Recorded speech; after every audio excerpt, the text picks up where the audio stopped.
welcome. A couple of little housekeeping items. I say this to myself as a reminder as well. You know, turn off your cell phones or put it on vibrate because we are going to be taped. We're on a very tight schedule. You did such a great job last time staying within your 30-minute time frame.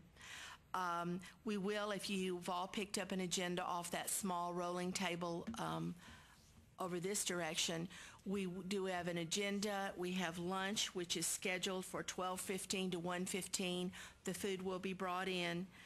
The other thing I wanted to remind you of is that when you're presenting, some people might not have been here last time, so if you would just give a brief overview of your project, your progress to date, new and creative approaches and developments, and then talk to us a little bit, as Dr. Silverman had asked in our first presentation, about how your project, your continuation plans for your project. And with that, I think we will turn it over to our first presenter. Let me point next to Stephen here. Would you raise your hand, Stephen? Next to him, we have our presenter chairs. You can, when I call you up, you can go up there. You will be looking at the screen as you do your presentation, which can be shown behind you on the big drop-down screen. And even though we're being taped, this is fairly informal. We want everyone to have a good time. So with that, I think we could start, Donna. All right, the first project, we have the Texas Network for Teaching Excellence by Austin Community College. The presenters will be Terry Mushela, who's the project director, Renee Hernandez, who's the data specialist, and Brian Byrne, who is the researcher.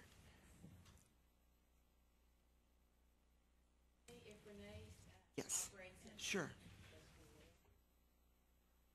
Passing out a couple of handouts over, as well as an information sheet.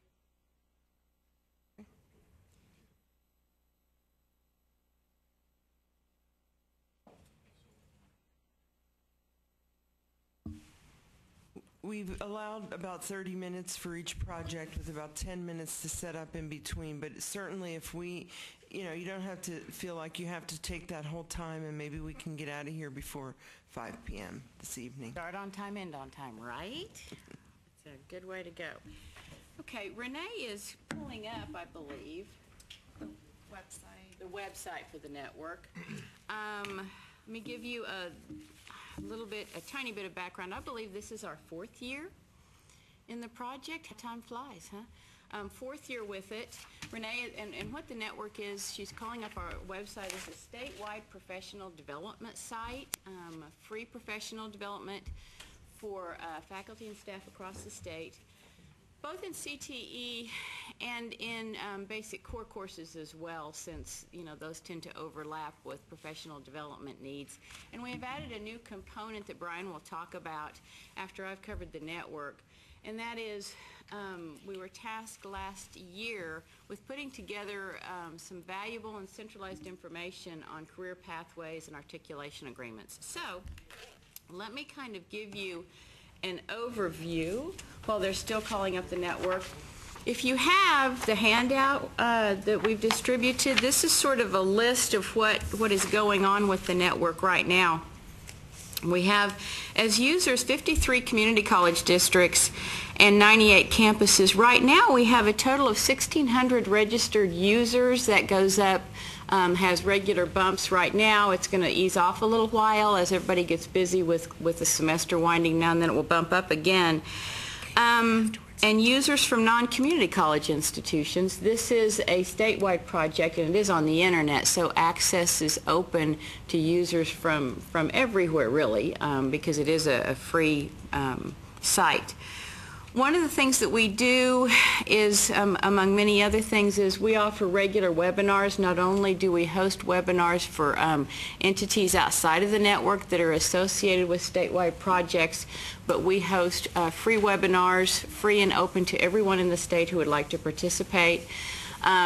These are usually held in the afternoon. They last about an hour and a half. As you can see from your handout, we have archived 22 webinars, and in this past academic year, which is I think what we all think in terms of, We have had 3 webinars, and we're getting ready to have a 4th one on April 27th. You might make a note of this on two gentlemen whose institutions have converted to Google Apps for their communication and online resources are going to do a panel discussion of what it takes for an institution to make that kind of movement from their current systems to Google Apps, and we're seeing a lot of that going on, so we thought there was some value. We've also had webinars on how to start renewable resource programs at your institution, at institutions across the state, and we have really good participation. I believe at our last one, which I hosted on student engagement, we had 35 participants. I did a generational webinar, which actually had 140 registrants, but we had a little bug and hit our max of 60. So we usually have a pretty full house on that. We also have, to the right, upper right, interactive training modules. We've listed general topics by area. And if you really count up the total resources we have in this, our 4th year, it's close to 1,000 documents, events, website links, and over 200 interactive training modules. Our partnerships are listed on the left side of the page, and these grow regularly.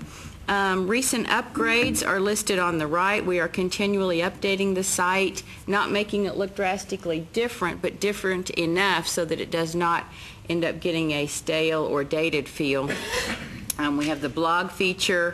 Our database search is better than it used to be. Instead of using a regular newsletter, online newsletter, we now have Facebook connection for increased visibility and improved event management, and a lot of good content sources.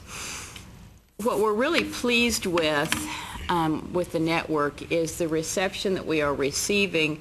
For example, at the TACTI conference last week, I could not attend because I was not well. However, we got several requests for on-demand training on the network, and what we are seeing and what we are very pleased with is, it's a mixed blessing. With the budget cuts that are coming, and cuts is such a kinder word than what they really are, we do know that professional development budgets across the state may suffer. And so we are getting calls from professional development directors, people in charge of faculty and staff development, saying, I think that you all will become even more important to us. In fact, I'm going to be going to Tarrant County in August, and I received a phone call from Terry Schrantz, who said, I've just started working in professional development, don't have a lot of budget, your resource is going to save us with that. So we're very, very pleased with that. Are we up? They're working on it. We apologize. That's quite all right. It's lovely if you've never seen it before. It's a very user-friendly site. The modules are in Adobe Connect. The whole system is in Adobe Connect. And just a quick reminder that we have a portfolio system, so that when individuals complete activities, a transcript is kept in Adobe Connect. Certificates can be printed off, certificates of completion. Any supervisors can develop or choose from our resources a curriculum for their staff and have them complete the curriculum. And a nice little development that occurred a couple years ago, and I believe the module that is used most for this is the module on blood-borne pathogens, which I know nothing about, but it seems pretty important. Sounds important. We are noticing that a lot of faculty are using that particular resource and having their students log in and register and complete the module as a reinforcement to the coursework that they are doing. And then the faculty has administrative access and can make sure that they've completed it. So that's expanded what we offer. As far as sustainability, and you asked us to address long-term sustainability plans on the network side of the house, we have already been working with some outside entities in hosting some webinars and helping them develop some curriculum. We, through contract work, did some webinars with Campus Compact. We worked with Capital Area Tech Prep last year. And we worked with SECO, which I believe is through the Comptroller's office, and I don't know why I can never remember what SECO stands for. Does anybody in here remember? Yeah, what is it? That's it. That's it. We worked with them to help them put together a curriculum that was offered at Austin Community College and then was online in the network. So our efforts to reach out in that way have been promising. In addition, we are, as we all know, student success initiatives are developing across the state as a result of the Achieving the Dream initiatives that schools are embracing. And we are working with a lot of institutions. We are talking with them this summer because we are in our discussions with them. They are seeing that this particular site can be valuable to them as a collection place for some of the things that are going on with student success initiatives, and we see that as a future sustainability possibility. And then on the additional part of the project, we have some ideas where that's concerned as well. Just signal me if it comes up and I'll quit talking so we can point it out. We'll go ahead and pass on to Brian here in a moment. Last year, as I said, we were asked to work on and have available connected to this site, as part of this site, a centralized location where both counselors, perhaps students, high school students, college students, faculty could go to a location and gather important data about career pathways and articulation agreements as they plan their movement from high school to college, or even after they're in college, so they can see what they have in the past and what they can pull together for a career movement. So, Brian, with that, do you want to give a, well, you don't have your PowerPoint, My PowerPoint presentation's on there, but is nothing working at all? No, nothing's, okay. Okay, so why don't you give a... I can just go through what my PowerPoint might look like. Out. And I can It's blue and white. Exactly. Okay. Well, I'm going to go through basically. First, I'm going to talk about the purpose and scope of the project that we're doing. I'm going to talk about our data collection, which has basically been a huge aspect of our project and something that we're still working on at the moment. I'm going to talk about our design research, which was really important in informing the website that we're actually developing. And then I'm going to talk about future developments and how we're actually going from here and continue on with our website. So the project goal, basically, for our side of the house, away from the network, was to develop a new web portal and online interactive tools for those who are interested in career and technical education. So the website was going to have basically, the idea is the website will have kind of information on CTE college options, CTE career options, and also it'll have information on high school credits, credit transfer, and on university transfer. And those two last ones are really the critical thing, the high school credit transfer and university transfer, because this is information that's kind of never been basically gathered together in one place before. So transfer, of course, is a huge issue for students, for educators, for parents, for policymakers. So we really wanted to get down to this transfer issue and actually kind of gather together some of the data and information that's out there on transfer. And I'll go through a little bit more about what we're actually gathering together in a second. So the audience basically for our project is quite a wide range, really. We're looking at kind of high school students, community college students, parents, educators and counsellors, and also adults returning to higher education from the workforce, because obviously we understand that they are an important part as well, because particularly if you look at community colleges and how many adults there are actually there as well. So our website is going to serve all those kind of communities and all those areas. So it's important now to kind of say what we are doing versus what we're not doing. What we are doing is we're bringing together statewide data on credits and transfers together in one place for the first time. So this is something that's never been done before. We're also creating kind of one of the only CTE-focused tools of its type in Texas. So it's going to focus on CTE, focus on career pathways, focus on where you can have credits and transfer, all that information, and it's going to be focused in one place. We're also going to be properly integrating information on careers and college choices. So we're going to have information on, if you want to be a nurse, we'll have the information, all the information there about what is a job, being a nurse, what is that like? What do you actually have to do as that job? Also, we'll have integrated in that all your options that you can go to community college. What can you do? You can become a vocational nurse, or you can become a registered nurse. And the whole pathway that you can actually go along for that. So we're going to give them all that information, and also then bring in credits and transfers as well. So we can say, you are part of the way down this path because you already have some credits to actually do this associate's degree in. Okay, great. Are you doing this associate's degree, say, in Austin Community College? So if we could go to the next one, please. What we're not doing as well is we're not going to be replicating what's out there already. And I know that a lot of people might think, well, there is a lot of stuff out there on careers, there is a lot of stuff out there on kind of college choices. So there's things like that are also being used both within colleges and within high schools. So there's things like career cruising, Naviance, College Board, and they're existing tools that we really don't want to replicate because they've done some good work and some of that information is out there. We also don't want to replicate university transfer websites. And we're also going to be working with others to make sure that we don't replicate other resources. Like there's, College Tech Prep, Transfer 101, Texas Genuine, who we've been working with, Achieve Texas. So we're conscious that there's a lot of these things already out there, and we don't want to replicate that. And that's why our focus is really on transfer at the moment, which is something that is not out there and is not being done by a lot of people who are doing these similar things. If you could go on just on your slideshow. So now I'm going to give a quick talk about our data collection.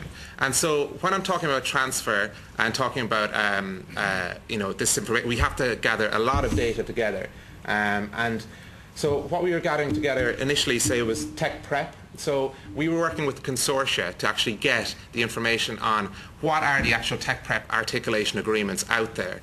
Like what do the agreements mean? So in terms of if I am a high school student, what courses can I take that would be able to transfer in to a particular community college program if I'm in a particular ISD. So they're very, Tech Prep, as you may understand, is very local level information. So we really need to go out to the consortia to get this data. So now we have about 15 of the 26 consortia we have data for, and we're constantly pushing to try to get that number up to as high as we can get it. And so from that, we've basically developed a database which will has all this information, and this will be able to be displayed on our website, and people will be able to kind of guide their way through what credits and what transfer they can get. We're also bringing together AP, IB, and CLEP, and they're all different types of exams that you can actually get credit for as well.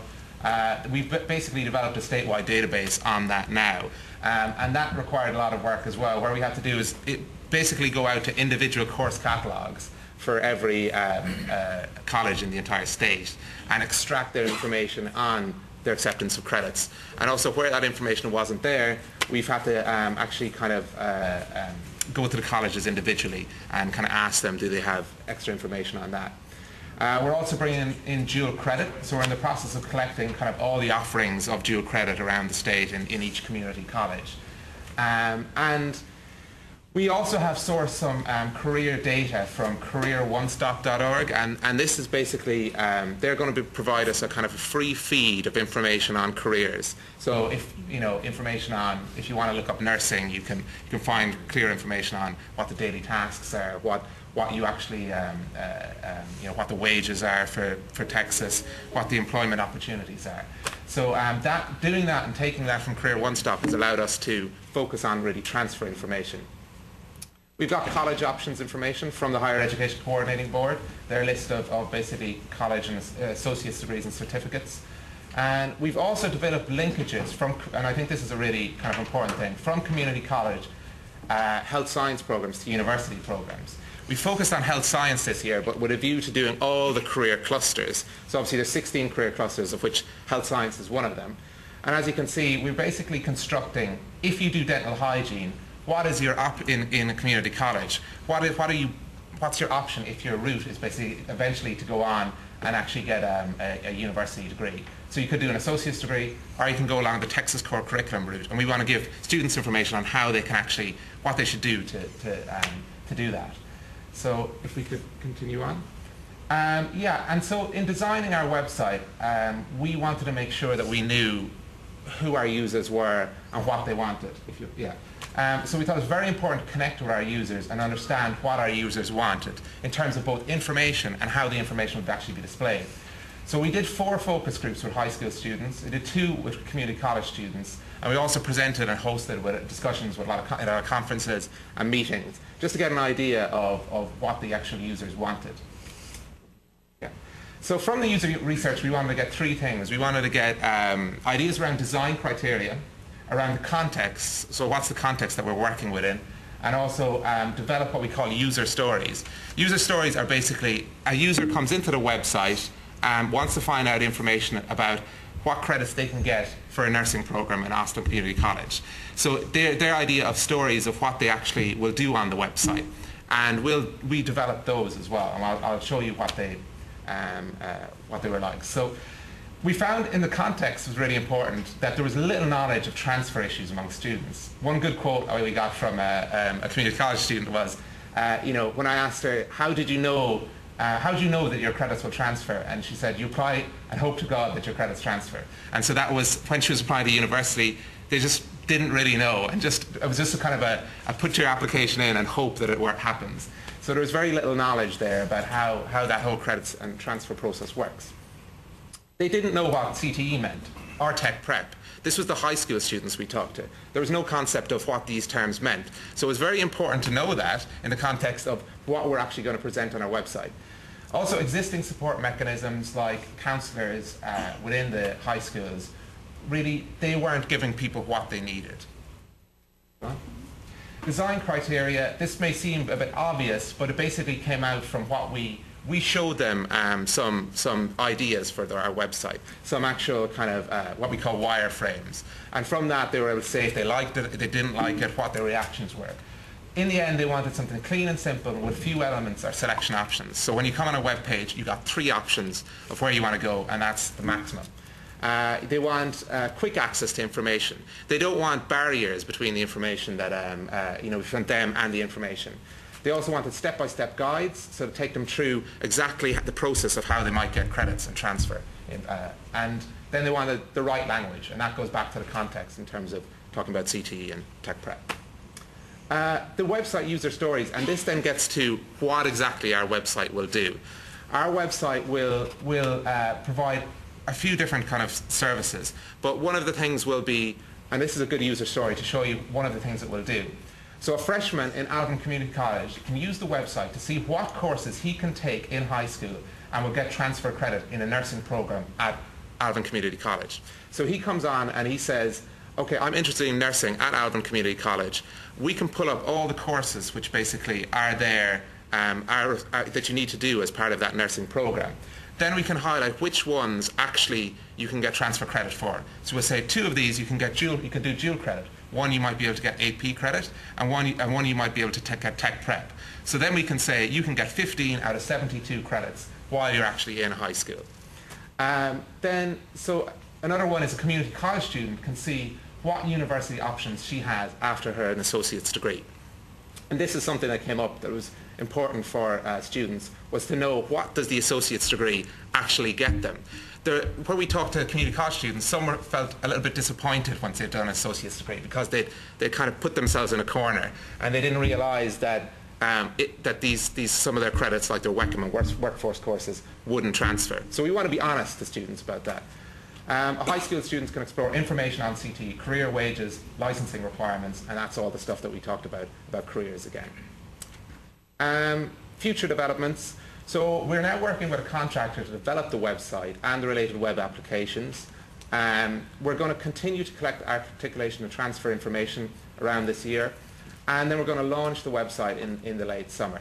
At that stage, it should be a complete site, but we're going to add on more functionality as we go on next year. So next year, we're going to promote the website, do a lot of marketing for it. We're going to do more user research, and I think that's really important that we do this user research. So we're actually going to test the site with people that will sit down and we'll say to them, you go find out this information, and we'll look at the process that they go through to find that information and see where the problems might be with our site. Then we're going to add more information on career clusters beyond health science, and then we're going to add more functionality to our website as we go forward. And that's pretty much the pathways. Yeah, let me interject along with Brian here that the sustainability efforts on this project once we have this website up, which we will have something this summer, and this was part of what we wrote into the sustainability for our grant last year, is at that point, a couple of things open up. One is we have a goal of getting employer buy-in from the Texas community for some sponsorships of like virtual kiosks and some sites, some work from HEB, for example, so that students could go through their credits and see what kind of jobs are out there, what kind of degrees are available in various places, what kind of degrees they would need to have for that. And in addition, we really do believe that this information, all located in one place, will be valuable to a lot of people, in addition to the students who are using them, including the coordinating board. And we would look at developing a special portal so that there would be this data gathered in the way that other state agencies, your institutions, whatever, could get to it easily. So that's our sustainability plan in that area. One more quick thing, were we able to get the internet just to show you what the network looks like real quick? One of the things that we're very pleased with, and I don't see Lone Star here, but have y'all been familiar with the Lone Star College distance learning modules that were put together, what was that, 2 years ago? Year and a half ago through House Bill 1 money? I think it was through House Bill 1 money. We have put those modules on this site as well in conjunction with the Lone Star people. So what we are doing now is reaching out a lot to distance learning through this and Virtual College of Texas. In our minds, this aspect of the project works well with the network because this is disseminating information about college success and teaching excellence in one location. And in many ways, this information, while it can't probably be called professional development, the data and information that Brian is putting together, this is going to be very important to counselors, and this is a location where there's other professional development for counselors. It's also going to be important to faculty.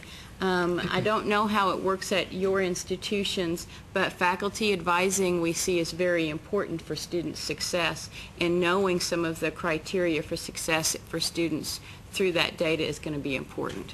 So, questions? I think what time did we start? I took my watch off to keep us on time, but I don't know what time we started. We had till 8:45, but we started a little bit Started early. a little bit early, No so time yet. can we answer questions?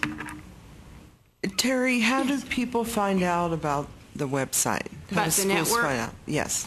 We have a lot of ways we do that, and one way, of course, is through face-to-face presentations on my part. And Renee will often go with me, or Marcos, and I go to institutions. I just got back last week from Dallas County, and Judy Impacini, one of the professional development directors there, pulled me in, and we had 3 sessions where we demonstrated the network, and also gave some general work, gave a workshop to show them the kind of content that is on there. And we present at a lot of conferences. We also set up marketing tables at conferences, which sometimes is more effective than presenting, especially since we have presented many times at TACTI, for example. I will be doing a co-presentation with Mickey Slimp and his Leadership Alliance in May in San Antonio. Then I'm going to Tarrant County in August. We also send out blasts to all members of TCCTA and other groups, TACTI and TCCIL, about upcoming events and put people on Facebook.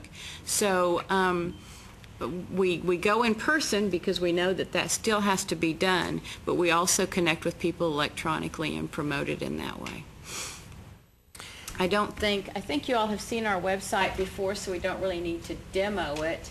We have put together a video on how to use it. We have our list of resources. I think it looks familiar. It will look slightly different, yes, Renee, in the next 6 months or so. When you get inside, you know that this is how you get to the portfolio, and there's the Facebook connection and registration. All of that in there as we've had for the last several years. How long are the webinars kept up, the ones that are archived? They're Forever? archived. They're until forever, I guess. Yeah, until the clothing styles are just really out of date. No, I'm kidding. There aren't any pictures. Like old textbooks, right? You're going, get rid of this thing. We keep them for as long as we need. And as a matter of fact, when I did my student engagement webinar about a month ago, we always archive it. We had, what did we have, 35? We did about 35 or 40 people in there. And what was nice was one of the participants had her class participate in the webinar. They were all in the classroom with the computer, and they all participated in the webinar, which was really interesting because then, and it was about student engagement, so she had the students in the room listening to ideas about student engagement. And then 2 weeks later, I got an email from a fellow, I've forgotten what institution he was at, and he had just watched the video. And he wrote to me and said, I like this and this, can I have more information on that? So the archived webinars are being used, and we tell people about them all the time. Any other questions I can answer? Or we can answer, or questions for Brian? Thank you very much. That was very informative. Well, we're excited about the network and the new element of the project. So please, all of y'all, if you see a connection, because, you know, we connect with Henry all of the time on Starlink, so let us know, and I'll be listening to see how we can support any of y'all's projects, okay? Thank you so much. Thank you. Thanks, Renee. Okay, the next group up will be CJ faculty and veteran military students, a partnership for success. This is Temple College's project. We'll take about 5 minutes while if they need to get set up.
Oh, I think I'll be fine with just this, but thank you.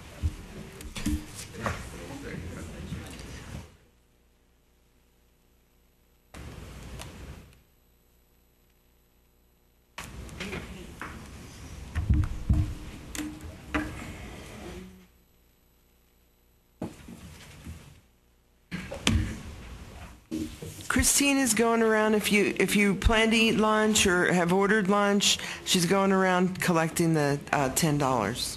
And Christine, raise your hand. Thank you. And this one, it'll just be Stephen. I think we only needed 5. We can go on when he's settled.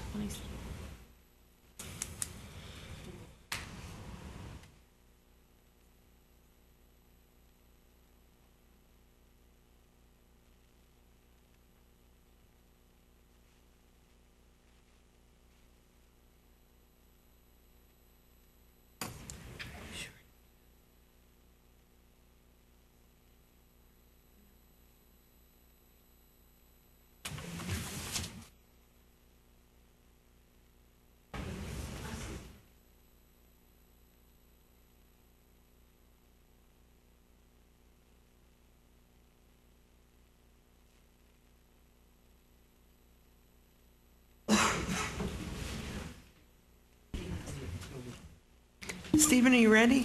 I'm as ready as I'm going to be. Okay, we have Stephen Phelps from Temple College. Well, good morning, everybody.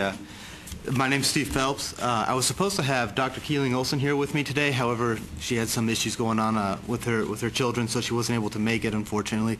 And she does send her apologies. As a brief overview of what we're doing on our grant, we identified, well, Dr. Olson, I should say, identified over the last couple of years that there's kind of a disparity between how we treat veterans at the beginning of our semesters to what happens with them during the semesters. And that being, when we get them in, we get them certified, we get them all their veteran benefits, and then they're dropped off for 16 weeks, or summer sessions, obviously a little bit shorter. And they kind of got left in the wind. We thought the mentality that was out there was once you get them their money, they start doing their courses, good luck to them. What wasn't being addressed with our veterans was they have different issues coming into the college than your normal high school student may. For example, a lot of them coming back straight out of the military. So they're, one, adapting to civilian life, and two, coming back into the learning environment, which for some of them is anywhere between 8 to 20 years after they had last been in a learning environment. So to address these issues, we went ahead and wrote this grant with one of the main things was being able to hire somebody like myself on to act as a liaison between the military students, the veteran students, and our faculty. One of the things that was happening is that when the veteran student or military student, as the case may be, was having issues in the learning environment, they would go to the VA advisor. The VA advisor's role is specifically to certify them to make sure that they're getting paid and they're on the right educational benefit through the military. By bringing somebody like myself in, what I'm able to do is act as faculty, and when the veterans are having issues such as that, they're able to come to me and I'm able to work with them. In doing all of this, we also have a sub-grant with El Paso Community College. The reason for that is we're in Temple, Texas. We have Fort Hood, but Fort Hood is roughly 30 minutes away from us, and they have Central Texas College, which is on their doorstep. El Paso Community College, not only is it at a different base, they are also like CTC, for example, right on the military's doorstep, but they're also in a totally different region of the state. And what we wanted to do is see how does what happens at Temple College, how is that similar or different, as the case may be, to the experience that they're having with El Paso Community.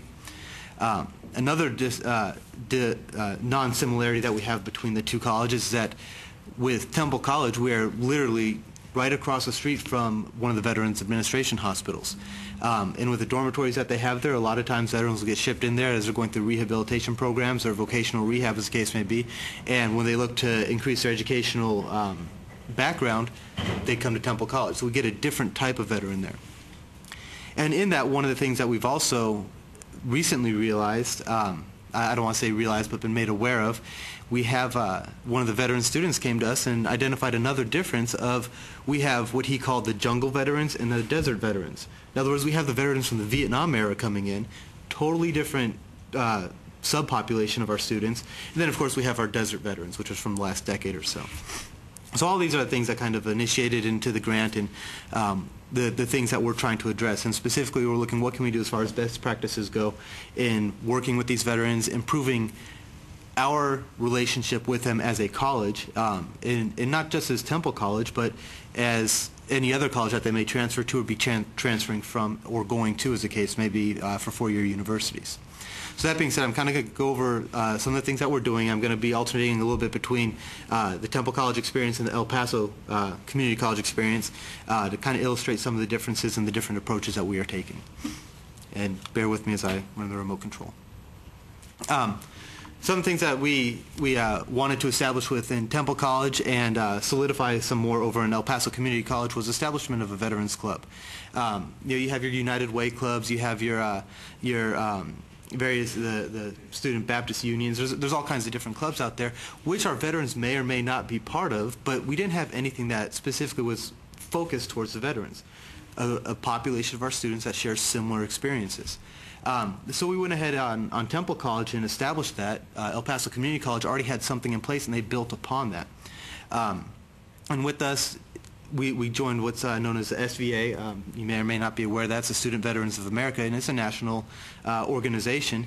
And what we did is we chaptered in with them.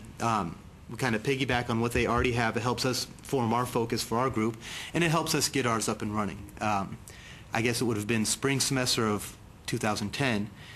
We tried doing the SVA, and it just didn't quite work out. Fall 2010, this academic year, we went ahead and we solidified it even more by bringing myself in at that point. We made it a little bit more formal. We actually had our election process and all that, and we started moving forward with that. Another thing that we realized was very important is identifying some of the faculty that was also veterans, coming from military experience or spouses of veterans. This became very important to us because a lot of times you will have faculty out there, and to no fault of their own, and it's not necessarily a bad thing, but they're just ignorant of the military experience.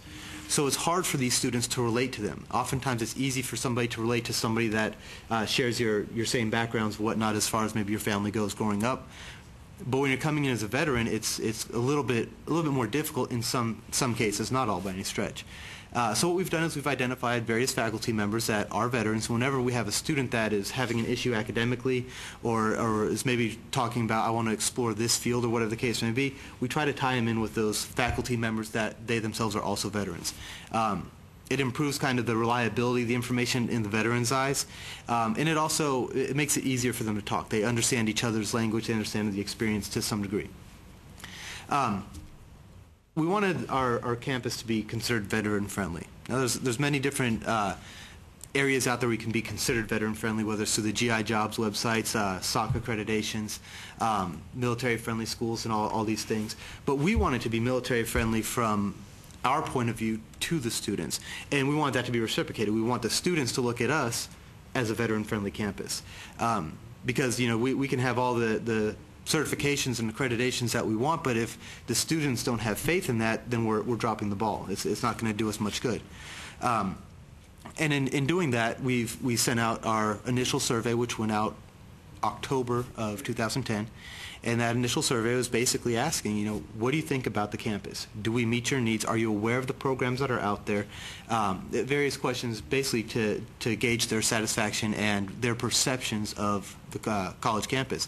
And as I'm sure you can imagine, their perceptions were not necessarily in line with our perceptions. Of course, as faculty and staff, you think, well, we're giving them the best possible thing, but then when you ask them from their point of view, it may not be bad, but it's not what you were thinking. It's not to the degree that you were hoping. And again, we identified the unique campus characteristics. El Paso, once again, right on Fort Bliss, they have 6 or 7 campuses, throughout. They're going to be opening up a new one. I may be confusing those numbers. They're going to be opening up a new one on post. They have quite a bit of stuff out there in comparison to Temple College, where we essentially have one main campus, a couple centers on the outskirts and outlying areas, but we essentially have our one main campus. And another thing with our campus, our student enrollment is 5,500, 6,000. El Paso's is, a couple 10,000s, 20,000. I mean, they're huge compared to us, which of course also is commensurate with their veteran population. And then, of course, our marketing strategies. Once we get all this out, how do we get this out? How do we get this out to, other campuses? And how do we get any information that we glean from this project out to the veterans and to our own selves? How do we get that to our faculty? How are we going to get this stuff out? Because once you make everybody aware, of course, then your participation grows, and the awareness also helps you learn. So that's kind of where we were, the 6 main things that we were looking at as we went forward. With our veteran club, the dialogue needed. We have the veterans out there. We talk to them. Our VA coordinator talks to them, and now they know, with myself being involved with the VA coordinator, they know they can come to me. A lot of the stuff I try to get out to the veterans, different schedules or non-traditional students, most of them, so they're taking the night classes or the online classes. They may only be on campus for 2-3 days out of the month, for various labs or testing. But using the club, we've been able to facilitate a forum to where we could disseminate information. And of course, other veterans get it out to other veterans. And of course, we use our mailing list and stuff like that. But as was stated in the last presentation, face-to-face contact is the best kind of contact. Then you're gonna give some extra validity to it. And that being said, coming from other students, they help get a lot of information out. Starting point for becoming veteran military-friendly campus, now we're talking more about being recognized through SOC as veteran-friendly, through the GI Jobs or in the various government agencies out there. When you start this and you start getting the student feedback, we realize really fast that starts tying into everything that they're looking for on their checklist to have you listed as a college as a veteran-friendly campus, which of course comes with many different benefits, because We think, for example, in El Paso Community College and Temple College, we're thinking more Army. Once you start branching out, well, now you're tapping into the Air Force, the Navy, Coast Guard, Marines, and so on and so forth. So by doing that, we're trying to broaden our horizons, because a lot of our students from our local communities join various other departments of defense agencies other than the Army, you know, and as many of y'all, I'm sure, are very aware already. El Paso Community College, they had their Veterans Club. They went ahead and established it through the grant project, and they went ahead and started solidifying it and making it a lot more formal. They used their Veteran Club specifically to offer a new student orientation, a veteran-specific new student orientation. Veterans, when they come in, especially the new veterans that have just gotten out of the military, they have a different approach. They like to be told, this is what you have to do, this is what you have to do it, and then they execute. Whereas some of our other students, more traditional students, the ones coming straight out of high school, or maybe after taking a year off of high school, they like to kind of be told, explained, then told the next step and explained on a little more. And I'm not saying that they're asking for their hands to be held by any stretch, but they need a little bit more coddling. The veteran likes to have it more concise. They like to have it, tell me what I need to do, I'll do this, and we'll be done with it. They've also established a marketing campaign to attract their own veterans within their club and attract veterans within their community. Information sharing and concerns. One of the things that they're realizing out there is, just like us, when you get information from the higher-ups within the college, the administrative side, and it's going to trickle down to the students, once again, how do you get that out? And they're using their veteran club to do just that. And then once again, they're working on creating a military-friendly campus as well, for various accreditations and so on and so forth. Excuse me. The staff, and identification of the staff. What we did at Temple College is we went ahead and we sent out last fall for a recognition for our faculty and staff that have veteran affiliation. We went ahead and sent out an email, and we simply asked, who has the affiliation? Because we ended up hosting a lunch for them, and we just wanted, that was our way of saying thank you. And that was put on by am I getting close? The SVA, the Student Veterans of America. So it kind of put the faces to the faculty and the students all in the same venue in the same area. Myself, being the liaison, I work specifically, as I said, with those staff members, with those faculty members. One of the things that we realize with our veterans when they come into the college environment is they struggle in some areas.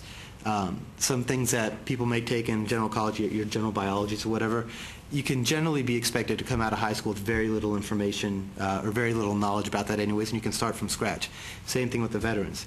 However, when the veterans get into the subjects like math, they're exempt from taking the placement test for that, and a lot of them don't want to do it because they see it as remedial, and of course we're having to work with that.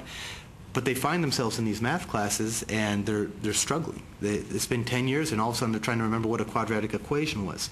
And it really can hurt them. You end up getting the drops, which of course affects their benefits and affects drop counts and stuff like that. And we're really just not doing a good service to them if we allow them to use exemptions that are going to hurt them in the long run.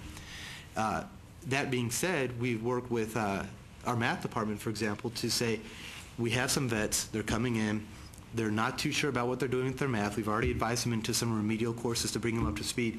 Can you work with them, help them identify the issues that they may be having, and tell it to them as it is? You don't treat them so much as your traditional student, but treat them as another veteran. And of course, that's why we're tapping into our staff members for that. El Paso Community College, they're working on their identification as well. They've identified quite a bit of their faculty. They're still working to identify more. As I said, it's a much bigger college than Temple College. Temple Colleges, so in that it's taking them a little bit more time, and of course they have just more people, more resources out there as far as that. They're working on creating a specific database out there. Creating that database will basically have their identifiers, one for the military, and they hope to translate that into the faculty as well. They have on there possibly a blank on the Texas Common App. That was an idea that was thrown out there. It seems as if that'd probably be a fairly daunting task to get that onto the Common App, which is a very general thing for all colleges. But the current system that they're using is essentially when the students come in, they apply for their veteran benefits. That's how they're doing the identification. However, a lot of our veterans don't do that. We do have a population of our veterans that they don't use their GI benefits, either one, because they don't know, two, they may have used them up, or the older ones may have passed them on to their children, and they're just coming in for personal enrichment, or as we know, the job market, they're trying to diversify their skills or improve upon their skills. So once again, what they're still looking on how do we identify who our veteran students are. Excuse me. The institutional assessment. We spoke with our student leadership folks within the SVA and within other organizations, and of course with our Perkins leadership, and we said, what are our issues? Where are our gaps? Where can we improve? And the gaps in service was the main focus from the beginning of the grant. Like I said, you get them certified, what happens through the next 16 weeks? Do we just hope that they pass? Where are their issues? What can we do to help them succeed? And obviously from an administrative standpoint, the more success you have within the college, the better your audits are going to go, for example, and the better it's going to be for the institution as a whole. You know, you want your students to graduate, but you want them to graduate appropriately. We had to identify some student dissatisfaction. A lot of them felt simply that Temple College didn't understand veterans. We have some faculty out there that, unfortunately, we're not obviously proud of saying it, don't necessarily like the veteran issues that are brought up. You know, they don't, and that's part of being a veteran, I guess, is that you have to deal with some people that just don't agree with the military. They don't agree with what the military does, and sometimes that trickles out. And of course, the veteran student in the classroom, that's not going to be something you're going to want to hear, especially the more recent veterans and our younger veterans who haven't had actually the experience in the civilian world of dealing with stuff like that. And of course, with that dissatisfaction comes a lot of frustration, and that's with anything, but you see it a little bit more acutely with some of our vets. And being that I'm there now, we have our 9/11 GI Bills, we have our old GI Bills, our VOC rehab, all different types of military benefits. Just as the state and the nation is facing this financial crisis, that's trickling into those benefits. As many of you are aware, the post 9/11 GI Bill went through some changes in March. We have a whole new slew of changes coming in August, and with that comes a lot of confusion. Our VA coordinator can explain some of it. She can explain, well, much more of it than I can, but I know enough of it to be able to get the veterans on the right track, get them to look at the appropriate websites, get them the actual information from the U.S. government, from the Texas Veterans Commission, and of course from our Veterans Coordinator as well. And of course, through all that, we're starting to determine what are our best practices. What is working best for this? What is, and not just from our perspective, but what is working best from the veterans' perspective as well. Again, as the institution, you can do something all day long and think you're doing the greatest thing in the world, but when you actually look for the feedback on what the folks thought, they may have very different opinions. With El Paso EPCC, they have their working group. It's comprised of both the student services folks, which is a lot of their veterans, of course, and you know, they have their faculty involved with it as well, and they're trying to come up with their collaborative efforts on their side, and that work on their end is great for us because they're doing on a much larger scale than we are. They took our survey that we put out there in October. They revised it, of course, to meet their needs. Of course, like I said, with their campuses being so spread out, with their student body being just so large compared to us, they needed to make some adaptations. They got approved and was sent out just last month with their IRB having approved it. And once they get that done, they'll start into their post-survey. Post-survey with Temple College, we just sent that in to our folks for final review. As a matter of fact, it was last night that I tested it, and we're hoping to go live with it this upcoming Monday. And that will give us 2 whole semesters to see from October to now what has changed. Hopefully we've improved. That's the goal. And that's what we're going to be looking for. And then when you have the student services departments in EPCC, how are they handling their veteran students? Are they addressing them just as a regular student would be? And of course, with the community colleges, regular student is a very broad term, but any other student that doesn't have a military background? Or is there something that they need to be changing to better service those students? And of course, once they get the results, it'll all get combined with the Temple College results for comparison. Excuse me. Again, getting into my position as a liaison there, I am a faculty member there as well in the sense that I am teaching the criminal justice classes, which is good because a lot of our veterans, especially coming out of some of the combat MOSs within the military, they want to go into law enforcement. So now I'm a face that they can talk to. They see me in the classroom, they become very comfortable with me. I get to know a lot of their stories as it goes, and of course they talk to their other fellow students in other areas that the word spreads.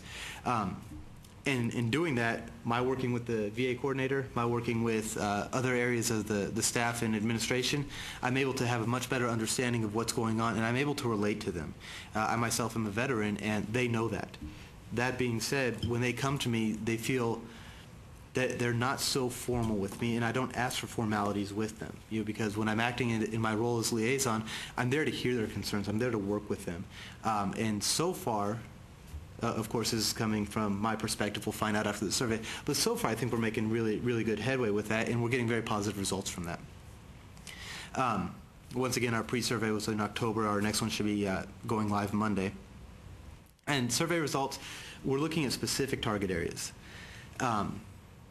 Once again, the issues that we know were raised by the veterans, some of the issues that we thought we may be having on our end, when we got our first survey back, unfortunately, we did not do as good as we wanted to do.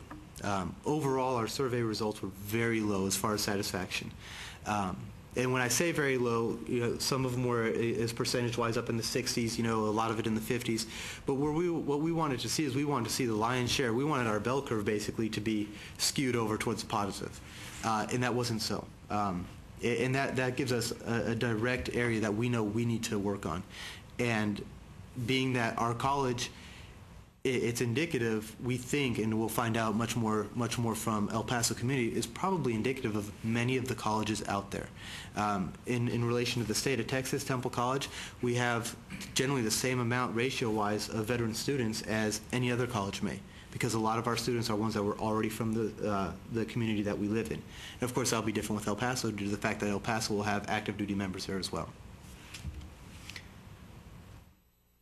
EPCC, they're like I said, it's the same thing. They're working on their survey as we speak. One of the biggest resources that they're tapping into is their vet club. They're tapping them big time. They're allowing them to take the lead in a lot of the sub-grant tasks because they're getting a much more concise turnout with them in the sense of these are our issues right here. This is what we're talking about. Whereas with us at TC, it's a little bit harder because we just can't get that large of a student group together at any given time. We get pieces here and there, but to get them all at once is a little bit more difficult with us.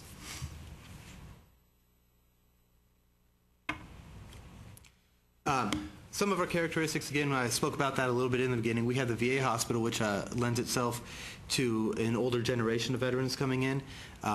We have a lot of veterans that come in, our older generation we're finding out they're coming in, they're wanting the certificate programs. They're not necessarily looking for the 4-year degree. They want, what certificate can I get to improve my skills and make myself much more valuable in the marketplace now? As they refer to them, the desert veterans, they're looking much more towards what can I get now that's gonna help me right now, but also I want to keep my options open for a 4-year, if not a graduate degree in the future. And with that, it's two different focuses. EPCC, what we're seeing with them is they tend to have a lot more of our newer veterans, our active duty personnel as they are right on Fort Bliss.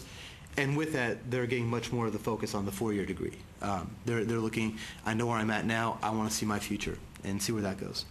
One of the things that we have as El Paso does is we have our 0-week orientation. And our 0-week orientation is for all students. That's Temple College thing. It doesn't have, the 0-week in and of itself doesn't have anything to do with us in our grant. However, we've taken that and we've put aside time blocks within that 0-week to get the veterans in. And we give them quick overviews on their different benefits, especially the new students that are coming in. Quick overview of the benefits, what options are open to them and what options are not. We try to break down a lot of the myths that are out there. And of course, give them some updates on things, introduce myself, introduce some of our veteran staff that are out there, and some of our veteran faculty. So that way they have some familiar faces to go to. And in doing that, we have found with the fall semester and now our spring semester that the veterans gave positive feedback on that. They really enjoyed it. They were able to walk out with a little bit more knowledge of what they were getting into within the college experience. Again, a lot of them first-time college students. First-time college students that are 40-plus years old, mid-20s and on. They already have families. They already have their goals laid out for them. So it's helped them quite a bit. They don't always want to stay close to their base. They try to get away with Temple College. Temple, once again, 30 minutes away. There's an actual buffer. It's once you get out of Harker Heights, which is one of the adjoining cities to Fort Hood, once you get out of there, it becomes a different world. Once you drive into Harker Heights, it's like you're on a military installation in a way. One of the other things that we want to do with ourselves is work on our professional development. I had the opportunity to go out to CCME. It's a military symposium, community college military educator symposium, and out there's a lot of information being given out. It's actually, I was very overwhelmed by what was being given out. One of the things that we saw is that the vets, they needed a place on the college campus where they could have essentially a one-stop shop. Where can we go? We have our admissions area, we have all that, and that's fine, but then you have to go somewhere else, you have to go here and there. The vets, as I said, they want things much more ordered. I want to hit this here, I want to hit this next, I want to hit this next, and I want to be done. I want to go on and do what I have to do. So that's one of the things that was continuously brought up out at that, and we see that in our own college. One of the things, they have it in red at the bottom there, is my coming on board, my position coming on board. I don't want to say necessarily me and give myself that kind of credit, but my position having come on board does significantly improve the veteran perception of us.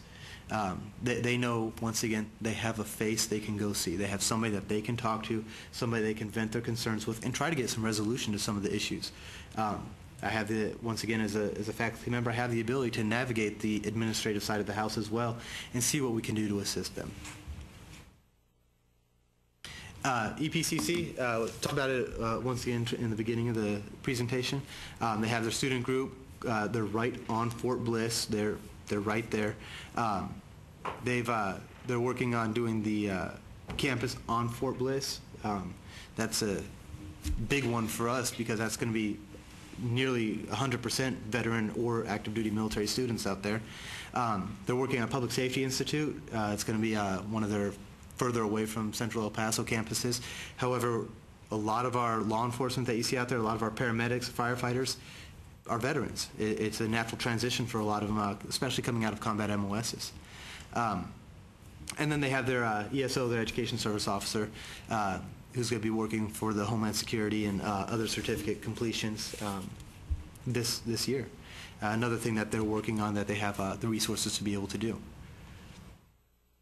As far as marketing campaigns go, one of the 6 things that we're looking at, we want the brochures for our veterans and our military students to address specifically the CTE programs that are out there.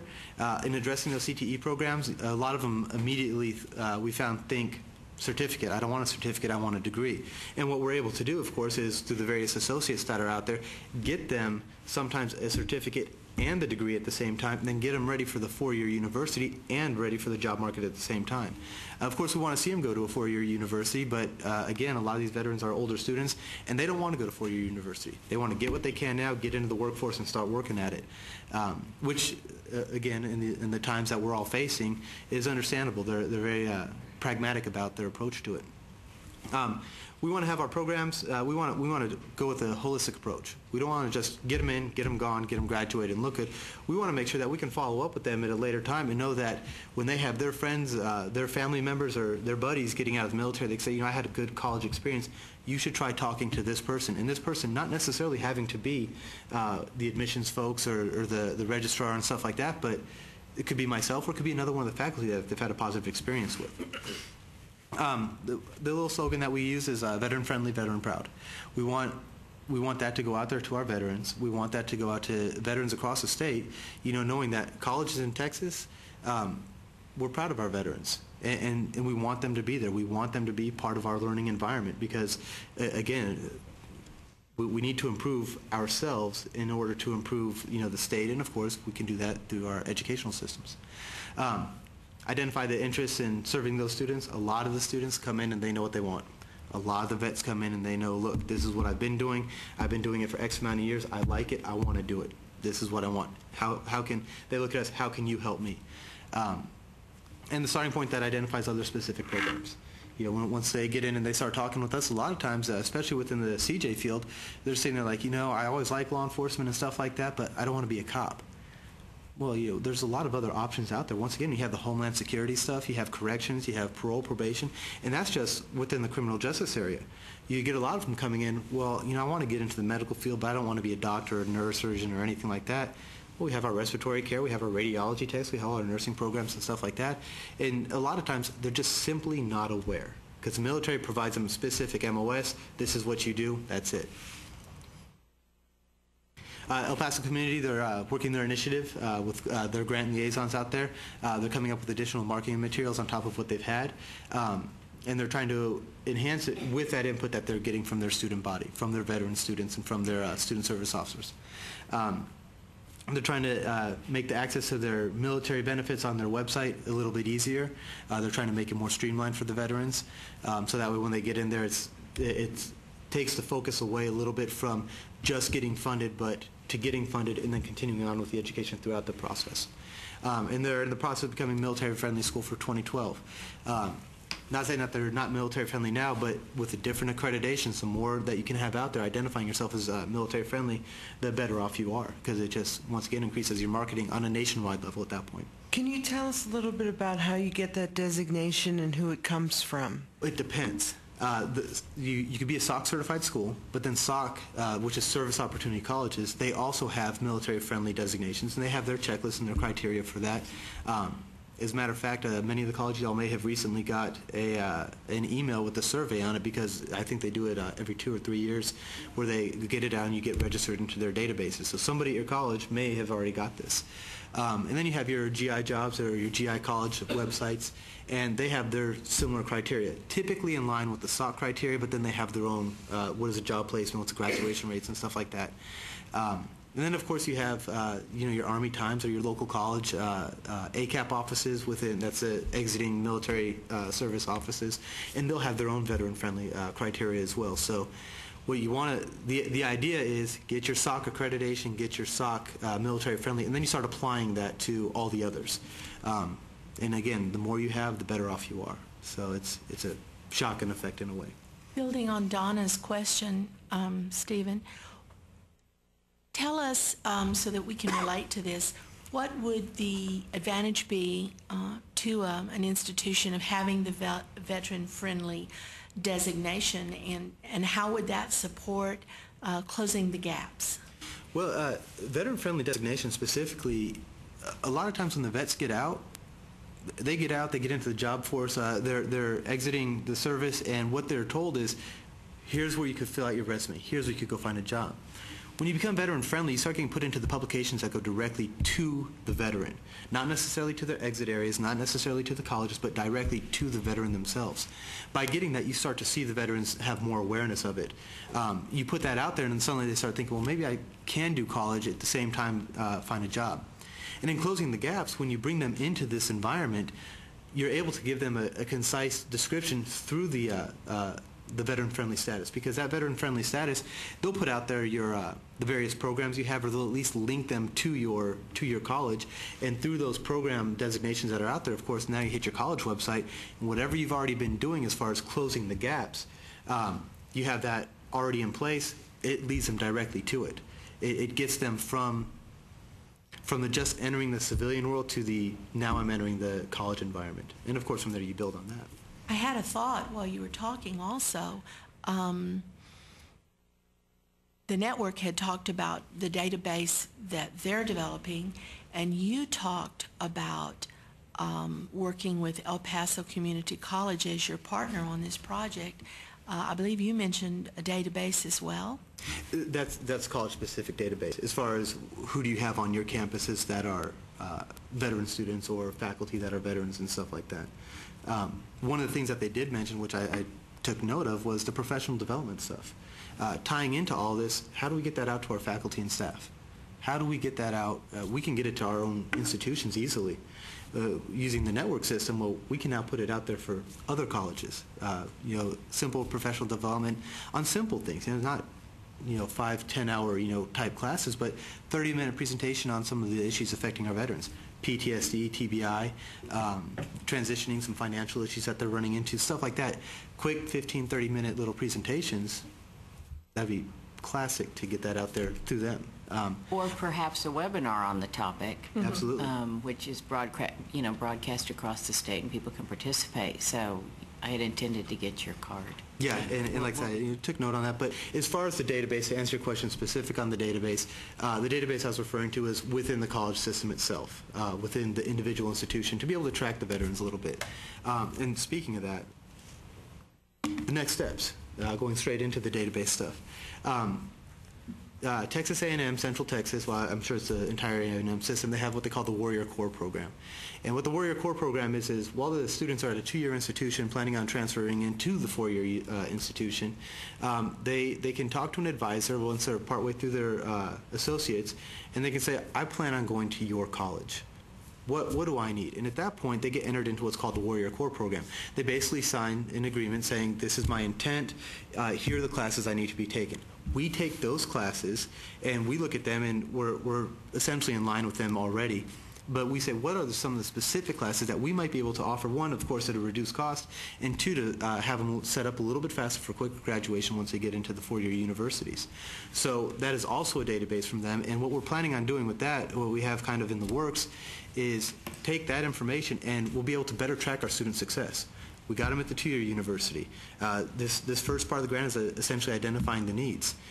Going forward, we have the needs identified. Now you're getting the students that are leaving the 2-year university or starting into their 2nd year of it. Where are they going next? How are we having them set up? And of course, using the Warrior Core, A&M, they're going to track their students as well to see what happens. And we can then tap into that and say, try to draw a correlation of how the community college affected the graduation rate, or at least the success rate. And that comes in with the articulation agreements and stuff like that for the CTE programs, because you want to speak with them and make sure what we give you is going to be what you require. Kind of also as what the network has, they have it all listed out as this is what you need to do along these lines. That needs to be really addressed at the individual community college levels, specifically with our veterans, because again, our veterans, they kind of know what they want. When they know what they want, the earlier you can get them focused on that, the earlier you can get them engaged in that, the better off they're going to be, because that way they're not floundering so much. The Department of Defense, once again out at the CCME conference, the big thing with the Department of Defense is what's happening with our veterans when they're getting out, because currently, right now, we have more veterans entering the education system than ever before, just with so many people coming out of our stuff that we have going on in the Middle East. So they're asking their services, what are you doing to get your vets into college? Because they have all this money out there, what are you doing to get them in there and to use that money productively? The Marine Corps has come up with what they call a Marine Leadership Program, and essentially, as that Marine is getting out, they go through an application process within the Marine Corps, and within that application process, the Marines will make references to various colleges. Most of us, I'm sure, we have some sort of open enrollment, and you basically register any time during the year and to start into the next semester as you can. The Marines are setting up a system to where that can be facilitated while that student is still, say, deployed to Camp Pendleton, California, and they want to come out to Temple College. They know they're moving back to Temple. They can establish the residency out here. They can get all the benefits that you would have as a Texas resident, but applying before they're out. And then when they get out, they come out and they enter into their semester. Classes already set up, contacts already provided for them, and everything's a seamless transition from the military to the college environment before they're even all the way out of the military. That being said, we want to use that Warrior Core type program. We use A&M just because A&M's right down the street from us. Locally, that's where most of our students are going to end up going. They do not offer 2-year degrees out there at this time, so that's where they end up going.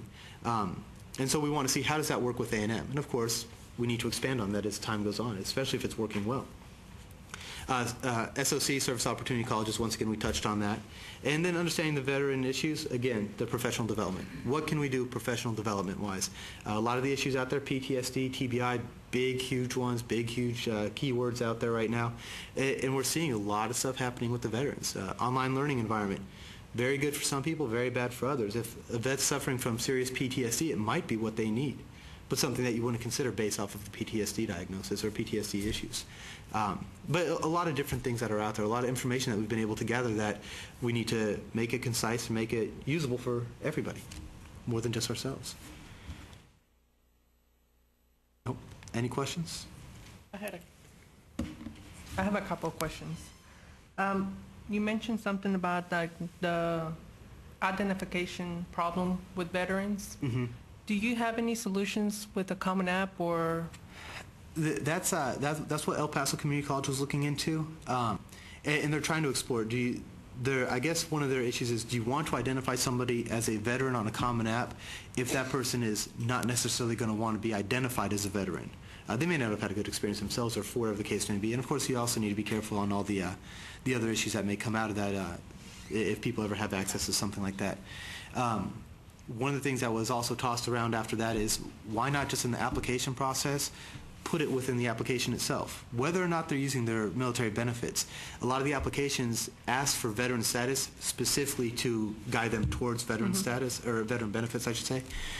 Maybe we need to be putting something on there to just say, with some sort of disclaimer, that's going to be simple for them, you know, are you a veteran? By identifying yourself as a veteran does not mean that we're going to be pushing for your veteran benefits, just is an identifier for learning objectives later on down the road. However it gets put in there, but it needs to be put in there in an easy way that they can understand without trying to send them straight into their veteran benefits. Kind of some issues that we're still trying to work through on there to see how we could best address that.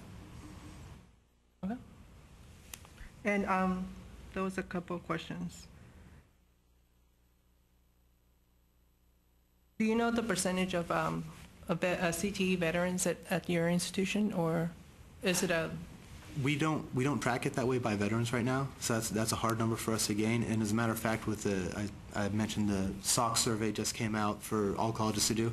That is one of the questions that's out there, and it was just last week I was asking to see if we can't pull those numbers, and I've been told at this point that there's no way to track specific veteran students through any type of queries that we have existing right now. So that is something also that we are having to work on.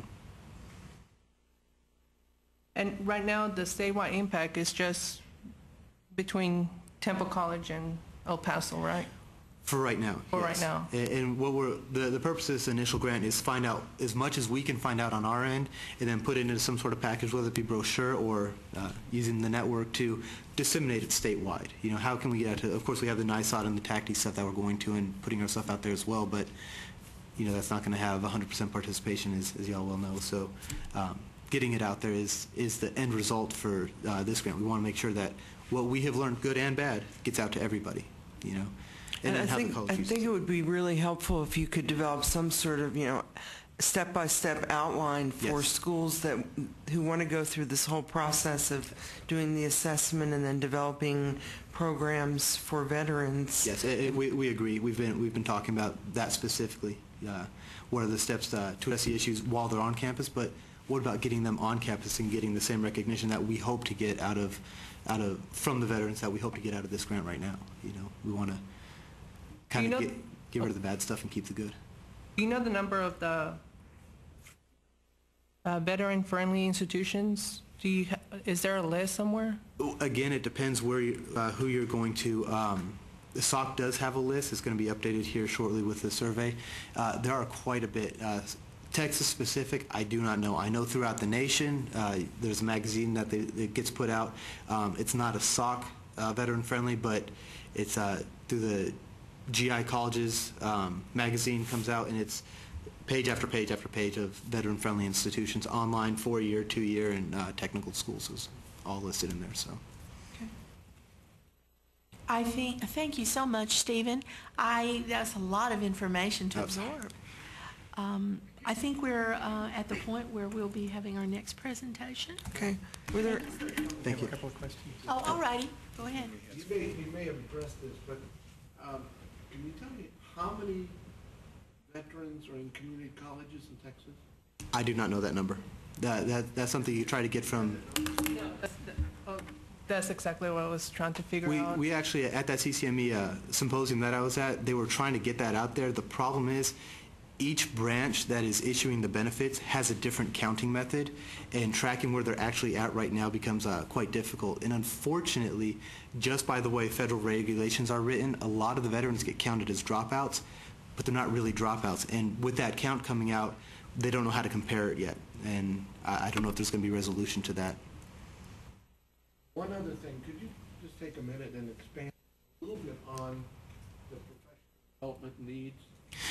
One of the things that we see the big one, the catalyst for this with us is PTSD. One of the things that we've learned is a lot of times veterans that are suffering from PTSD or coming straight from combat situations, they like to be in the back of the classroom because they want to see who's around them. They're hyper vigilant as to their surroundings. That's good and bad. It's good in the way, being hyper vigilant, you're going to theoretically pay more attention to what's being put out in class. However, when you have 20 other students in the class with you, your attention is now being diverted into 20 different areas. And sometimes the faculty doesn't understand that. One of the things that's been put out there in a very recent study by Dr. Katz out of Virginia is possibly putting the veterans into an online learning environment. The problem with doing that is a lot of these veterans aren't used to the various online systems. For example, Temple College, we use D2L. Blackboard's another really popular one. If people are going to the Google applications, where are they to learn? How are they supposed to learn the actual applications without being face-to-face? One of the big things with PTSD, one of the common traits with vets with PTSD is during the evenings, for example, they can't sleep. They have their family at home and they can't sleep because they're worried, is somebody coming through the door? They're so hardwired to do that because they know somebody's always awake in a combat situation. Somebody's always up and watching the perimeter, if you will.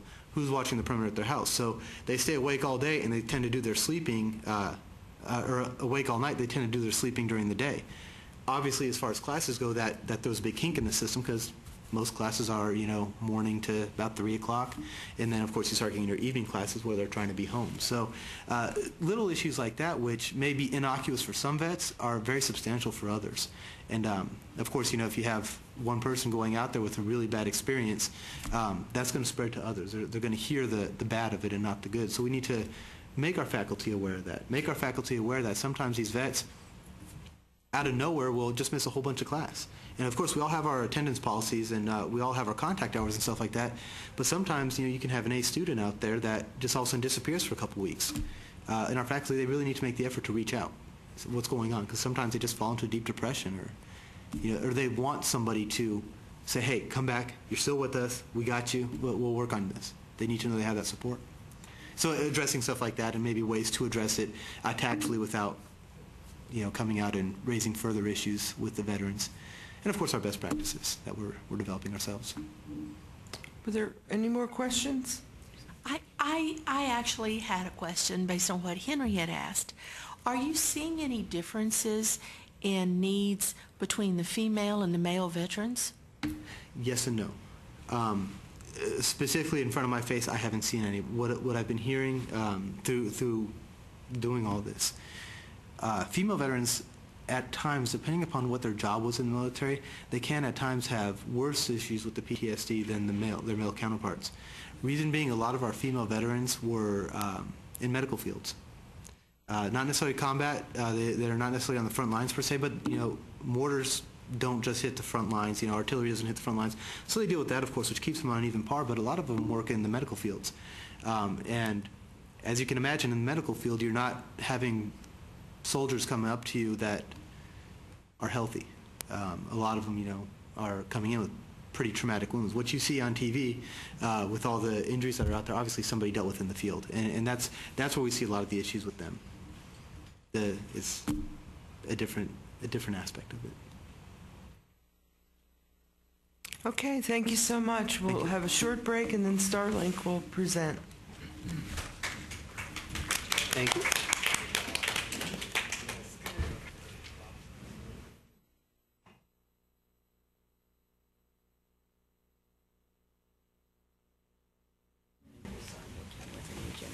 Okay, the next project will be Starlink, and it will be presented by Henry Hartman of Dallas County Community College District. Excuse me one moment. We were instructed to keep our microphones on, if you would, please. That helps for the taping. Thank you. Okay. All right. Good morning. Glad we're here. Starlink, as you may or may not know, is in its 21st year of existence. We started out completely as a Perkins grant in 1989, and by 93, we were primarily off Perkins funding for the operation of the network, one of the first Perkins grants to ever do that.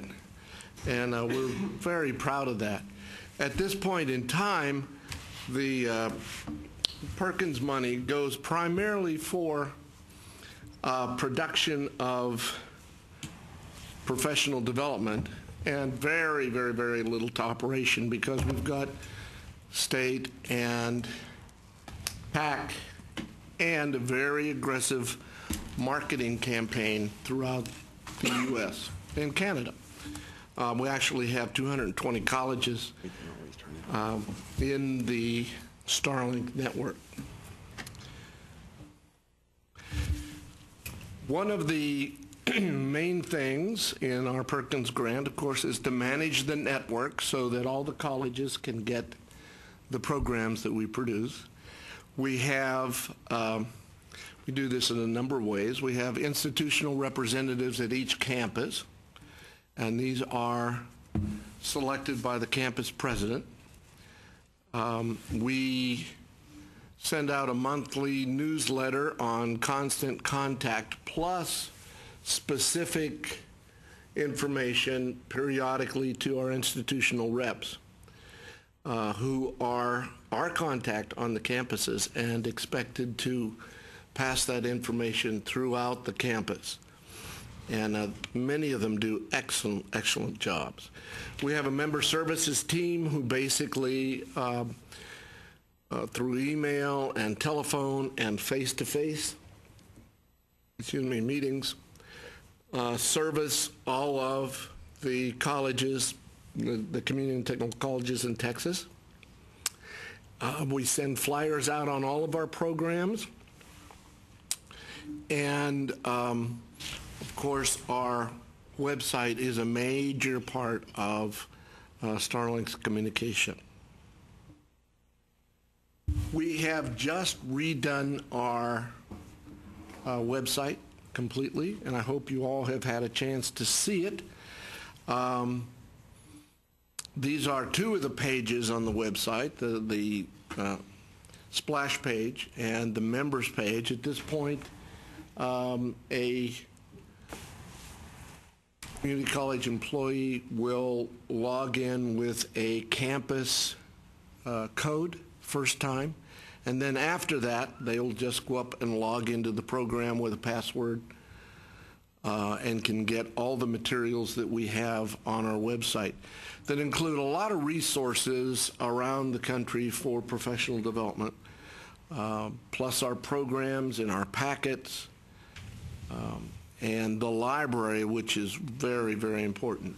We have a library now that's about 160 hours of professional development, and it's available 24/7. Much of it is located with a partner, South Plains College, on their server. And our programs, well, there's the other part of managing the network. I'll stay with that for a second. Of course, is managing the budget, general operations, and that's a big one because we do a lot of work with individual contractors for freelance production. There's a lot of information that needs to be kept on that, and of course managing at this point what is about 5 funding sources. So keeping the Starlink budget and correct accounts and managing all of the professional services contracts is a big operation for us. The other part of the network, of course, is delivering the programs. We do it over the web with the servers both at Dallas County Community College District. We contract with Seattle Community College to have a lot of our programs stored up there. And of course, the new programs are stored at Dallas County Community College District. We deliver our programs in several different ways. First of all, they're put on the web for at least 2 weeks. The Perkins programs specifically are on the web for a month. It's 24/7 to be able to access it anytime, whether it's on your campus or at home or wherever. We also provide all of the campuses with a DVD of all the programs. Each one of the programs, they go to the institutional representative. And this has become very important for the schools. They have asked us to definitely maintain that because they're encouraged to put the programs on the local area network so that they're there on their campus at any time, 24/7 for their faculty and administrators. Also, they put them in the DVDs into the Learning Center so they can be checked out. And many of the schools are taking the DVDs, the programs, and breaking them up into little pieces to use for specific situations. And in fact, we have been getting feedback that some of the programs are in fact used in classes. An example, if we have, here is one example of how that's used. We had Garrett Boone, who is CEO of the Container Store, which Forbes magazine voted the best company to work for in the U.S. He talked about their customer service. Well, they're using that. A lot of schools are using that in sections for their professional service folks and also in business classes. So those kinds of things have become very important for our colleges.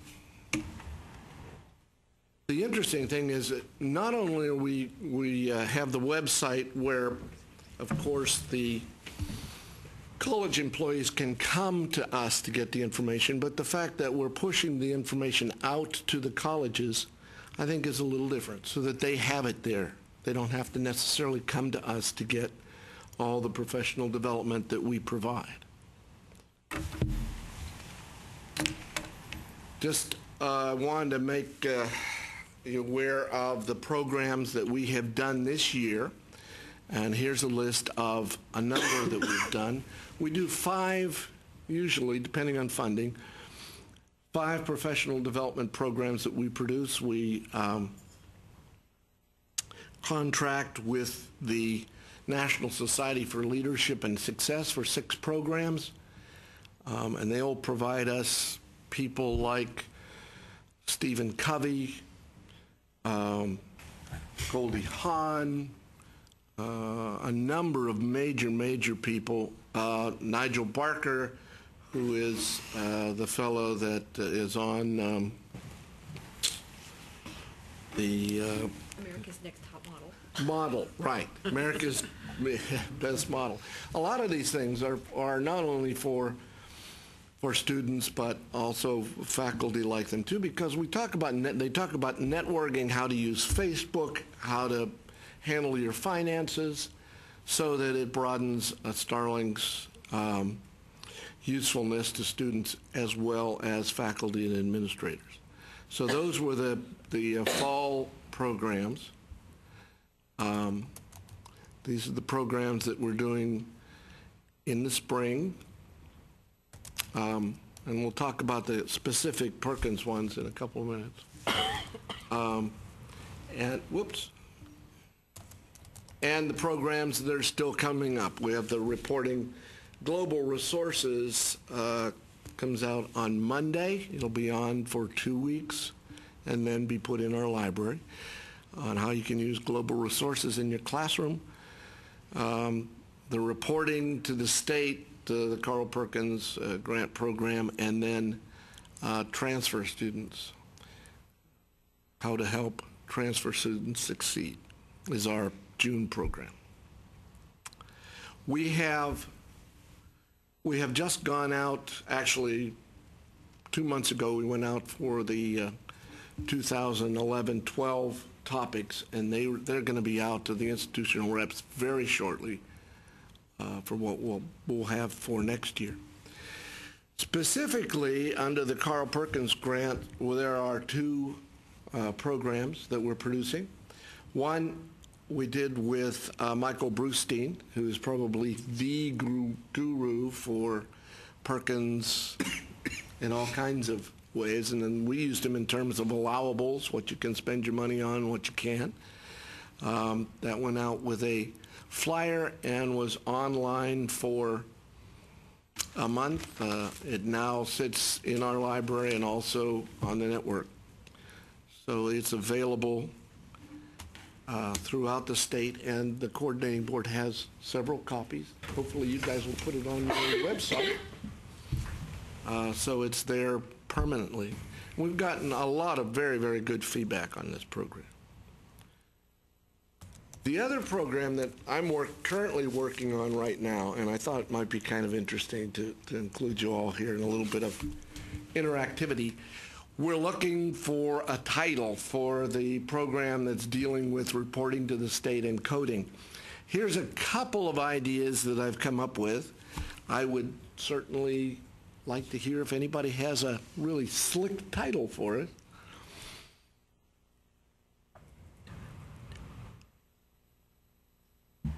And you all can think about it a little bit, and throughout the day, if you have any ideas, I'm sure Cecil will.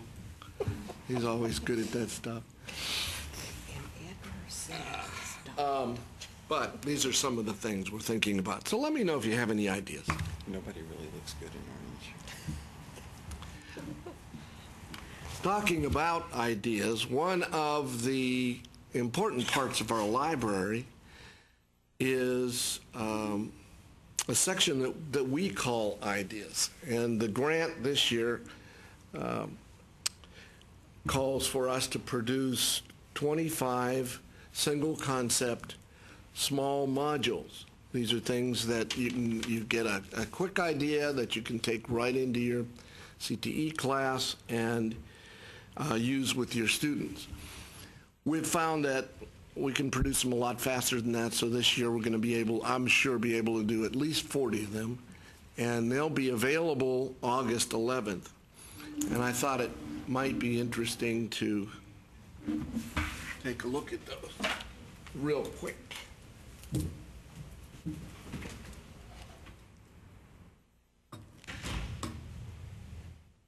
Oh, we don't have the audio, do we?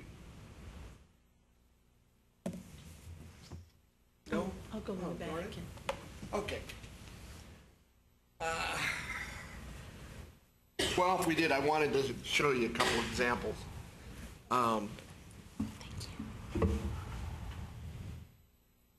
Anyway, we have about 140 of these single concept from 3 to 5 minute videos. I had hoped to show you some examples of them, some real quick ones that are on the library at this point, and we'll add another 40 this summer. They'll be on by August. And those are easily pulled up. The library is set up so that you can pull them up by title, by presenter, by subject, keyword, all those kinds of things. The other part of the grant has to do with CE administrator training. In '96, we did a 6-hour training program for continuing education administrators, which is a situation where there is a tremendous amount of turnover around the state, I'm told. GIPWE changed. A number of things changed, and so we have been asked to redo those training modules. We are working with TACE and a committee. We've put together a script that's about a little over 200 pages, so we'll probably have 6 hours of training, and we're in the midst of producing that right now. These are the 7 titles to the 7 modules that we'll do, and it'll run the gamut from what is CE to record keeping, so that if you're new to CE or if you need to get a refresher on a program that you think you might want to do, you can go to the set of DVDs and the program that will be online, not only on the network, but and on our site and the TASTE site. So you can pick it up there. Yeah, I really would. Can we do that? There's a couple of quick audio. Could have brought some speakers. I didn't think about it. A student brought up this program called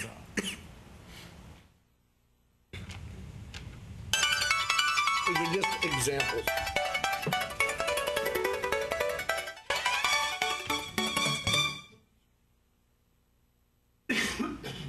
a student brought up this program called Trauma Center, Second Opinion. This is actually a surgical game. You have to conduct surgeries on injured patients, heart surgery and suture things. And I thought, well, this would be a fun diversion. So, you know, I brought it in and we played with it.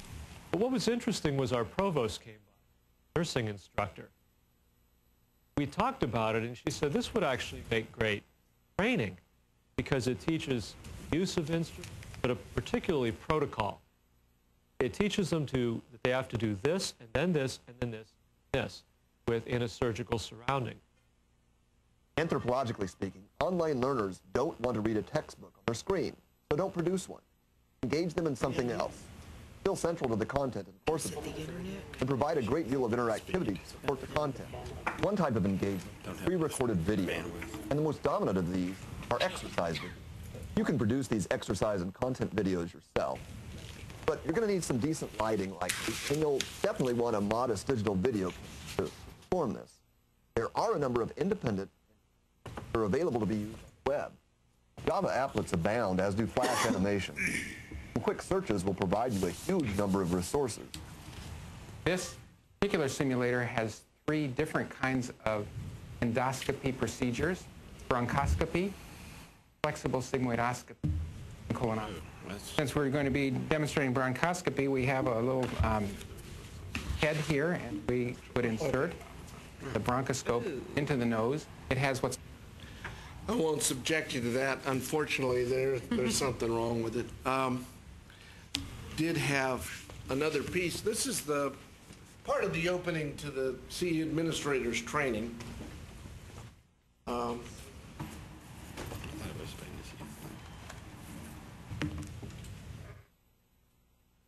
Marcus Lloyd, and welcome to this interesting, creative, sometimes mysterious world called continuing education. Just like the movies that stimulate our intellect and emotions with a wide range of subjects, so too will continuing education. It's an ever-changing entity within the college. Whether you've been hired from the academic side of the college, from the business and industry, or even straight out of college, there are a lot of things to learn and many balls to juggle in your career.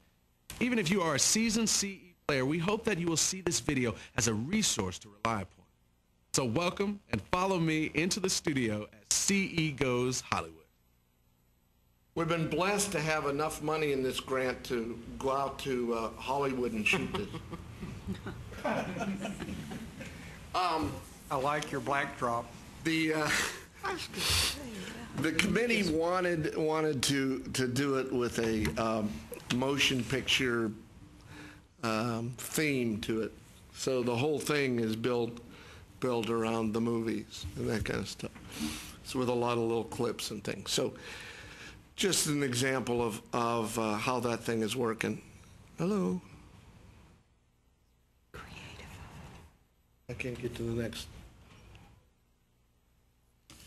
All right. The other part of our grant had to do with assisting the Texas Genuine Grant. And I've been on the committee helping Al and Elizabeth do this. One thing that we do know now, and I can tell you, if you need marketing money, we have $5,000 that we can put towards that effort. It'll help a little bit, I hope. So I just wanted to know that. So basically, that's our Perkins grant. Any questions? Anybody? Yes, ma'am. I don't have a question, but I do have a comment. I like the idea of the video clips, and one of the things that we've been hearing consistently is that students need soft skill training without additional space in the curriculum. It needs to be embedded everywhere. So it seems like your idea for the video clips would be a perfect place for a minute or a 2-minute. The importance of watching what you put on Facebook, the kinds of things you should wear in an interview. Those just a 1 or 2 minute clip and how important it is to do a particular thing. Second thing is, a school I visited with in Florida had faculty drop by and do, from other classes, they had them do motivational 1 minute or 2 minute things that would cause the students in the class to pay attention because they were not the faculty member of record. I'm thinking that you could do the same thing with the video clips here, because you could have one or 2 minute clip on the importance of perseverance, the fact that they can do it kind of attitude, just really simple, almost to the point of one-liners, but not that short necessarily. And then if people could drop them into their classes, it wouldn't take as much time to integrate it. Just a thought. Okay, well, thank you. That's good. Anybody else? Thank you so much, Henry. Thank you.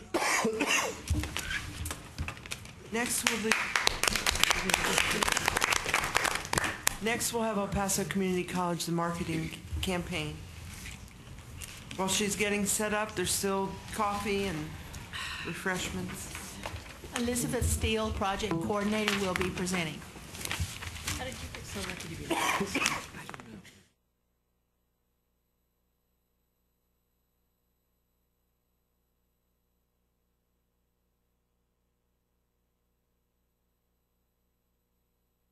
Marketing campaign for CTE.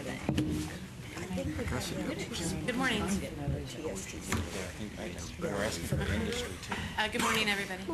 So basically, I'm here. I'm the project coordinator for the Career and Technical Education Statewide Marketing Implementation Project. Some of you may know it as Texas Genuine. And so I think we sent it to the let's get started. This effort is funded through the leadership funds, which is why we're here. And we have an advisory group, which is representative of the whole state. And it's representative of tech preps, of TSTCs, and the community colleges. And our focus is on how to promote career and technical education across the state. This is just a quick listing of our advisory group members, and this is a more visual look of the type of way we're representing across the state. We have a fair representation. We are looking at possibly on that lower part, the Rio Grande part, of inviting another representative so that we have a more full representation. I'm pointing at Terry's hinting. And we're very lucky that today we have Terry Stewart Mouchelet and Henry Hartman from Starlink, who are our representatives also on our advisory group for this effort.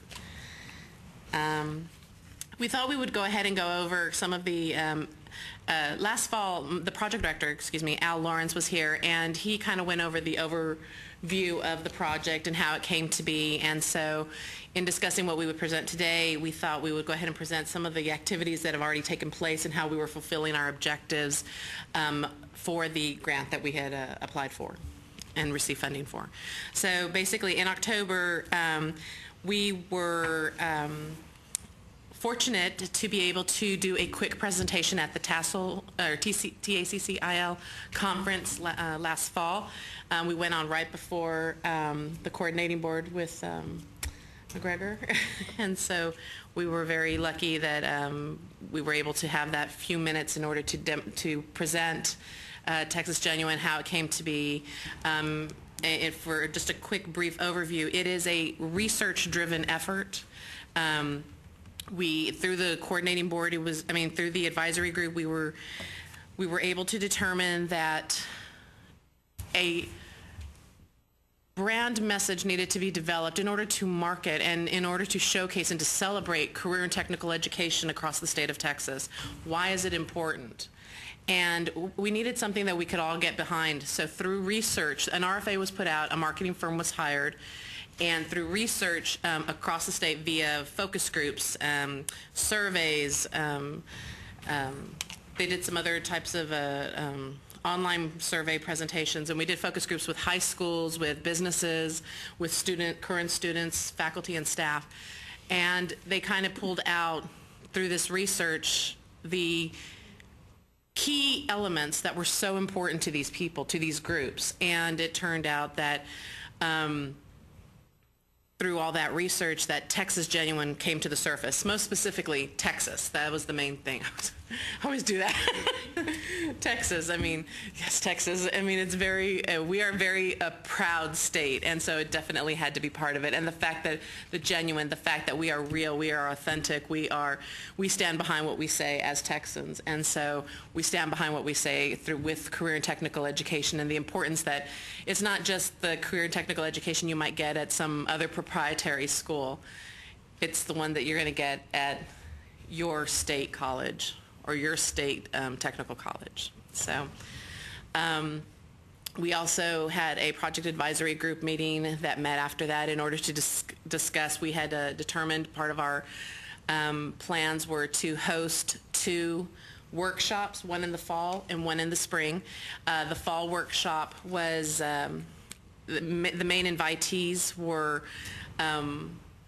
marketing directors and VPs and deans and career and technical education administrators in order to present this effort to them and to let them know that it is available for the whole state to utilize. We also contracted with Interact Communications, who was the marketing firm who won the RFP, for the creation of the initiative, and we went ahead and contracted with them for statewide photography to be done, so that Texas Genuine, basically all the colleges in the state of Texas would own this photography. It belongs to the state, it's of the state, and it will be outside photos, urban, desert, the water, the various regions we have of Texas, as well as some indoor photography of all the diverse student population that we serve. And this would be used as part of a toolkit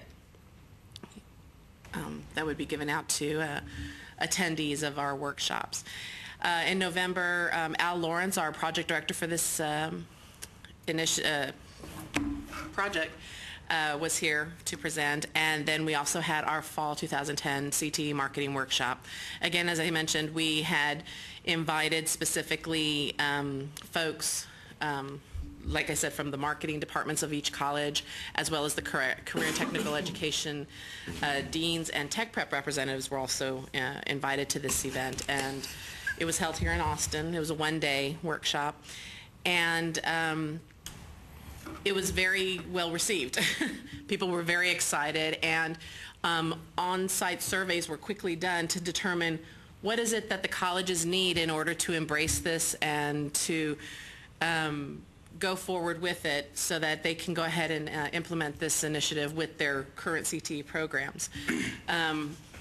Last fiscal year with the advisory group, when we first started this project, it was determined that the main thing that we wanted to do that was so important was getting buy-in from the colleges. If you don't have the buy-in, then it doesn't do any good to say, here, we have this. You're not going to use it.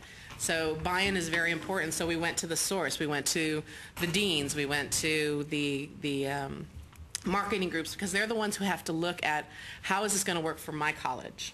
And so that's why we went ahead and decided to hold this event. Oh, and just real quickly, at the survey that was done quickly, that was done there, we talked about what were the main things that seemed very important. And it was determined that having a website was very important for this initiative to be successful, that program videos be described, kind of like the ones that you were describing, these little 1-minute ones, but these would be focused on the career and technical education programs, very specific. And they also wanted additional workshops, more hands-on regional workshops to invite other folks from their particular locations. So in December, before we all went on winter break, we went ahead and contracted with Interact Communications, our marketing firm, for the production of program videos. And like about 25, we said we would do 25 to start with, as well as the development of a website, and to include also a digital social media marketing campaign, as well as to continue to develop some additional toolkits that can be used hands-on at each of the colleges so that they themselves can start implementing these resources that have been purchased and created for them, for y'all, to be able to utilize with your own individual colleges. Let's see. In January, a couple things happened right as soon as we got back from winter break and before classes started. We had every intention of presenting to the presidents and chancellors in fall. Unfortunately, it did not work out in order to present this initiative. So in spring, at their spring session, we were able to present Texas Genuine to all the presidents and to all the chancellors that were members of the TAC that attended that spring session.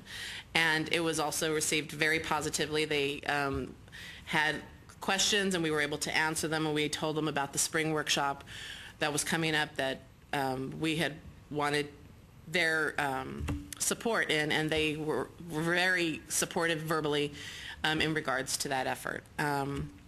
We also submitted a research, as I mentioned previously in our November workshop. It was determined one of the main things of the results of the survey was they wanted these program videos. Well, how do we determine which 25 we want to do? So a quick survey was sent out to deans, VPs, administrators specifically, and it went out right around when school started, so it ran for about 2 weeks, to determine, you tell us which are the programs that you think are the most important that could benefit from this 1-minute type of program video. And that survey was sent out, and so those results were being compiled, and we were going to share them with the whole advisory group. El Paso doesn't necessarily make all those decisions, dun, dun, dun. We always consult with our advisory group, whether it's via email, a conference call, or with an actual meeting to present that information so that all of the decisions made for this initiative are of the group representing the state as a whole. And we also began conversations with the coordinating board at that time to find out about getting a trademark for the Texas Genuine campaign. So in February, we had our advisory group meeting, and the results of those top 25 programs were presented. There was a lot. There was a huge group, but it was great. It was great to get that kind of response and to know what programs were really important to all the colleges across the state. Based on the top 20, we decided as a group to, instead of doing 25 individual program videos, we decided to do 24 with one compilation video, which would kind of be like a greatest hits of the top 24. And TSTC Waco and El Paso Community College stepped up, and we for filming locations. We had the largest number, both between us, our two schools, we had the largest number of programs that we could handle, as well as arrange it. In order for everything to proceed quickly, we both, our two entities stepped up to host and make the arrangements for, with the coordinators, for space, for where the filming would take place. Additionally, one of the things that was really interesting about these particular program videos, these are not interviews with the faculty. These are not, you know, kind of like outside landscape type of shots and anything like that. These videos are of the students because kind of like what, again, referring back to your statement earlier, these are not faculty that are going to be what they were is that they were going to be interviews, 1-minute interviews, and it was a conversation between a current student in that program, so someone who's getting into the program, I'm really into this is kind of what I want to do, and a graduate, a recent graduate of the program, so that they can say, you know what, I went through it, and this is, you know, how I came out on the other side, and that way a student watching it can kind of like, I'm there, or I'm interested, but where can I go afterwards? So it really helps us to make it that every student personality. And we have such a diverse population, we tried to really hard to make sure that we had that same type of representation in these program videos. But that was the main focus. It wasn't faculty driven, it was student driven, because that of course is our audience, are the students. And so over 2 weeks' time, in February still, we went ahead and did this filming. 1 week in El Paso, 1 week at TST Waco, and then we also, Temple College stepped up at the last minute to take care of one of the programs that because we based it on the zip codes and we were off on one, we thought it was one and it ended up being something else, and Temple College stepped up right away and said, yeah, we'll do it. And so in 2 weeks' time, we still were able to get all 24 videos filmed. And from what I've kind of gotten a little preview, and it looks really good. So I'm very excited about it. So we also, the Texas Gulf Coast Consortium, excuse me, also hosted a webinar. They hired, or not hired, they had Dr. Pam Cox-Otto, who is the CEO of Interact Communications, present on career and technical education and the Texas Genuine initiative, and that was also online, and I think it's in their library as well. And let's see. Okay. In March, we held our spring 2011 Texas Genuine CT workshop, and this time we decided to kind of mix it up a little bit. We continued to invite marketing firms because we were still getting calls and emails from not marketing firms, I'm sorry, marketing departments from the colleges, because we were still getting calls and inquiries that they couldn't make it to the fall one, so they really wanted to know what was going on, and so we're like, okay, so let's just invite those groups again. So it was marketing departments, deans from CTE programs. We also had the tech prep groups. We also invited workforce and business and industry representatives, like from the Workforce Solutions in the local regions, as well as the Educational Service Center representatives, because it's our goal as well to, you know, we want to catch all our students, those students that are starting out in high school, continuing on to college, going to university, and going out into the workforce. So we want the full spectrum, because that is who our student population is. And as was mentioned in all these other previous presentations, like with Temple and that Terry was showing with the network that Brian's working on, we have a vast range of students, and we need to reach all of them, and we need to make sure that each one of those students knows that they are being represented and heard. So that presentation was also at the spring workshop very well received. The ESCs were really excited about it, and we actually had a fair representation of ESCs there too. So we also found out that in regards to the ownership of the Texas Genuine brand name, that we needed to work with TEA, so we initiated conversations with TEA in order to get the Texas Genuine trademark.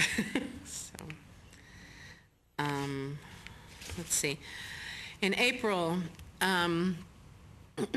we presented the Texas Genuine brand message, again more condensed because we have been doing this for a while, as well as demonstrations of current and actual usage of some co-branding efforts that are being done on how these colleges can actually work, how the Texas Genuine enhances what they're already, the efforts that are already in place with your colleges. It doesn't take away from your college. This is only to enhance it and to enhance those programs and bring notice to those programs.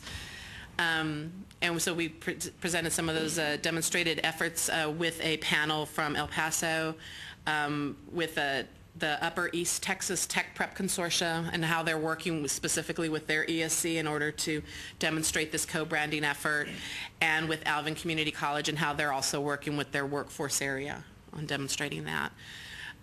There's today's presentation that I'm doing right now. And then we also had a project advisory group meeting to discuss how we wanted to discuss activities planned for the rest of the remainder of this fiscal year, our application for next year, and to discuss the activities that have already taken place. So kind of talked about that. And efforts that are planned going forward for the remainder of this fiscal year. We are going to be doing presentations of the Texas Genuine Initiative at the CTAT conference this July in Dallas. There will also be a presentation at the CTE Summer Conference for Upper East Texas Tech Prep area. It's their group effort with Tech Prep and their ESC. At the spring workshop, we received a request for the Connect 3 conference, which is, I believe, the Waco area. They also would like a Texas Genuine presentation. At the TACD conference, we received a number of interests on, can a presentation be part of my workshop that's going on and stuff like that. So there's a lot of talk, which is really good, and people are interested in how they can get it all together. We are looking at having a main launch of the Texas Genuine Initiative in June with the coordinating board, with TAC, and hopefully legislative support. One of the concepts that came to mind was like a Texas Genuine Day and or week. Possible marketing efforts that would be made available to all the colleges and throughout the state would be PSAs, press packs, promos, billboards, and these would be statewide billboards that could be done. These would all be funded through the project at no cost to the colleges to support this launch and this effort. We also, in response to that initial survey that was done in November about the need, not only was it program videos, but it was also website. Website was very important, so that has been under construction. And we are, it is our hope, and it looks like it is going to come to fruition, that the website will be ready to go at the end of May to coincide with this launch in June. And those first 25 videos will be made available on that website as well. So all the colleges will be able to access it directly. We have also the submission of our application for leadership funding, which we hope we get invited to apply. And then we are anticipating our final year's project advisory group meeting to be in El Paso, probably in August. So, oh, and another, we also got requested, I just got it actually right now, for the Upper Rio Grande College Tech Prep Conference in August. They've also requested a Texas Genuine presentation. And in regards to some of the other efforts, the other aspect that was asked for at the fall workshop was regional meetings. Part of what we would like to do in the future, assuming that we can go forward with this effort, is host these regional meetings where we would go throughout the state to present a more hands-on. One of the comments that came back to us a lot was that people were saying, oh, I really want my graphic designer to come to this because I want to see exactly how to implement these resources that are made available, this photography that is for y'all, these, how you came up with the messages, how do we make our logo stand out just as much as the Texas Genuine, how do we make it all work together? And so our proposal is to include regional workshops, at least for probably up to 6 or 7 throughout the state of Texas, so that folks could come from the colleges and actually get this more hands-on approach in order to do it. Because some colleges have huge marketing departments and some it's a one-person deal. And I mean, the way the toolkit works, it's basically set up so that whoever, it could work for a one-person office, or it could work for a huge, graphic designer specific type of person. So in response to that survey that was done in the fall with the group that attended, we have our program videos, we're guiding our website, and the third was the regional meetings, and we hope to be able to respond to that request as well. So this is our logo, as many of you may have already seen. And I just wanted to also show you briefly demonstrations of what we presented at TACD. These are actual current co-branding efforts that are in effect at present and that are being done. At El Paso, this actually appeared in our local paper, this is how it was, a black and white. This is an actual billboard that we have off of our main drag I-10. So these are some other promos that have appeared in various magazines and papers in El Paso. And we're demonstrating how the logos are able to work together to still promote these career and technical education programs that are so important to our community. This is from Tech Prep from the Upper East Texas. This is their promo that went out, their ad for their CTE summer conference that is taking place in June.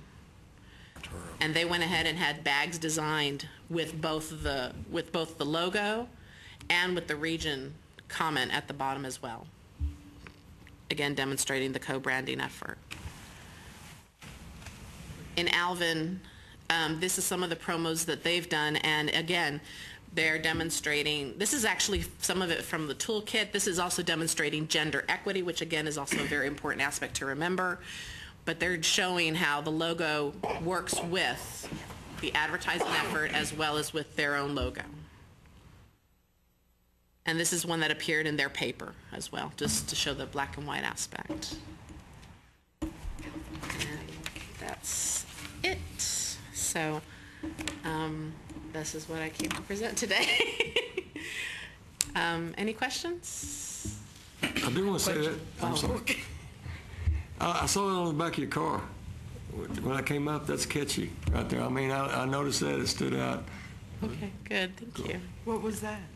The logo. You noticed the logo, right? On the back of your car. I was thinking, man, I'd like to have that on the back. I don't have it on the bumper sticker yet, but we're looking at different things. You saw it on which car? There's a white car when I was pulling in. I mean, when we came in, walked in. There was a Texas Genuine thing. Oh, wow. Okay. That's good to know. Yeah, I mean, it's been very popular. Again, the creation of this went through the advisory group. To come up with just the name, it was full research, as I stated. We did through focus groups and surveys and so forth. And the logo itself also, there was many options, not many, but there was a good number to choose from. And so the advisory group did have a bit of a struggle, not a struggle, but there was a lot of things we had to take into consideration, especially when we were looking at co-branding, as well as it standing out on its own. So, but as a group, this is what was decided upon. I don't have a question, but I would like to make a statement. Sure. I applaud you and your group for your choice of production people. Thank you. I was privileged to be part of the production crew or to work with them. Jan Osborne gave me a call and said, we need to shoot some video of your labs, and the first thing you do is cringe because you don't know what's going to happen. They were very professional. There was no interruption of the labs.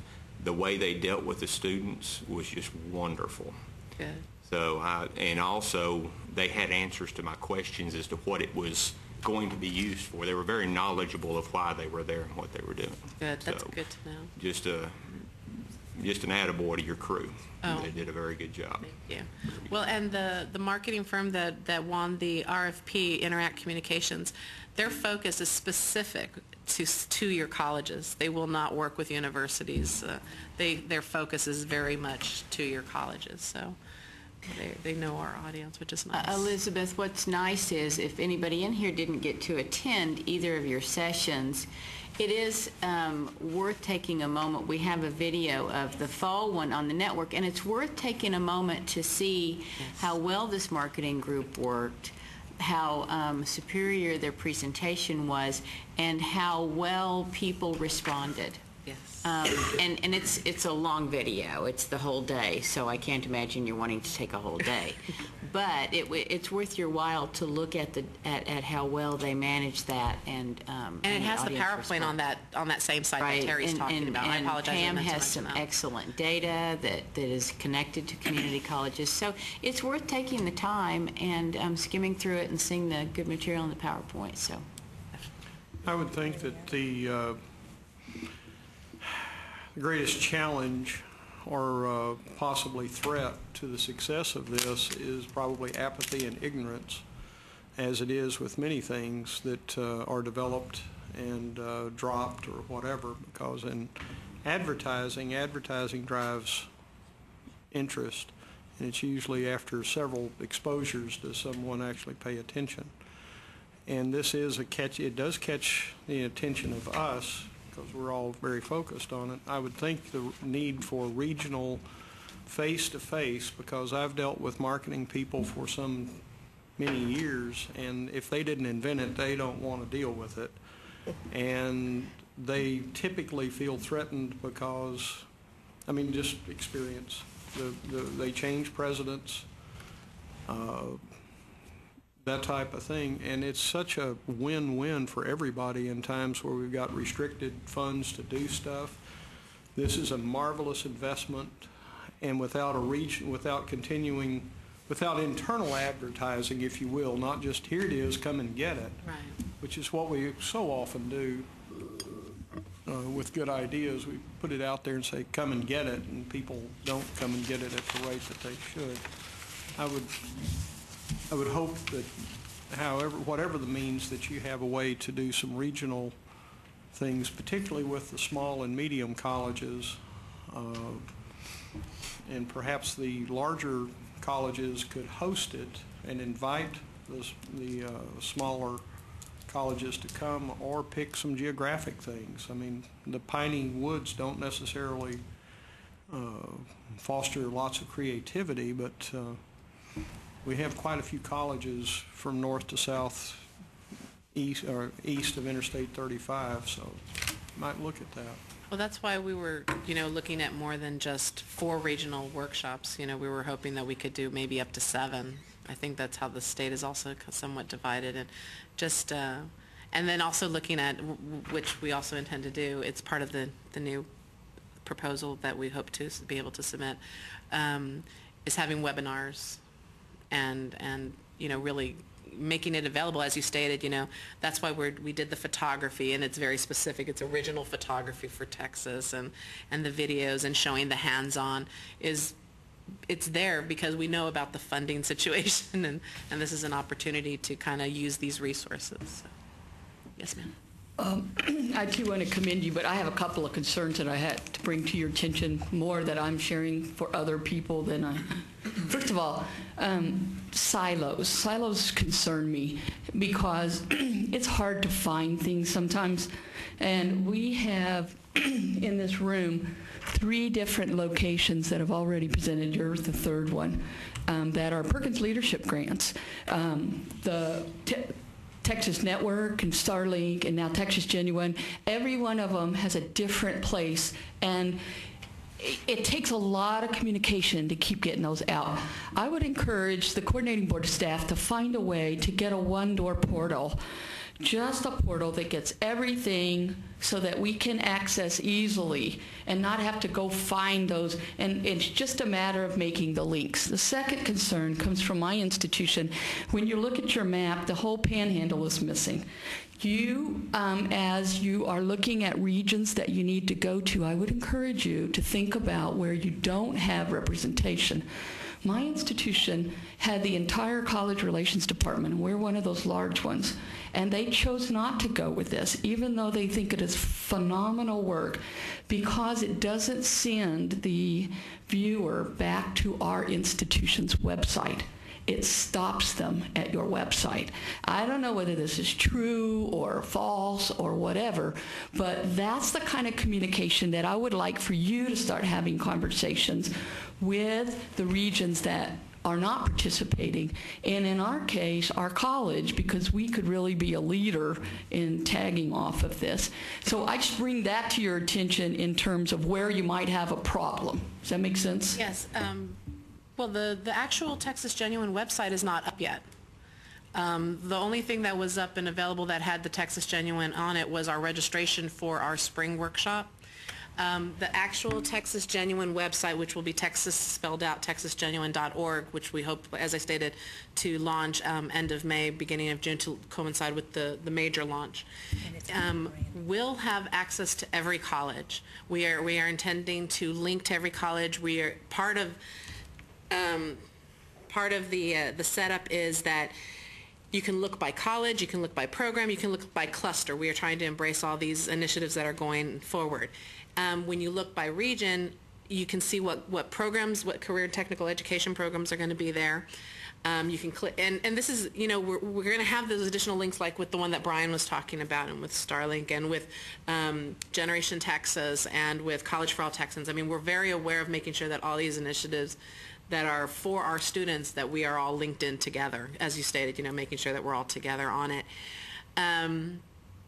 What is going to be created on the website as well, that we are doing just as an initial setup, will be an initial landing page that will have y'all's website and the links directly to your website, showcasing, again, those on this main website page that will be part of the Texas Genuine site, the programs that you currently have that are career and technical education. So that will be part of the actual website when it is done. See, and all of that is probably just communication, and no one from our college relations staff has attended any of your Workshops, okay. So that's the kind of thing that I'm indicating to you, that if you could get to the ones that haven't signed on, there's probably some reasons that they have misunderstandings like we do. And that makes perfect sense, because I had a lot of people say, oh, I couldn't see anything at your website, all I got was the registration. Well, that was the main purpose of that particular website, was just for registration. It wasn't the actual one. But no, good points. Thank you. Until your launch, you're going to have a lot of these over-expectors that think that you're finished and you're ready, and you're just beginning, and they make the wrong assumption.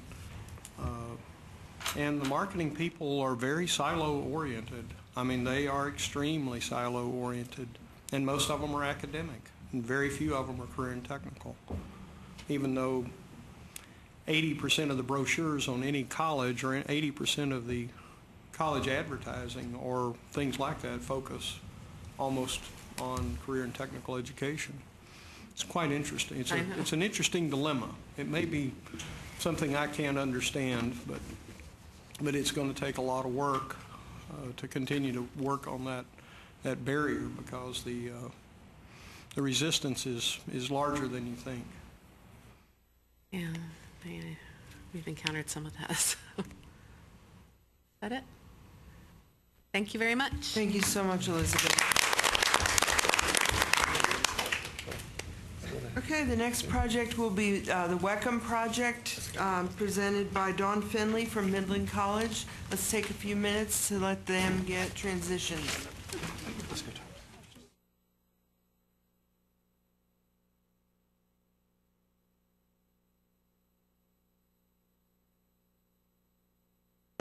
We have Dawn Finley, who is the project director, and Robin Garrett, who is the chair of the Weckham Advisory Committee. And what school are you from? Lone Star College Lone System. Star College. Thank you. Thank you, and I'm delighted to be able to present on behalf of Midland College and the Weckham Workforce Education Course Manuals, affectionately known as Weckham. And going to go back in time just a little bit. Before Weckham, there were approximately 33,000 courses that were individually approved and on college inventories across the state. This created difficulty with portability from college to college, as you could understand. It was difficult for employers to determine the levels and content of training that their students had, that their employees or potential employees had received as students at these various institutions. Also, other state agencies had to individually approve the courses, so there was quite a potential for logjam in trying to get our courses for the colleges approved. So why do we need the WECM? The WECM provides consolidation and standardization of workforce courses across the state. Currently we have, as I told you before, we had 33,000 before the WECM started, and we are now down to 17,000 courses, which is a more manageable group, and even more so when you think that some of that is mirror courses with simply differing credit levels, semester hours of credit rather, and when you eliminate the mirror courses, there are actually more like 10,000 courses, makes it a much more manageable group. It ensures that the curriculum remains current and aligned with industry needs, so it provides a service to our students once they are going out into the community looking for employment. It allows for portability of credit between the Texas community and technical colleges. It provides a mechanism to allocate state contact hour reimbursement dollars, and it provides assurances and accountability to the legislature for workforce training dollars in the way that's spent. So what is the WECM in a little deeper detail? Again, it is a workforce education course manual. It is a web-accessible database of pre-approved courses for use by the state's community and technical colleges. It is housed and funded by the Texas Higher Education Coordinating Board. It is managed by the WECM project staff, which currently consists of myself as director and a secretary in my office. It is overseen by the WECM Leadership Committee, which is consists of educators in the career and technical fields from across the spectrum of community colleges and technical colleges in Texas. It is maintained by community and technical college facilities or faculty at the annual course review WECM workshops. A WECM course has specific things that are required in order for it to be included on the database. Each of these things are included in a review when we do the workshop reviews of the courses. What is the WECM structure? It consists of course, the career and technical education courses. It also, where needed, has accommodations for standard external learning experiences such as practicums, clinical experiences, and internships. Also has short-hour courses and professional development courses for continuing education. When warranted, the colleges are also able to submit local needs courses that may be specific to a region or a particular industry that is not found throughout the state in equal amounts. Additionally, special topics courses may be used to address traditional or transitional content such as current issues or emerging technology. What is the WECM project itself? It's an evolving project that's responsible for maintaining the currency of the WECM, including conducting review of courses, and providing the coordinating board with information that allows it to update the database and keep it current. It is a field-driven maintenance process and primarily involves the faculty at the colleges who are nominated as content experts, also called instructional specialists, who review the courses on a cycle that is established by the WECM Leadership Committee. The WECM is a website and database of courses maintained, again, by the coordinating board. It is a network of workforce higher education professionals across the state of Texas.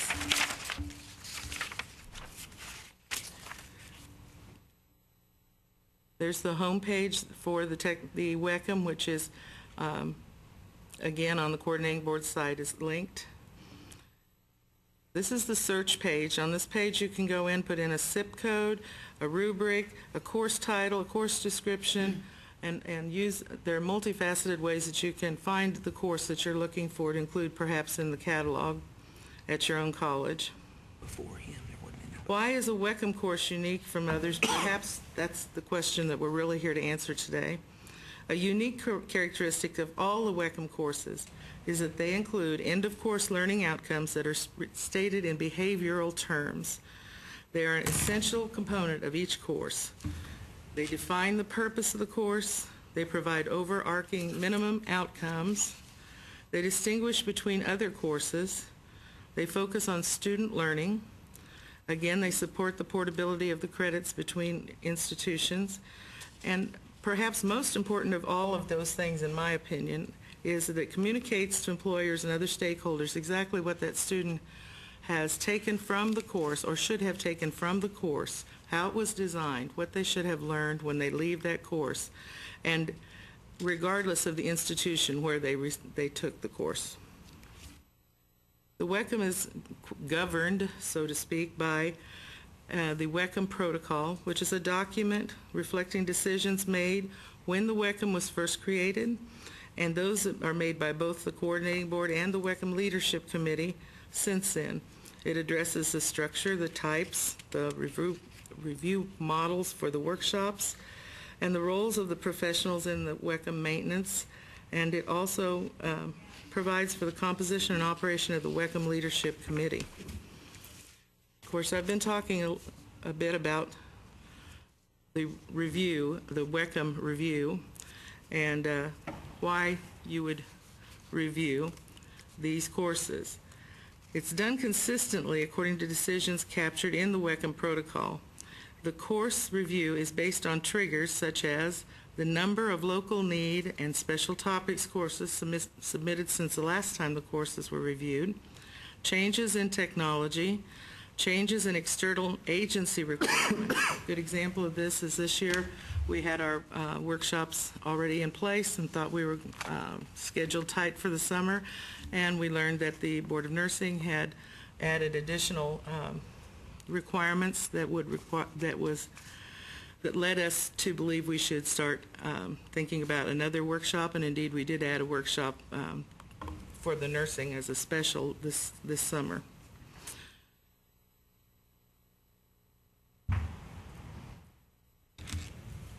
So who uses the WECM? Basically every community college or technical college in Texas uses this catalog of courses. It is also the mechanism to allocate state contact hour reimbursement dollars. The WECM project staff, the WECM Leadership Committee, work together. The staff, being myself and the secretary, provide the daily operations and do the workshop planning, the planning for the meetings, and the WECM Leadership Committee oversees the database maintenance, and they maintain the WECM protocol, which provides consistency and is a reference document to make sure that the quality of the WECM continues. It consists of, the Leadership Committee consists of recognized practitioners who are competent in WECM and cognizance in their educational area, as well as the context of workforce education in Texas as a whole. The WLC identifies issues related to maintenance of a WECM and process by which it is maintained, and it recommends to the Coordinating Board the guidelines for use of WECM courses. Membership in terms of the WECM Leadership Committee are established by WECM protocol. There's also an element in that the TASTE Committee, TASTE WECM Committee also reviews the continuing education special topics and local needs courses. The WECM workshops review courses within a particular SIP approximately every 3 years, although that modicum is going to be changing shortly, and Robin will be visiting with you about that. This is Robin Garrett. She is the chair of the WECM Leadership Committee, and I'm going to turn it over to her now. Thank you, Dawn. All right. Whoops. Did you want to talk about the goals? Sure, I'll talk about the goals. Okay, go ahead and talk about the goals. You skipped that. I thought that was after you. I'm sorry.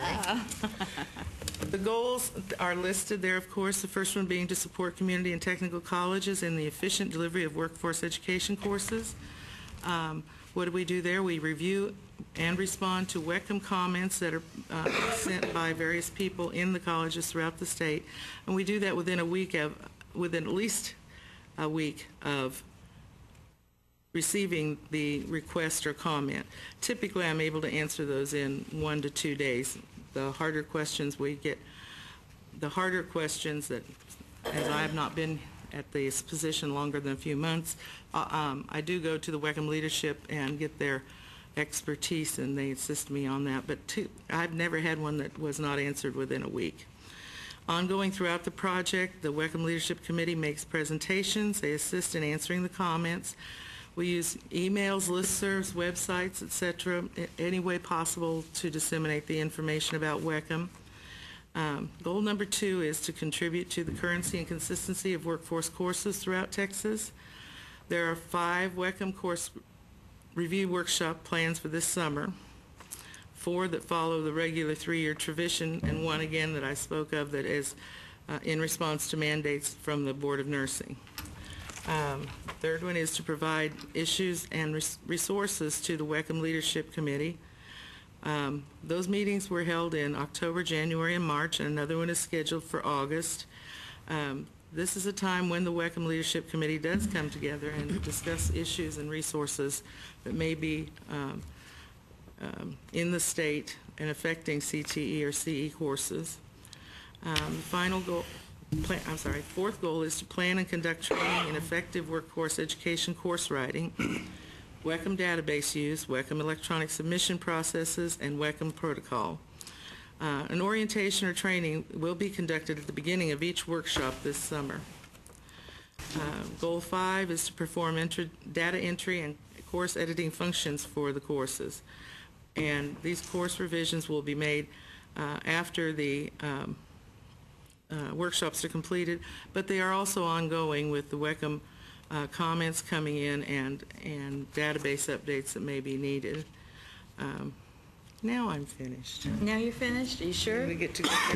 Well, we'll see. Let's see. Click it again. Let's see if I have a surprise. There are the no, that's still yours, isn't that? Yeah. No, but those are the important dates, again, that I was just speaking of, the workshop dates. There you go. Okay. Thank you, Dawn. As John said, I'm Robin Garrett, the chair of the WECM Leadership Committee. I just assumed that role in this year, and I've got one more term after this year in this role. Based on the goals that you just heard from Dawn, the main function of this project is to maintain the workforce education course manual to provide efficient, timely, up-to-date courses for our community and technical colleges across the state to provide workforce education. And so in that, we have to have, as she mentioned, the triggers, the ability to know what needs to be reviewed, when it needs to be reviewed. And these triggers, as she said, were things like courses that the colleges didn't have in the WECM. They couldn't find them in the WECM, so they submit special topics and local needs. Industry triggers, things, emerging technologies, certification changes, things like that. And all of that is outlined in WECM Protocol 20102 as far as the triggers causing us to look at these courses for review in the summer. Well, since we're getting these all year long, Dwayne Hiller used the perfect term at TACTI this past week. We end up with a mishmash, and it's a good technical term, of courses that need to be reviewed each summer. So, and once we get this mishmash of courses, it's Dawn's responsibility as project director to try to coordinate and group these into various areas and make a cohesive team, or 7 teams, at each of the 5 workshops that we hold in the summer. And she did a great job with this. She really did. At the first workshop, it's mostly business-type courses. So she was able to take these triggered courses and group them into mostly business-type courses, law, administrative assistance, general offices, banking, real estate, things like that in the first workshop. The second workshop that's listed there is the nursing workshop, and that, as she mentioned, was triggered by a change from the State Board of Nursing. Really, the second workshop that we had scheduled is going to review 1,164 courses. That's a lot of courses in one workshop, and we're talking really a day and a half. And I'll get into the details of where we're going with that for next year. But that composes all the IT areas and things like networking, graphic design, desktop publishing, all of the IT type courses, and drafting got stuck in there. But it fit. Community or computer assisted. That's right. It sure is. That's right. Choice. So, but that's what she has to deal with, and she's got to make sure that we have the right amount of courses and get the right people up there. So it's good what she did. It was perfect. Then the workshop number 3 deals a lot with the health courses, health-related courses. Some of those were dental assisting, dental hygiene, anatomy is one of them that's in there, massage therapy, phlebotomy, things like that in Workshop 3. Workshop 4 is also health-related. Physical therapy, sonography, occupational therapy. I'm just naming some of them that are in it. There's, as you can see, there's 950 courses, so there's many, many more areas that will be covered in this workshop. Each of the workshops, we have between 5 and 9 teams broken out of instructional specialists to review them. And we've discovered that there's an issue with what happens after the workshops, when the courses that have been reviewed and gone out on the website after August 31st, people start realizing, wait a minute, that course was changed, and that's in my program. And this course was changed, and that's in my program. For example, let's think about the drafting in Workshop 2. Okay, yes, it's computer-assisted, and it needed to be reviewed, but we don't know, does that affect some of the construction trades? We don't know. That the Weckham Leadership Committee doesn't know. What about in Workshop number 3, where we've got one team reviewing anatomy courses, but then we've got massage therapy being reviewed as well? Come August 31st, they may turn around and say, wait a minute, that anatomy course was modified, and that affects my degrees, that affects my programs, because I use that course in mine.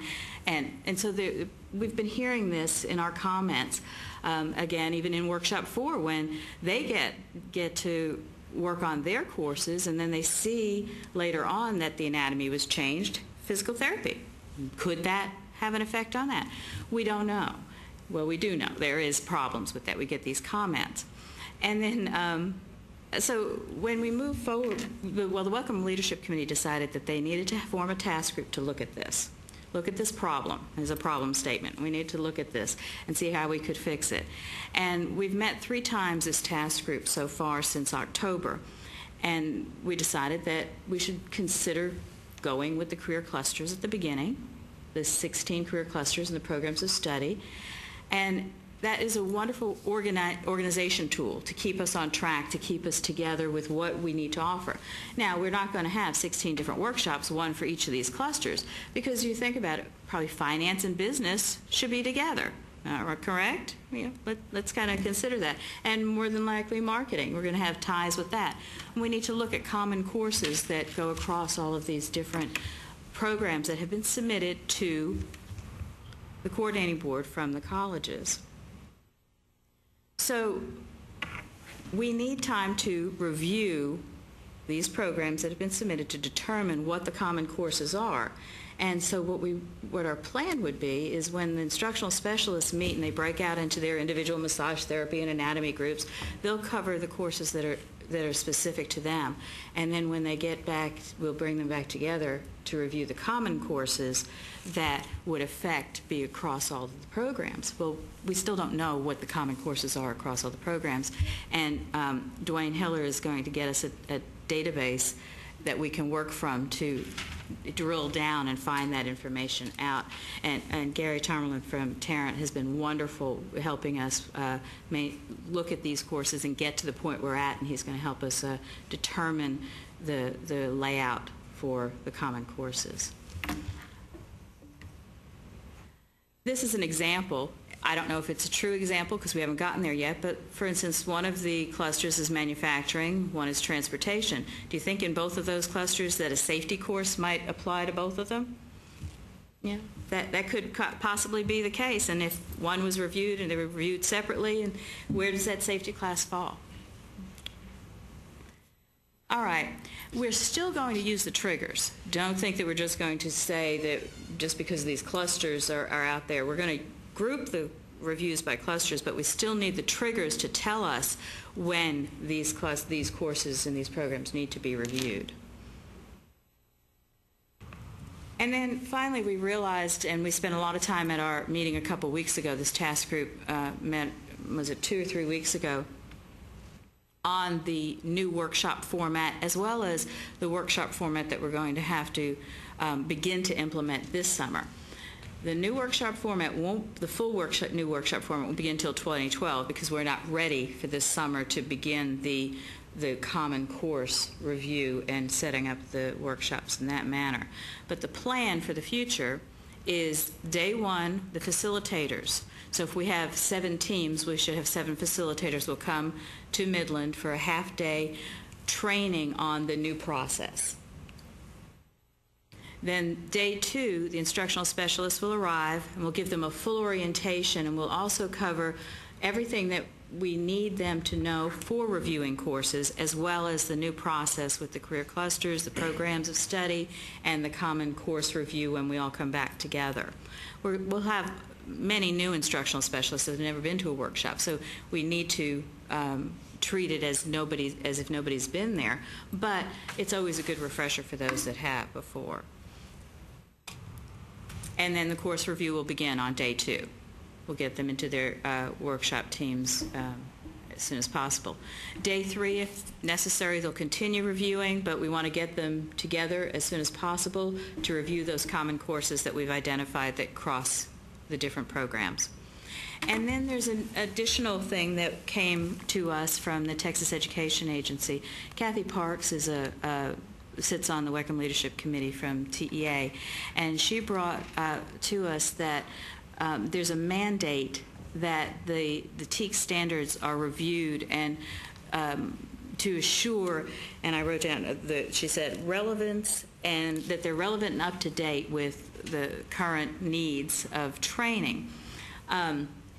She spent, after last summer's workshops, a considerable amount of time going through what WECM changed and comparing it to the TEACs, and she asked for our assistance with that in the future, and the WECM Leadership Committee agreed that this is a very important component of this review, and that they need to know if there's changes in technology. And we have the instructional specialists on staff, but on site during the workshop. Why not utilize their expertise to help the TEA with this mandate? So we will begin that this summer. So that's the only change to our summer workshops this summer. So the collaboration with TEA will be very effective to help them. And that was about it. Do you have any questions?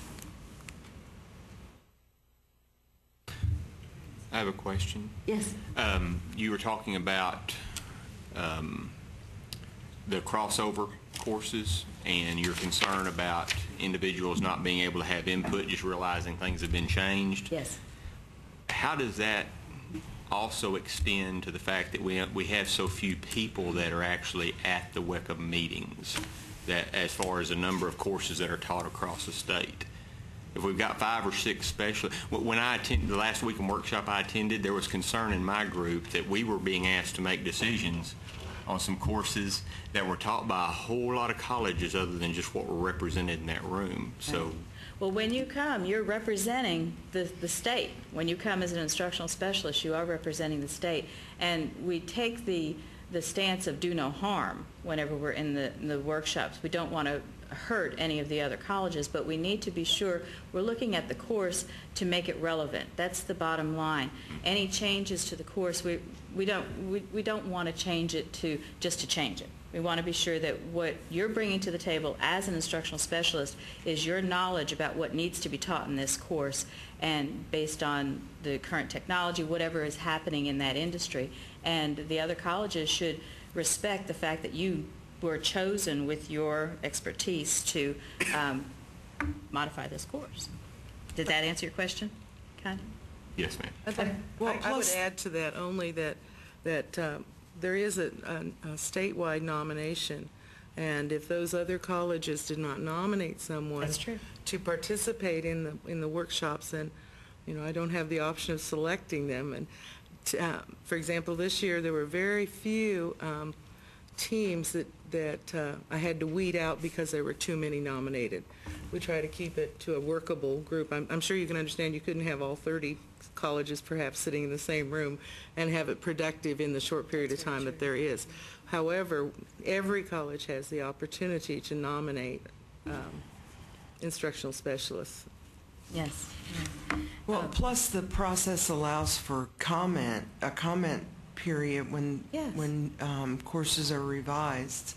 Well, and also, it's out there right now. People can see what courses are about to be looked at over the summer, and they can post WECM comments right now that will be brought into the team, and we can review them at that point when the team is together, because I've had them come when I've been a facilitator. This college has this concern about this, and we read it to the team and get that information. So if you want to encourage other colleges that are not participating to do that WECM comment, that'd be great. I have a question about the review from TEA with the TEKS.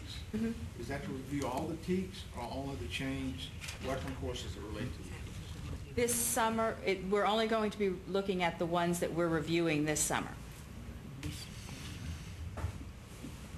Yes, Robin, I think the only weak link in the chain is making sure that each of the colleges, registrars, TACRO, that type of, know that changes are imminent, because there's a 1 year, most people, faculty in particular, think, oh, you just changed my program. Well, it goes into effect in a year. 18 months, yeah. You have time to adjust and prepare. Right, that's correct. Or comment, and there have been examples where a change was by the leadership committee was overruled because of comments from the colleges. So there is, it's not, okay, on August 31st, it's over. That course is done. Here's the replacement. Change your curriculum immediately. Yeah, you don't have to. So there is that process. And that's coming back into education 6 years ago. When I've explained this to some of my friends across the United States, they just can't believe anybody could do this. Do what? Do WECM with really? Common Course. They understand that the academic courses never change, and so that's easy to do. Yeah. But in technology, they really don't get the idea that people from across a vast state like Texas can agree to anything, number one. The and number two, it's is probably amazing. one of the hallmarks of this state that the coordinating board has supported. And I wasn't here when it started, and I'm glad I wasn't. There's a lot of bloodletting, I understand, but it really is a phenomenal mechanism to keep us current. Right. And to think that Dawn and one other person keep up with all this. It's amazing. It really, truly is. The other way it's been used by my employers is once they find out about it and TWC finds out about it, they go out there and look and they say, is this in your inventory? And the answer is yes, everything there is in our inventory. We can teach the question is whether we've got the resources to pull it off. And so that its visibility outside of career and technical education in the community colleges is growing rapidly, particularly in the private sector. They are really looking at it going, it's unique. Mm-hmm. Yeah, I was at a conference that had leaders from around the country, and they've come to me and they say, that WECM thing you do, I wish we could have something like that, but they can't, like you said, they can't even fathom that anybody could agree to be common. So, yeah. Any other questions? Other questions? And it is Texas genuine. That's right. That's right. Just a comment. I think it's misnamed in that people think it's an actual manual, and the whole thing is online. I mean, I don't think anyone could possibly print out 17. Instructional specialists attempt to do that before they come to the workshops. I'll bet. But yes, you're correct. Well, thank you so much. Thank you. Great segue into ours. Well, we have a quick break before we start the last one of the morning, and that will be the Renewable Energy Development, Ethanol and Biodiesel Technology by Angelina College.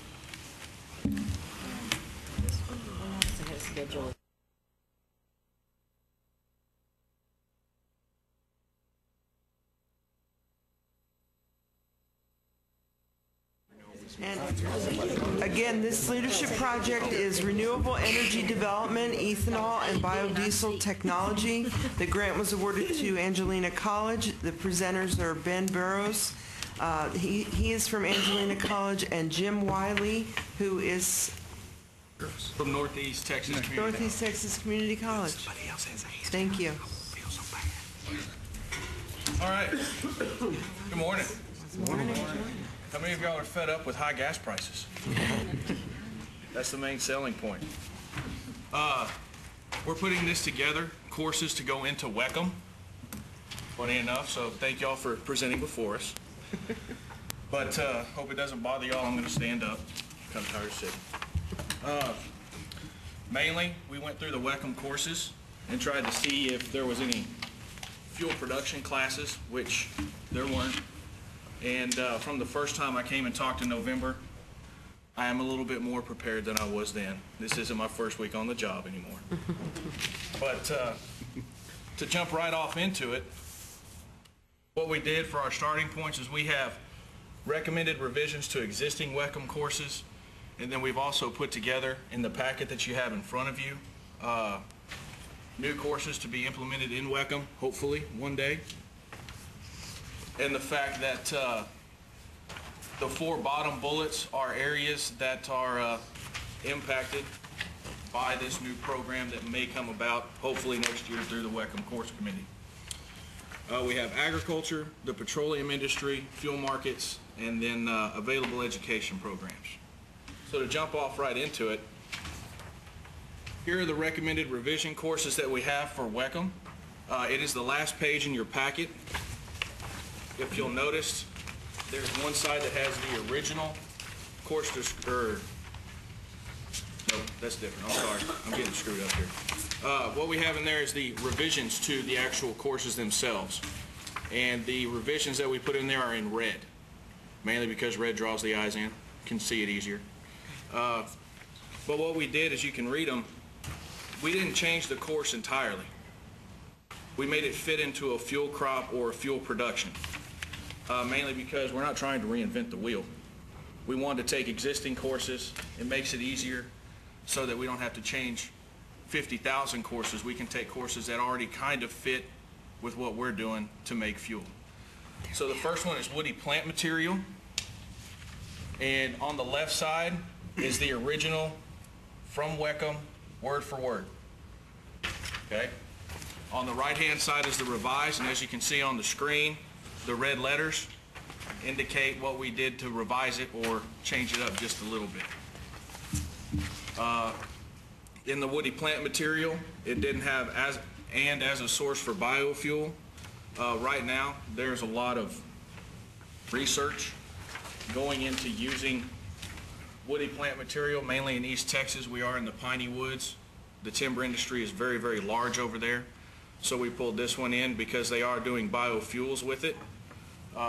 It can be from biomass for electricity generation, or it could be in the future of breaking down the actual cellulose inside the wood to actually make fuel for our cars in the future. As far as the outcomes, you can see the slight change in there, and it's for biofuel sources is the only thing that was added. So we didn't change anything, we just added to what that course already has. On the next one on small farming, you'll see at the top on the revised that I only did one thing and added to the description of and fuel crops. Didn't need to change the outcomes because it already fits in with the overall understanding of what the outcome is for the class. Let y'all look at that one for just a minute.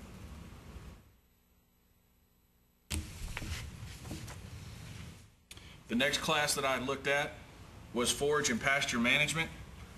Mainly what we're trying to do is help the small farmers out, use the land that they already have. And so we don't want to tell them, hey, look, you have to do it this certain way and you have to have this certain amount of acreage. That's simply not true. There's a lot of people that are already growing hay, or they're already in row crop production. So why not go ahead and utilize what you already have and what you've been doing? Just, we're not going to plant grass here. We're going to plant another crop. And the one that we're studying right now and using in our research is sweet sorghum, or red top cane, as some people know it. But it's very easy to transition if you've already been row cropping. You already have the implements so that you can plant it in your field if you try to go to a field. Or if you have a hay meadow, hay pasture, you can go out and plant it in the hay pasture that you already have. So you can take the existing thing you have and utilize it and try and make a little bit of additional income on top of it. The next one, marketing of agricultural products. The description is the same for both the original and the revised. It's a study of operations and the movement of ag commodities from producer to consumer. So since we're growing crops in the field, and it's going to be going from the field to a ethanol plant, production facility, distillation unit, whatever you would like to call it, it deals with everything from the buying, selling, and transporting, as well as the price and risk analysis things. And the actual picture on the right-hand side is actually of sweet sorghum in a field being grown. So I thought y'all would like to see that and add a little color to my presentation. Here we have the outcomes for the marketing. And what we have is the fuel crop production added in, and then along with doing the food commodities that everybody knows about, doing the corn or the green beans, the lettuce, whatever it might be commercially produced, we can also have fuel crops added in to be marketed, so that whenever we have ag business majors coming out of major universities later on, they, after they get their associate's degree or a certificate of some sort, they understand the entire ag realm. Because if we limit what they know, how are we ever going to expand? How are we going to get bigger? How are we going to get everybody to understand that, hey, first thing we have to do is get off of this foreign oil stuff, and then we need to start reproducing our own renewable energies and renewable fuels. What I have here are the new courses to be introduced, and they are the 3rd, 4th, and 5th pages in your packet. The first 2 pages of the packet are just a description of the project and what we're doing and how we're doing it, and how we're going to feed it through. The 3rd, 4th, and 5th page, they talk about the different classes that we've put together for ethanol, and as Jim will talk about in just a minute, for the biodiesel. The main reason we have ethanol on top and then biofuel on the bottom here is we don't know what the WECM committee wants. If they want it to be biofuel to encompass both biodiesel and ethanol production, or if they want to have specific ethanol classes and specific biodiesel classes. And so I'm going to let them make that decision, mainly because, well, it's up to them. That's how it kind of boils down to it. But they get the choice of if they want it to be all-encompassing for all fuels or if they want it to become specific. As you can see, we have the introduction. Of course, with that, they're going to get into a class. They're going to start learning about the basics. Everything's in front of you, so I don't have to tell you all about it. In that class, they'll start learning about the basics of the industry, some terminology, and understanding of the entire process from holding a seat in my hand to here I am standing at the gas tank, and I'm putting fuel in my car. That's the overall scope of what we're doing from beginning to end. Ethanol fundamentals, it starts getting into understanding the processes. Production 1 and production 2, right now it's kind of up in the air, but ethanol production 1 will go from the seed through the harvest of the plant itself from the field. Ethanol production 2 kind of fits in with refining methods. Hadn't decided if we want to go with an ethanol production 2 class or an ethanol refining class, mainly in the fact that from post-harvest through the actual pumping at the gas station, we have to cover that. Regulations, what kind of federal regulations are there? What kind of state, what kind of county or city government laws are in effect that would prevent us from doing any distribution of ethanol. And then finally, the ethanol refining, actually making the product itself, making the ethanol, distilling it, getting it into a pure form. A lot of people like to equate it to white lightning, mainly because they look at the process and they go, well, we're making moonshine. Well, we're not making moonshine. First and foremost, that's not what we're doing. We're not going to drink this stuff.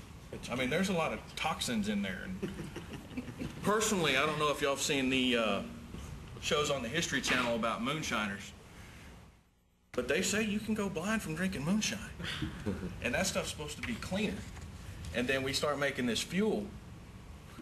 I don't want to go blind. I like seeing things. That's just me.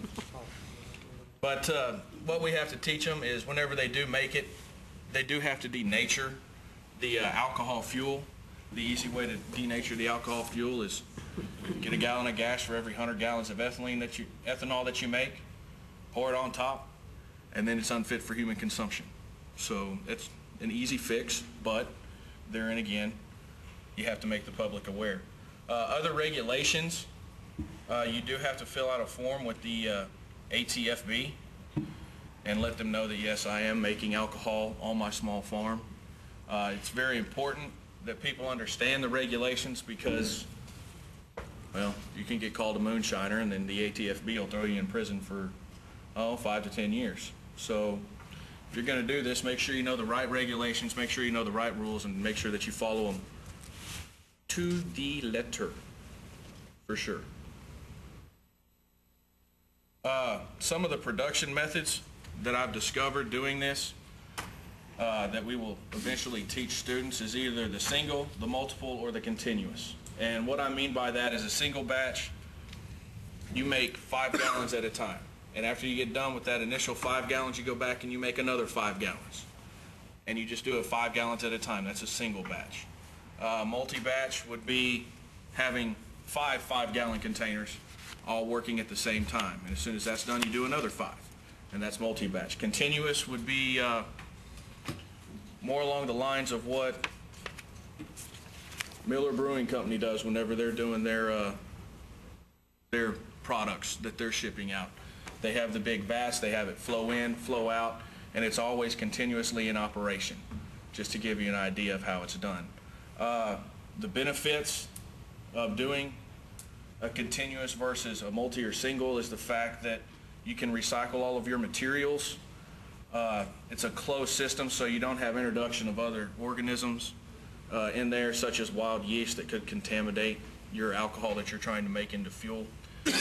And it's not determined if you're going to do 5 gallons at one time or 10 million gallons at one time. I mean, there's a lot of variation. But the continuous allows you to just keep going and keep going and keep going, just like refineries do around Houston or down around Corpus. Those guys are working 24 hours a day, 7 days a week, making fuel so we can drive around. Eventually, the ethanol industry is going to get there, and we have to have the technicians to be able to do this correctly and accurately. And having this curriculum put into WECM, it will make sure that we have future generations who can make fuel for us so we can keep driving our luxurious flex fuel Cadillacs and things of that nature. As far as education, you'll notice that right under ethanol production, it does not say Texas. It just doesn't. That kind of worries me a little bit because Texas is a very agriculturally based state. It really is. There's a lot of agriculture here, be it in animals, be it in crop production, be it in co-products from agricultural production. So we really need to get this into Texas. Southern Illinois University, they have the National Corn Ethanol Research Center. That's what the NCERC is. They have courses. They're actually training technicians right now. So instead of me trying to reinvent the wheel, I have attempted to get a hold of them and attempted to try and understand what they're doing. Because if we're going to look at this as starting in Texas and then going nationally eventually, we might as well have a standard to sit on. Same thing with Nebraska. They're doing ethanol production already up there in Nebraska, being that it is in the Corn Belt and it is the Cornhusker State. Other things we have to know about, the distillation and purification of the alcohol.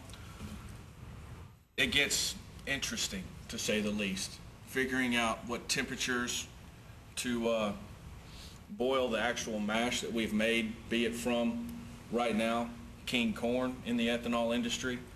Funny enough, corn has a 1 to 1.25 input-output ratio. That's a very, very low ratio. The sweet sorghum is a 1 to 9, 1 to 8, 1 to 9 ratio input-output. So we can see right there that corn is definitely not the most efficient for us to be using, but since corn is king, king corn will be used. Other things in the future, I did drop a hint about cellulosic ethanol in the future. With that, there are probably going to have to be other courses introduced in the future, but not right now. But switchgrass, they've done studies on it, and the fact that there's a 1 input to a 19 output with switchgrass. But right now it's not commercially available, so therefore we don't really talk about it. The purification side, we have to get the alcohol to a 99.6 degree purity or better. That was established by the American Society of Testing and Materials, or ASTM, and it is a standard that has to be upheld for the fuel to actually go in our car according to industry and to the government. Distribution, that goes from having the holding companies that actually get the product out to the filling station so we can fill up our cars. And then the self-taught and educated, there's a lot of people that have been doing subsistence agriculture for over 130 years. They grow everything on their own farm. They make their own alcohol fuel on their own farm. They don't have to go to the store and buy anything. They make their own vegetables. They grow their own food stocks. I don't want to get too technical with that stuff. But what they learned it through trial and error and self-reliance. And a lot of people are starting to look into it with the gas prices getting up between $4 and $5 a gallon. This is starting to become a hobby for them because it's something that they're interested in. They're figuring out what they can and can't do with their own personal vehicles. And, well, they're trying to basically save a little bit of money. As far as the biodiesel, I'll turn it over to Jim. He has his own presentation over it. And I'll come back and talk about how we're going to get the curriculum approved from industry experts after Jim gets done talking. Thank you, Ben. Now, I can sit down because I'm a little older than Ben, and hence I do not get tired of sitting as much as he does. So I'll take the reclining position, and I'm going to approach this a little bit differently than he has, because I'm actually inputting to Ben, and at the end Ben will consolidate my material and edit it and put it together in the complete presentation. So some things in here are not final, and most of it is not in your packet that you have. Just to let you know, I come from Northeast Texas Community College. We are the proud owners of a Platinum LEED certified agricultural complex building that has a net zero solar energy input to it. And so we're setting up there already highly involved and highly committed to alternative energy and fuels. This is my 3rd year under the Department of Energy grant, working in biofuels, and we have expanded into solar because of some of the problems with developing curriculum within the biofuels area. And I'm at kind of a standstill until we do change some things here in Texas to be able to make actual biofuel courses available at Northeast Texas Community College. But we are offering solar photovoltaic and solar thermal installation courses, and we are retraining and training industrial people up there in our area. We have interest in the biofuel from the standpoint of capital investors, and they do have the money to invest in this area, but they're concerned about technicians and people who will be able to run this area. Now, when we talk biofuels and biodiesel, I encompass more than just ethanol and biodiesel into the biofuel area. When we talk bioalcohols, we're talking methyl, ethyl, and butyl. Now, methyl is what we use in biodiesel production. Ethyl, of course, Ben has been talking about, and butyl alcohol is a direct gasoline substitute.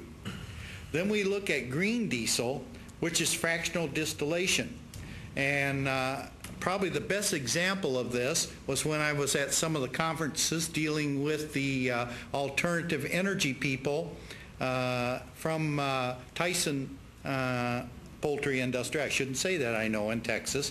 But anyway, they are taking their fats and their excess oils, and they're fractionally distillating it into rocket and jet fuel. And it has been very profitable and very successful.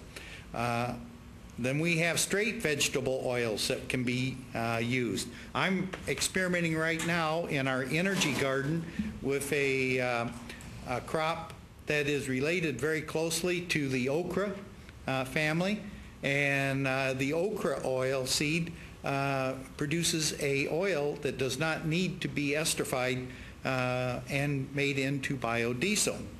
We have bioethers that can be made, biogas. Biogas, of course, is a process of which you use fermentation, anaerobic, and you produce methane gas, and it's used. Then we have solid fuels that we can use. You've heard of the wood pellets.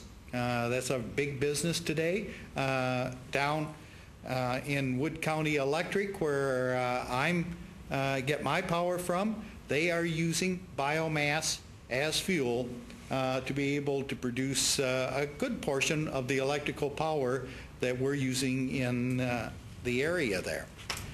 There's bio-rocket fuel, and this is a kerosene type product, and highly expensive and very profitable.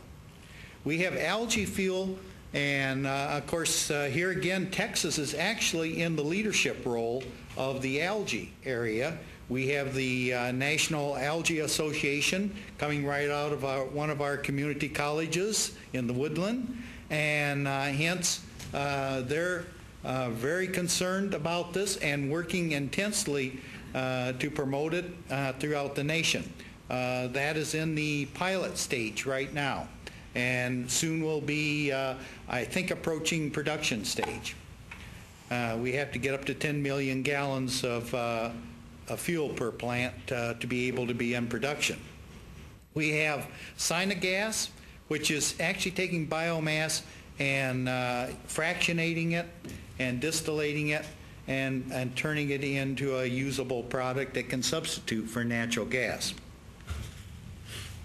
Okay, the courses that are being looked at are in two major categories. The biofuel itself technology, which is a all-encompassing type category and could be used at different community colleges for different areas. In our area, we have interest in biodiesel, but we also have it into using lagoons and making methane gas directly. So we have two areas that we would probably focus on, but there's other areas, as you've seen in the previous slide. We have biofuel production, which is actually an encompassing course to look at the production and the complete utilization of different crops for fuel in the area. And we have Biofuel Technician 1, Biofuel Technician 2. These are two different categories. Mainly Biofuel 1 is looking at the ability to actually be in a laboratory checking quality of fuels and running instrumentation, computerization, and the general operation with the technical fields of plumbing and electrical and so on that would be necessary to actually be a technician in one of these commercial plants. Technician 2 would take it beyond that stage. That would be management level in these plants. And there's a need for that. As we develop operations, we're going to have need for all of these two types of technicians. Biofuel technology, biodiesel technology is the actual detailed processing of the biodiesel into a product that can be put down into the pipelines or hauled by trucks or rail. The investors in our area are looking at rails. They've already got a commitment up in Minnesota to ship the biodiesel to go right up into the upper Midwest, which is kind of interesting.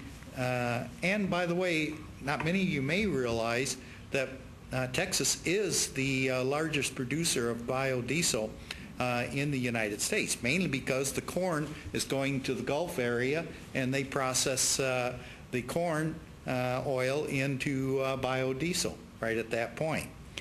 Okay, then we look at biodiesel process technician, and this is the actual processing and the chemistry and the biological aspects of what we're doing there. Then we've placed the course of algae fuel production, and this again is a course that would allow us to actually set up bioreactors and produce diesel, biofuels, fractional distillate, or algae crude that can be used in the process at a regular petroleum refinery plant. Now, the rest of the process just goes on and details those courses, which I'll be submitting or have been submitted already to Ben, and he will be going through and actually looking at those and checking that out. And if any of you would like to contact me for more detail, there's my reference, and I would also be happy to give you a business card. All right. Thank you, Jim. Thank you.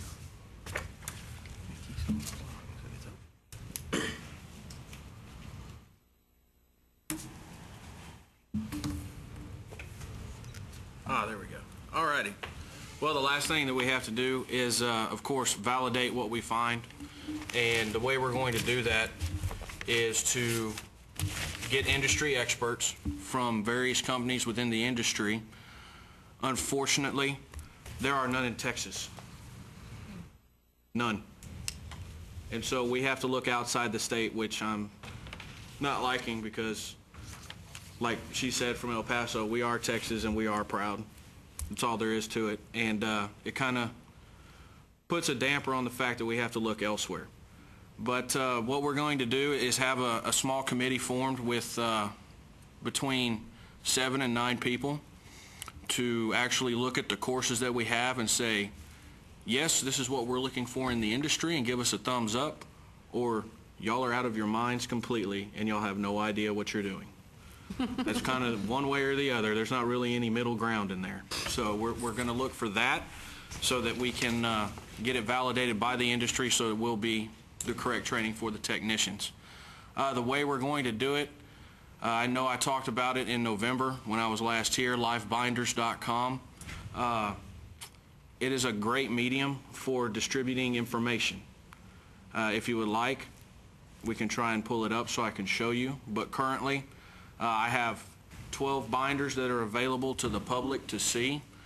They range from the research that I've collected, as well as weather information and data, because anything in agriculture, it really kind of depends on, well, what the weather's going to do and whether we're going to get rain or not, and the amount of sunshine. And funny enough, soil temperatures.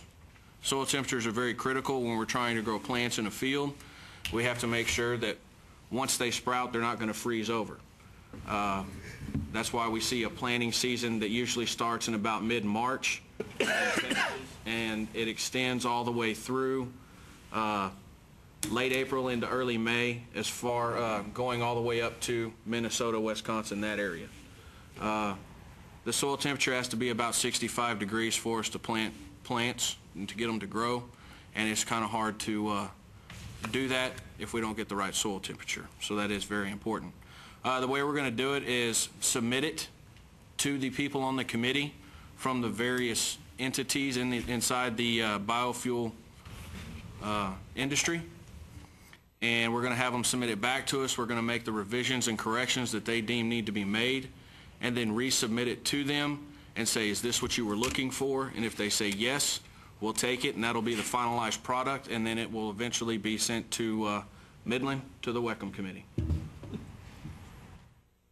And with that, we went short, sweet, and straight to the point. And you're exactly on time, so. Lunch is very important. That's what I'm talking about, and that's what I strive for. But we want to give the opportunity if anyone has any questions. Yes, please. Any questions? I will try and do the best I can to answer them. Okay, well, excellent job for all the presentations this morning. Y'all have done a great job, and lunch is served.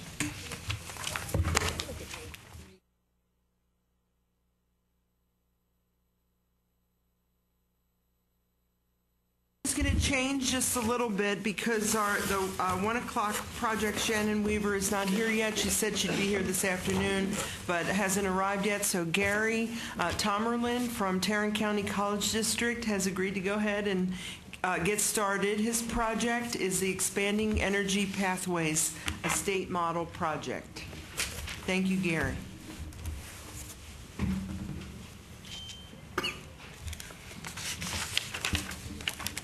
Had to get the technology figured out.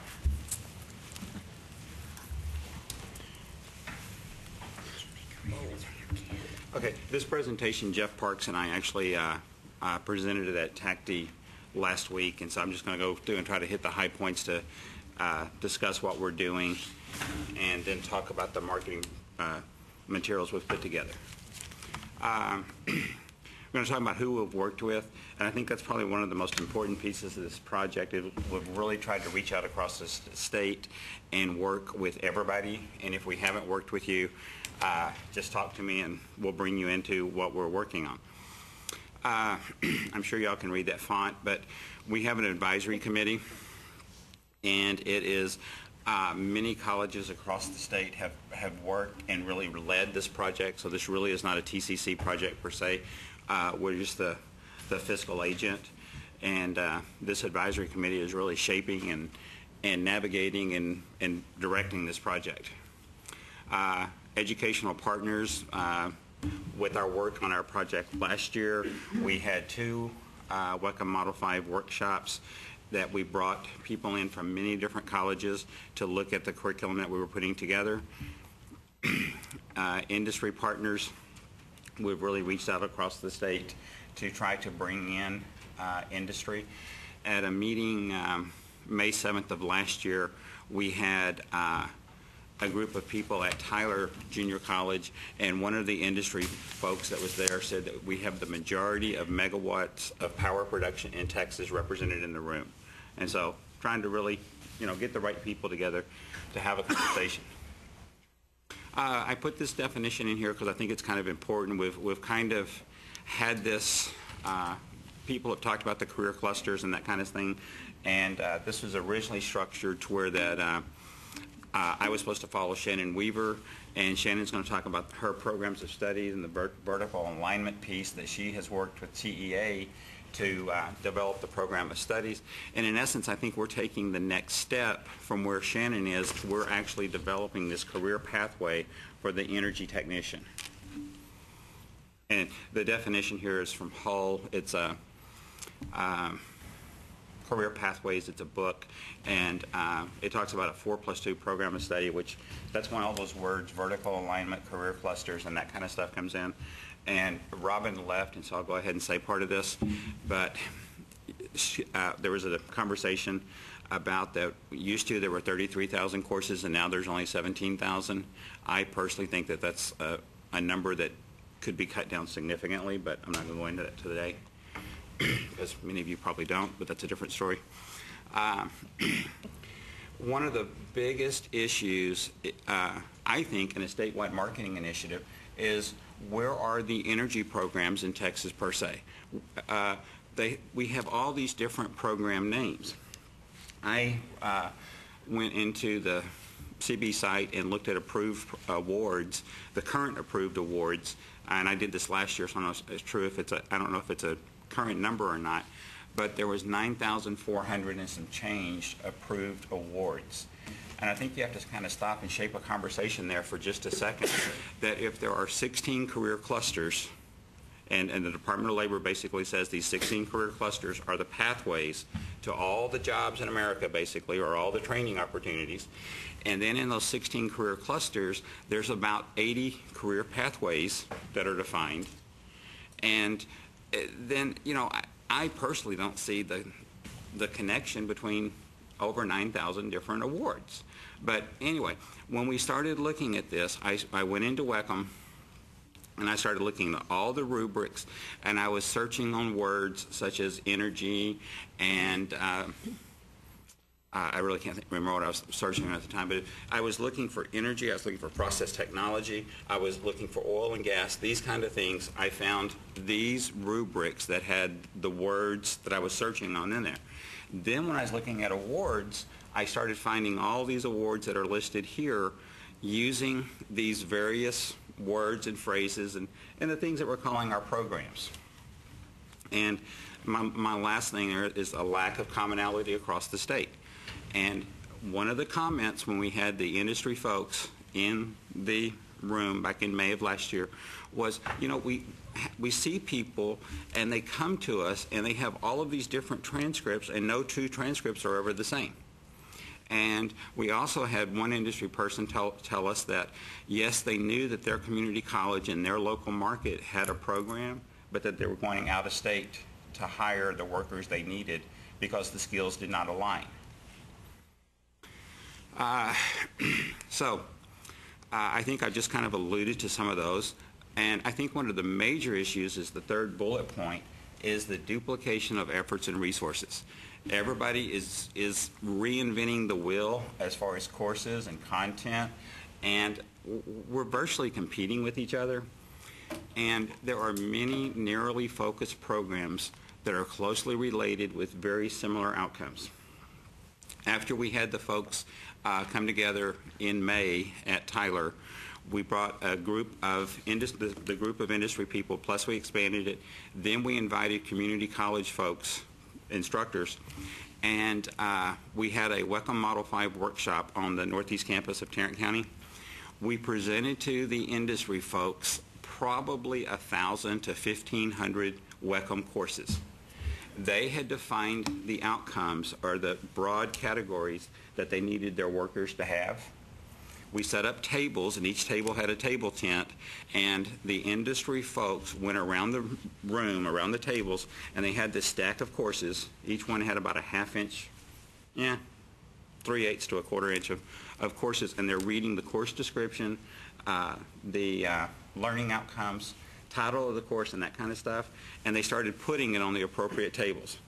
We also had a table called Other, and the table called Other is the one that had the majority of the courses on it.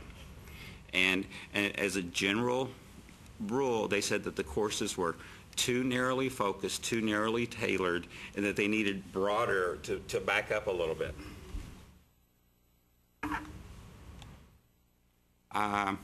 If we can move to statewide models, again, this goes back to the career cluster thing and the career pathways.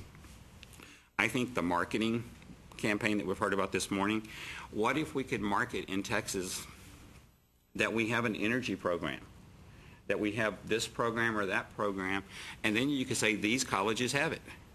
Whereas right now, if you tried to set up that structure, it is so difficult to really and truly identify it. When you go in and start looking at what schools have oil and gas programs, what schools have process technology programs, what schools have just energy technician programs, and what's the difference and what's the commonality and what's the similarity between them, it's difficult to identify. But courses broad in scope, rather narrowly focused. We know we're moving towards a global economy, and industry is telling us that we need workforce mobility. Statewide programs, some states that are ahead of Texas as far as implementation of the career clusters. Tennessee, as an example, has 100% articulation on their version of ACGM courses, and they have 75% articulation on the WECM courses. And there's other examples, Georgia and Florida as well, that are really making headways in this career cluster model. Our goals for this year, we're working on the energy career cluster. We're trying to create a statewide specialization in one energy program. We talked about the WECM protocol manual earlier. GIPWE, I'm imagining you are familiar with that, allows for the creation of a career foundation core. And a career foundation core is supposed to be created at the state level and it's supposed to be vetted across the state, which is what we're trying to do. We're trying to get input from everybody. But in essence, probably the best way to describe a career foundation core is it's more like a first-year experience. It's a combination of technical courses and academic courses, but it leads to a specialization. And that's the model we're building. We're also working on trying to build a system to where we bring incumbent workers into this model or this process so that we can bring them in and not make them start on square one. And TSTC West Texas is working with us on this, and then some of our energy partners, and we're trying to align the skills and give them the appropriate college credit, either by credit by experience or credit by assessment, once we can validate that they have the skills.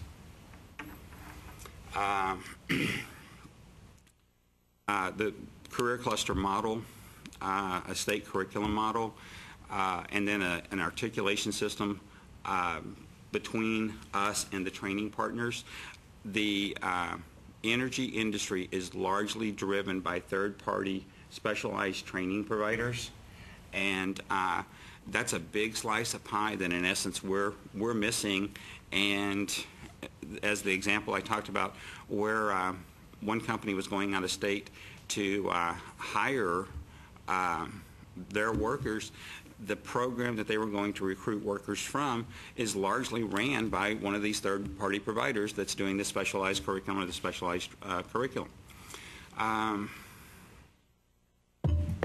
You know, again, with this marketing effort, trying to bring a collaborative approach into creating a program across the state. I think the second bullet point we need to kind of talk about, earlier there was some conversation about the efforts that goes into these projects, and then either after a period of time they're not funded anymore or the work is completed, but then a lot of times nothing, I don't want to say nothing, it winds up on a website somewhere, and unless you really know where that website is, it just kind of goes away.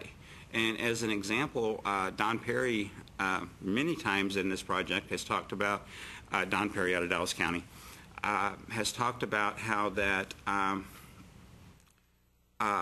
IT, there was a career foundation core developed in IT in about 2005 or 2006, somewhere in that ballpark. If anybody knows a better timeline, you can throw it in. I don't know exactly. And then there was a manufacturing career foundation core. But largely, these are just kind of developed, and the groups that put them together, if they're not working on them anymore, if they're not brought up to date, if they're not made continuously, if they're not continuously revived and improved and moved forward, and it's kind of like the programs of study. The programs of study were developed, but then they haven't been reviewed or revised in years, and they're just kind of sitting there. And these things need a constant process of being renewed, revised, edited, make sure they're still current, the correct skills. Here is our tree model. And in essence, what we're trying to do is develop a pathway. It starts with high school, dual credit, tech prep, and then the career foundation courses. And what industry is telling us is that we can have a common foundation, again, back to the first year experience, if you will, and then offer many specializations. What we've worked with presently is the power generation branch of the tree. What we are in the process of setting up to do is work on the energy, the extraction, the oil, gas, the mid-well piece of it, and then the process technology piece. And I know the Gulf Coast Process Technology Alliance has been in existence for years. We're talking with them. We're meeting with them at the end of the month. And we're trying to get them to, in essence, share our vision. And in some preliminary conversations that we've had with them already, and just a high overview look at their first year experience of courses and what the courses that we have put together and what they have, there's a lot of commonality in it. And as an example, there are many schools that are out there interested in building green degrees and renewable degrees and solar degrees and that kind of stuff. We had Siemens Wind and Horizon Wind participate with us, and they said that their wind technicians that they need, the skills are 90% the same with the technical skills we're talking about, and then it's 10% specialized. And so I think we have to go in and start looking at a more modular approach to how we do our curriculum, and that's where the efficiency and the economy is going to come from, in that we build these models that have these steps or the ladders, and students can enter and exit depending on where their skill level is. As an example, if a student went through and did the Career Foundation core and then did the power production branch of the tree, and then they moved to another part of the state like Midland, they might just go back and retrain or specialize in the energy extraction branch of the tree, and they're ready to go. They're ready to re-enter the workforce.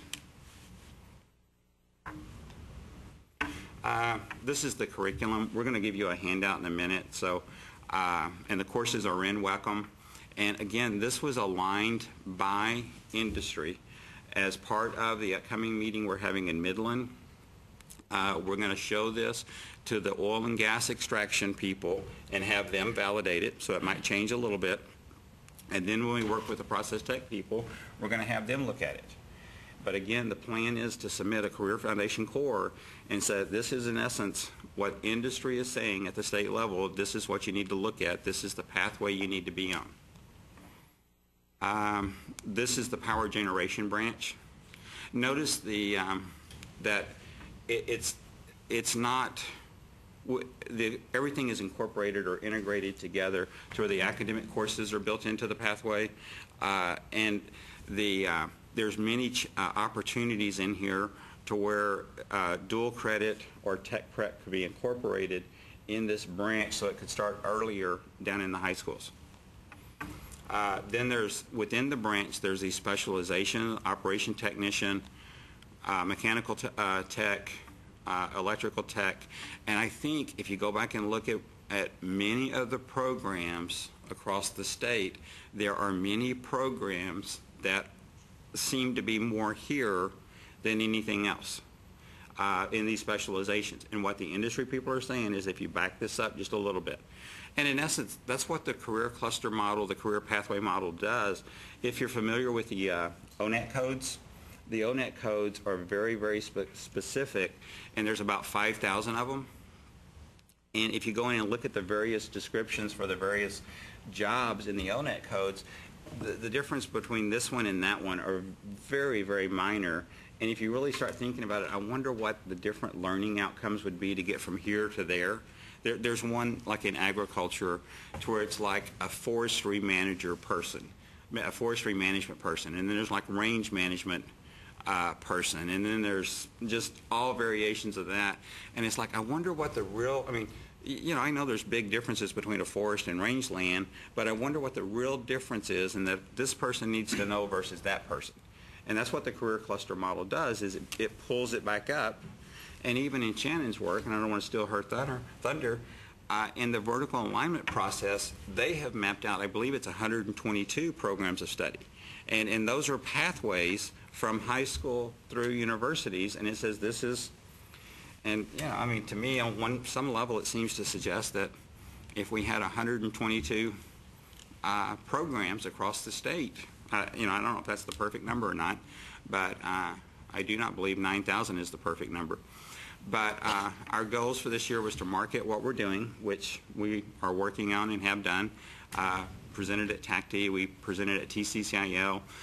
We sent an invitation to the schools we could identify that have a oil gas extraction program for the upcoming workshop in Midland.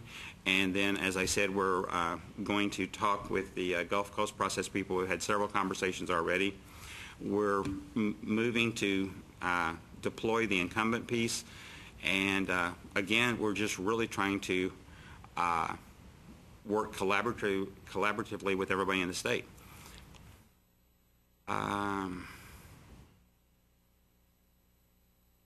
Okay.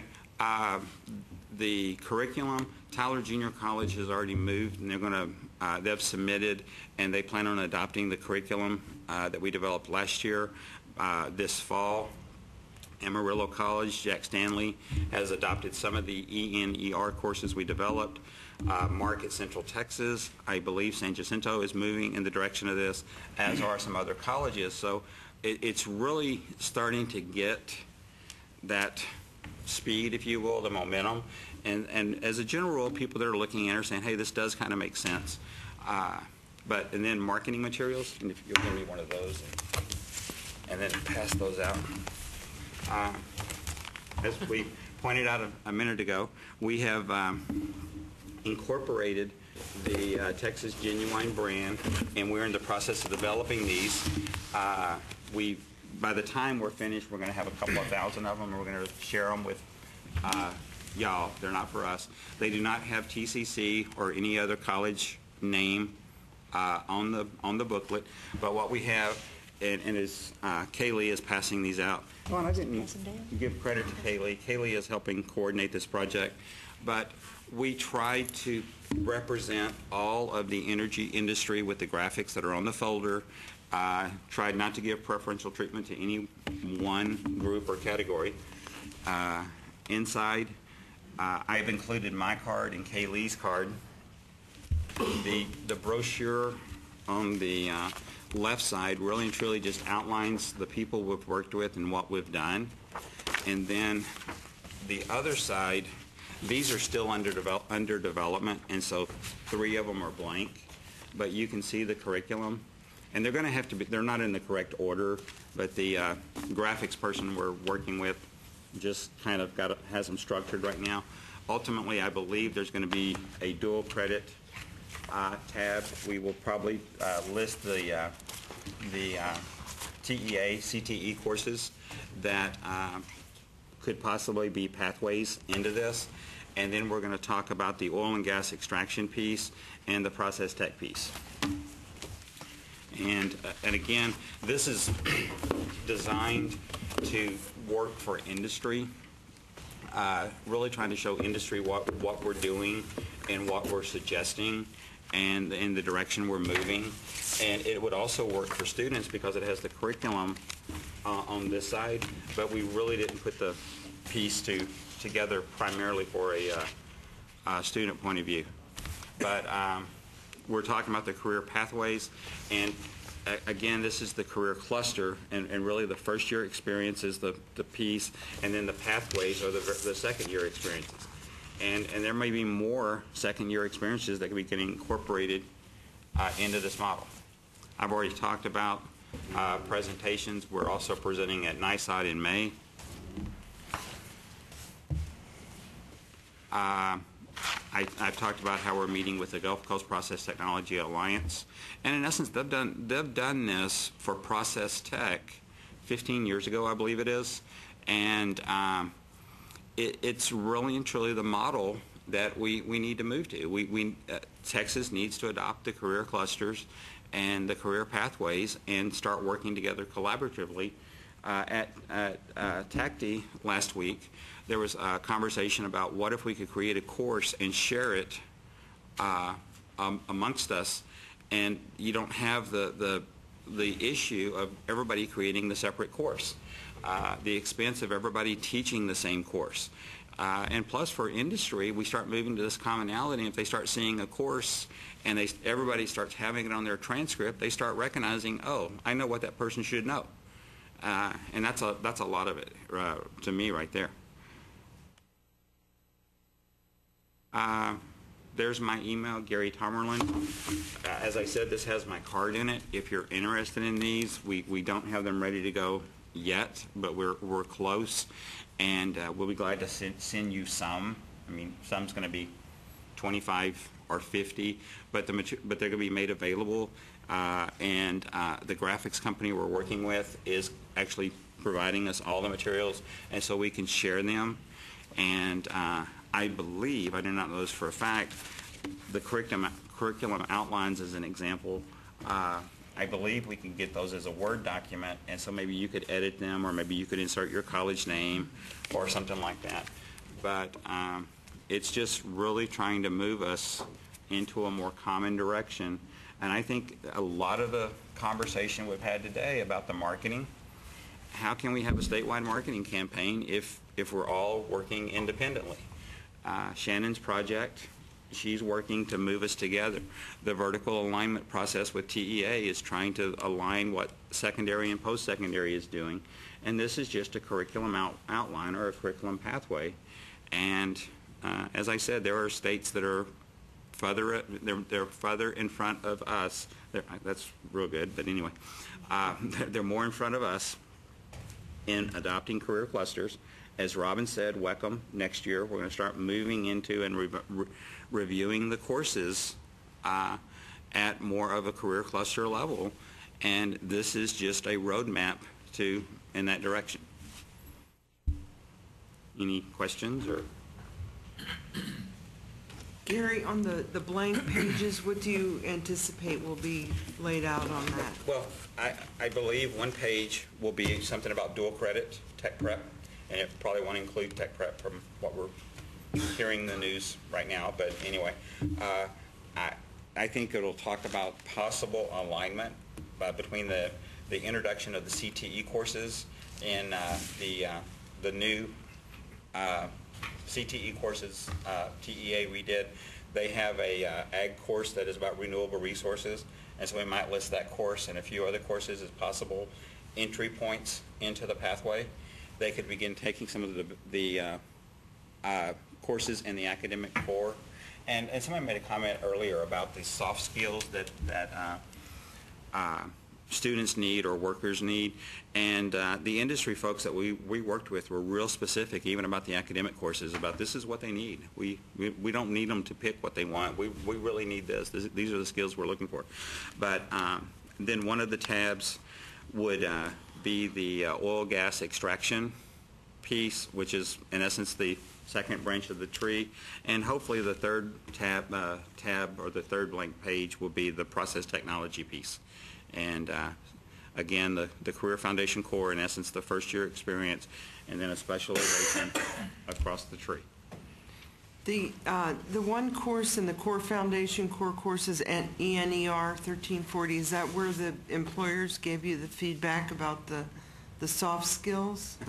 Well, that was yes, and that's a very broad course that I think we could have probably used an existing course out of WECM, but it's more about the being to work on time and dressing appropriately and punctuality and completing an application and just all the basic issues that are required of being a successful employee. Work readiness. Work readiness. Yeah, work readiness. And so that was where that course came from. The overview of industry, did that wind up being 1302? I don't remember. There was a issue to where the course with the XXX was not added into WECM initially, but it is in there now. And on one of these, it talks about the practicum experience, I think, and that course wound up being 2380. But as I said, the right side of the folder is still draft and being refined. But we'll have it finished by the end of the... Are you looking at this curriculum layout, say for power production or oil and natural gas extraction, to be a mandate? Well... that those that are teaching, say, electrical power instrumentation would have to conform to this, or will this be an option? Well, obviously, I have no power to make a mandate. But I'm asking what your vision is. Well, I think my vision is that we should work collaboratively and move in this direction before it's mandated that we do something. Some states have a very controlled, top-down, focused on curriculum. Kentucky is an example. And the courses are created at the top and then implemented. Ours are created at the bottom and blessed at the top. And I think we need to find the common ground. Robin talked about that I've worked with the WECM Leadership Committee, and I got from Dwayne 900,000 records over the last 5 years of all of the courses that have been offered or reported to the coordinating board and funded. And I took those and I grouped them, cross-tabbed them, or is probably the best way to describe it. The majority of the courses in WECM are used by very few schools. And when I say the majority, if you go in and look at it, there's a few courses in virtually every rubric that have very high enrollments or very high contact hours, depending on how you count it. And then there's a whole bunch of other courses that have very limited usage. And you used the word mandate. I did not. Yes. But if somebody were to mandate that the 1/3 of courses with the lowest frequency were eliminated, you know, the people that would have to fix programs and then move towards commonality, you know, are actually very small. But again, I really want to reference you back to what the employers, the industry told us whenever they had that whole stack of courses, the other courses that said these are too specific, they're too detailed, they're too focused. We need you to back up a level.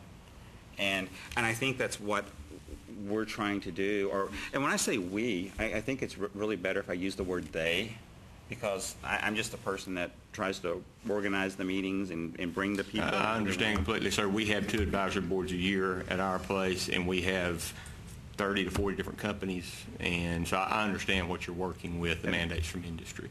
It's a follow-up question to that first one. The first one was about the curriculum as a whole. My second question is about the courses themselves. The individual from Angelica College made the comment that he gets people from around the country say, I can't believe y'all are actually doing this WECM. It's amazing y'all are doing it. I think one of the reasons we're able to do it is because we set minimum course outcomes. And then individual institutions are allowed to make those courses unique to what their advisory boards or their regional areas require, and by adding to those course outcomes. I apologize for using the word mandate earlier. Your vision for where you see the courses going. Do you see courses that will have specific outcomes that have to be met and cannot be exceeded, or will we still have minimum? No. I mean, I think you can always add to a course. I hope what happens out of this is that we move to a commonality, especially in more of the first-year experience. But I think if we are ever going to market CTE across the state of Texas, that we have to find more commonality. But you can always add to a course. And I will tell you that I was in a conversation one time, and a person was talking about we really need to adopt the career cluster model, but we need to maintain our local autonomy. And to me, that almost seems like it goes against each other. Those are almost mutually exclusive, because if we're going to go in and adopt this national model that's being implemented across other states with high levels of success, and have this commonality, again, not mandate, commonality. And again, I see it as a vetted process that everybody in the state works on collaboratively, but that we find the middle ground and then we go forward with that. And then as far as the local community, if you have a specific segment of the industry, maybe that's where you focus on Chapter 9 because that's what your industry is, whereas Chapter 6 is more of the renewables, but you're out in Midland and you want to focus on oil and gas extraction, you go further into that material and maybe add to, but I think you still need to know the skills up here. And again, I mean, this is one of those things that this is what industry has been telling us. And then I think another comment that I think is important, and this kind of goes back to y'all have asked a couple of times about how does this line up with closing the gaps. In Texas, 3 out of 10 students graduate who enter a community college graduate. Less than 30% graduate in 6 years. And you know, quite honestly, if we have to go 6 years to get that good of a measure, I think we almost have to stop and think, what are we doing? Are we really doing it right? And up in New York City, in the City University of New York Community College System, they've gone in and they've done more of the career pathways. They've really locked it down. It's far more specific, but they're getting 53% on a cohort basis. They're getting 53% of the students out after 3 years. And so I just think that this is one of the alternatives that we ought to look at. And, you know, as far as mandates. Sir, I apologize for using that term. But I think it's, and I'm sorry that I used the word, I'm not picking on you, but I think if we're not careful, we're going to get a mandate. And I think Shannon Weaver would say the same thing. Again, I keep using Shannon's name because she's working on the vertical alignment and the program study piece of this. And Shannon and I have worked together quite a little bit. But she's laying out these 122 other roadmaps, and we've just defined this one a little bit further. And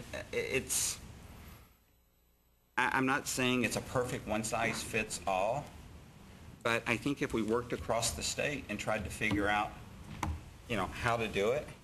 Back to the meeting I described in Tyler, again, this was one of the industry people looking around the rooms, and they're talking about there was over 300 years worth of industry experience recognized in the room. And they're saying things like, you know, nuclear has its own issues, but it's only 5% of the issue. It's not the whole issue. And again, they were saying we don't need a nuclear specialized technician. We need more of this global technician. And if a person goes to a nuclear segment of the industry, those additional skills might be added through a CE course or maybe even another couple of credit courses. And I think that's what they're trying to say to us is rather than trying to go all these different directions, just stop here and you'll turn out more students and better students. Thank you, sir. Okay, to keep on track, thank you so much, Gary. Thank you. And let's have Amarillo College.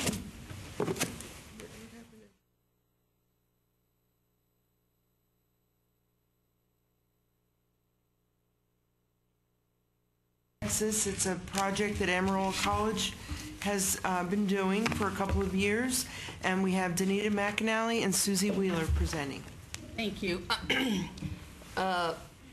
We're delighted to be here today, and we were here the last time. I think many of you were here before. We have some updates like the rest of you. And just before we get started, I got to tell you, I'm impressed with all of your projects and the progress. You've all done a marvelous job today. For us, we've been focused on STEM-related careers and increasing females in those STEM-related careers. And most of you know that in terms of career clusters, science, technology, engineering, and math is a cluster in itself. But when you look around that circle around the STEM area, you can see that there are STEM-related careers in all of those. And in fact, Susie has a handout that we'll pass out to you. And on the back of it, for these other career clusters, you can see some specific pathways or specific programs of studies that include specific job titles. And this is so critical because it has the science-math connection. These are going to be predominantly the high-pay, high-demand careers. The other thing is when you take STEM and you start thinking STEM instead of just pure CTE, you're going to see many of these careers that are listed on this handout. In addition, if you start thinking about non-traditional, and in most cases, non-traditional in these areas are going to be females. In a few cases, they're going to be males because they fall in health science. But predominantly, it's females. When you start considering that more than 60% of females are the people that we are teaching in community and technical colleges, and they are not choosing these areas, then you begin to see why Texas is having such a problem with getting a workforce that matches the demand. We continue to bring in high-tech science, technology, engineering, and math. Like here in Austin, IT has just exploded, even in the last couple weeks, and yet it's not females. So we're going to have to do something differently if we're going to take the population that we have and match it with the jobs that we have. Otherwise, they're going to come from outside Texas, and our residents are going to be left behind. I'm going to turn it over to Susie now and let her walk you through what we've been doing with this particular grant. Well, I know that we talked last time about how our opportunity is really twofold, that we have had this opportunity to connect with this national grant because of the work that we did through a leadership grant in 2009 and 2010. And all of the community colleges came together and were trained on the NAEP 5-step model to improve participation of females in STEM careers. And this is, Texas is the first state to be connected via a college rather than a statewide higher education office. And I found out we are the only state in the project where the facilitator, and that's me, lives actually in the state instead of being more of a consultant from outside the state. So I think that's really good because I have more of a relationship with the community colleges. I go to the conferences, I meet the people, and so you know what I'm about and you know what's going on. 4 Texas community and technical colleges were afforded pilot program status through this, and it's funded for 2 years. And then because of the Perkins Leadership Grant that we got for this year, these are the things we're trying to accomplish. We're trying to communicate what's going on nationally. We want to inform the Texas colleges of opportunities for professional development and to disseminate the best practices to Texas colleges. Now, by doing this, we're hoping, just like everybody else, that everybody's not doing their own thing, that we can all work together and collaborate. We can build off of each other's strengths. So these were our objectives. The first one is to find 4 pilot colleges, which we did find, and then they would work through NAEP's 5-step process. Now, the first thing that you have to do in the 5-step process, and it's on the other side of that page, is to collect data from the Perkins site. And I must tell you that Sandra Stockless, who works for NPR and is a data analyst for the national project, complimented our Perkins site. And she said it was very easy to access the data that she needs to build a database and, you know, keep track of everything. She was very complimentary of your site. Then after we get our data, we have to look at root causes. And so for these 4 colleges, there were several things that came out. First of all, I'm sure that all of you know these, but women do not know about these careers. And so we must do something to make sure women know that they are welcome into these careers. Females would like to try these courses before they invest a lot of money or a lot of time. So they want to, just take a little sample of it and see if they like it. And females are intimidated because they don't have as much background in math. So the solutions, there were several. One of the things that TSTC Waco came up with, April Sue Grulich came up with, is to make a bookmark. And this would be sort of like when they go out to high schools, that they would be able to give the girls or the females these bookmarks. And here's one for automotive, and there's African-American woman, there's a Hispanic boy, there's 2 girls working on an engine. So they see the images of the females that are doing this career. And then on the back, she tells how they can go about getting a certificate in automotive, as well as the salary that they can get and the types of jobs that they could get if they go through this program. So this was hers for automotive. She also did one for aircraft training technology, one for drafting, and this is one she did for a camp for little girls, all pink and cute. So of course Amarillo College, like I said, you know, we don't want everybody working separately. We just borrowed her great idea, and we made also a bookmark for drafting, and we wanted to make sure that there was somebody on there that the other females could identify with. So the drafting instructor told us about this young woman, Rosalia Alvarez, and she is a graduate of one of the poorer high schools. She's a single mother. She has a first-generation education, and so she had to work for 4 years to get her drafting degree, but she has been such an inspiration to everybody on our campus. We worked really hard to get her on a banner on our front, on the website. When you open it up, there's a senator, there's an attorney, there's a doctor, but we put her on there, and she is the one who is getting the most notice because the students identify with her more. And we are so happy to say that we just found out that she's going to be on a billboard. 2. Yay! She's actually on 2 billboards right now. So we're very, very excited about that. And we know that because of this effort, there will be more females that will get involved in drafting. We feel that there will. But the data will tell us, right? The Perkins data will tell us. Okay, so before we move on, I wanted you to notice too that every school, this is a requirement of the national project, we can't do this on our own. We have to align with at least one ISD. So when you look at these names, you see the ISDs that are identified with it. And that means we're having conversations that should have occurred years ago, but now are occurring. That's true. Okay, Alvin has started Saturday classes for women to try drafting, and it's one of these things. It's you know, you try something and then you improve on it. You try it again and see if it's going to work for you. Their Saturday class, the first one that they had, happened. They had it all planned. They were ready to go, and the police academy had a training day, and so they used the whole parking lot that they had intended the students to park in. So they were, so you know, those people that didn't know the campus that were just thinking, well, I'll try it, maybe it'll be okay, they didn't come. And they only had one woman come, but she did sign up.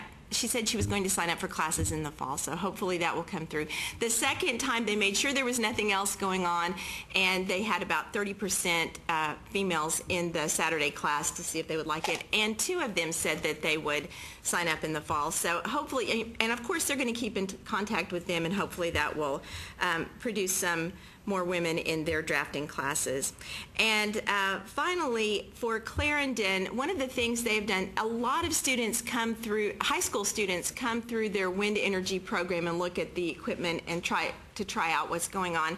And they have required a math instructor to come with the students to the tour. And so that way the math teachers know what math is important, and they know how to make it more relevant to the students that are interested in going into wind energy. Okay. All right, so the next thing is we were going to share correspondence from the National STEM Equity Pipeline Project. I know everybody that at least somebody from your college is getting the Pipeline Press.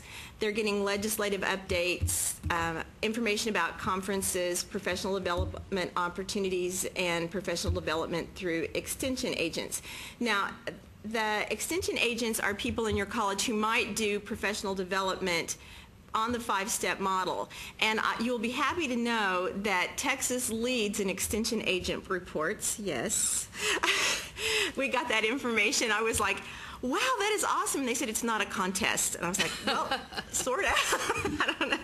I thought it was. But anyways, there are people that are, just like in agriculture, they're extension agents. They have this information and they're taking it out to the rest of the community. Okay, then we also want to invite community college administrators, faculty, and staff to listen to webinars regarding gender equity in STEM. We've had 3 webinars so far. The first one was called Spark Talented Minority Girls' Interest in Engineering, the free project. And it was this project where they worked with an inner city school of high school girls. And the project was that they had this project-based learning, and the girls were given iPhones so they could communicate with each other and do research. And did they use the iPhones for other things? Probably. But they also used the iPhones for this project. And from this, some of the girls are working on patents, and they have this great interest in science and math now. One of the girls in the project is working on this patent for her solar belt. And the solar belt has solar panels, and she's going to use it to recharge her iPod. You can use it to recharge your iPod, which I thought was, brilliant, for a teenage girl to come up with that. And then the implicit bias in STEM, the power of automatic unintended mindsets, was really great. He started off by showing these 2 fighters. One was in a red outfit and one was in a blue outfit. And he said, just from looking at this, who's going to win? And, I didn't even think about it. I said, well, I guess the red guy. And he said, and so the presenter said, yes, it was the red man, because we have this implicit bias in our minds. If you see red, you see it as more fierce, stronger, they're going to win. And so he said, to make it more equitable, we should have everybody in green and yellow, and that way, we won't have this. Well, because of that, because I don't know why I picked red, we just have this implicit bias. There are those biases against women also. And so we have to really work at that. There was a story of a teacher, and they said, well, you're a math teacher, and you probably call on boys more than you do girls. And so he really made an effort, because there was someone coming in to observe him. He made an effort to call on more girls than boys. And at the end of it, the person who was observing said, you did really well. You called on 50% girls and 50% boys. And he thought he'd called on like 80% girls. So there is this bias that you have to fight against also. It was really interesting. And then the final one was cognitive beliefs and cultural variables matter in STEM career development. And it was about minorities and minority females that are getting involved in STEM. And the webinars are archived at the STEMequitypipeline.com.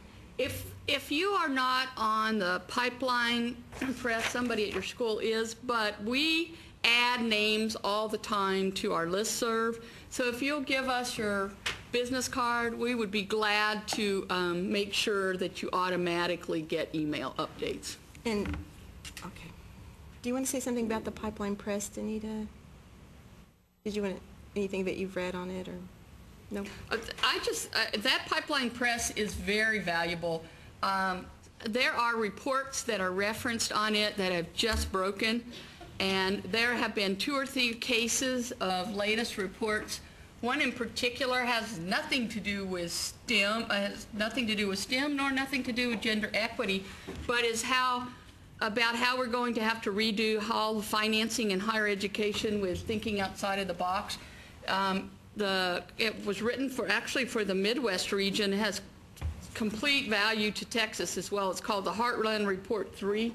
And I actually have been using it quite a bit in the last 2 weeks, because the pipeline press has so much information. You can quickly get those in weekly and click on them, and you have the most recent information. So I encourage you to do it, not just for this purpose, but for multiple purposes. And NAEP is actually tracking who is watching the webinars as they come out. And so they send me a list of the people from Texas, not just community colleges, but anybody in Texas that has watched the webinar live. And then I try to communicate with them and get their feedback, find out what they thought of it and if it was useful for them. Now, we've been to 3 conferences. We reported at the TACTI conference. We had a panel, which I thought went really well. Donna, you were in that session. I was really pleased that we had about 4 people that had been to the 2009-2010 5-step process in the meeting, but there were also about 20 other people who had not been through the training that were interested. So I know that gender equity is still on people's minds. They really want to know what to do. How are we going to get more females into these STEM areas? We also just got back. We participated in the STEM Equity Pipeline Spring Conference. We got so many ideas from other states, and again, you know, it's one of these things, we all don't have to do our own thing. We can work together, we can provide each other information, and also we attended the NAEP Professional Development Institute, and in fact, we just finished with that yesterday. We're just coming back from Washington, D.C., and we got so much out of it. It is so great to be working with people who are all focused on the same thing and are supporting each other. About 150 people attended. STEM has 13 schools. The STEM Equity Pipeline has 13 states involved.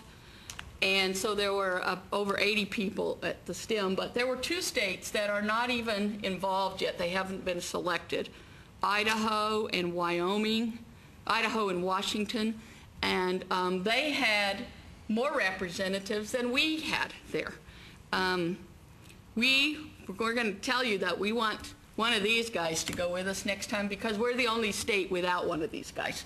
Everybody else has multiple people from the state level, plus pilot schools, and many states had other partners like Girl Scouts, the executive director, or somebody from some other association where they're partnering together, because it's not just about public money anymore. It's public-private partnerships that are going to sustain anything in higher education or public education.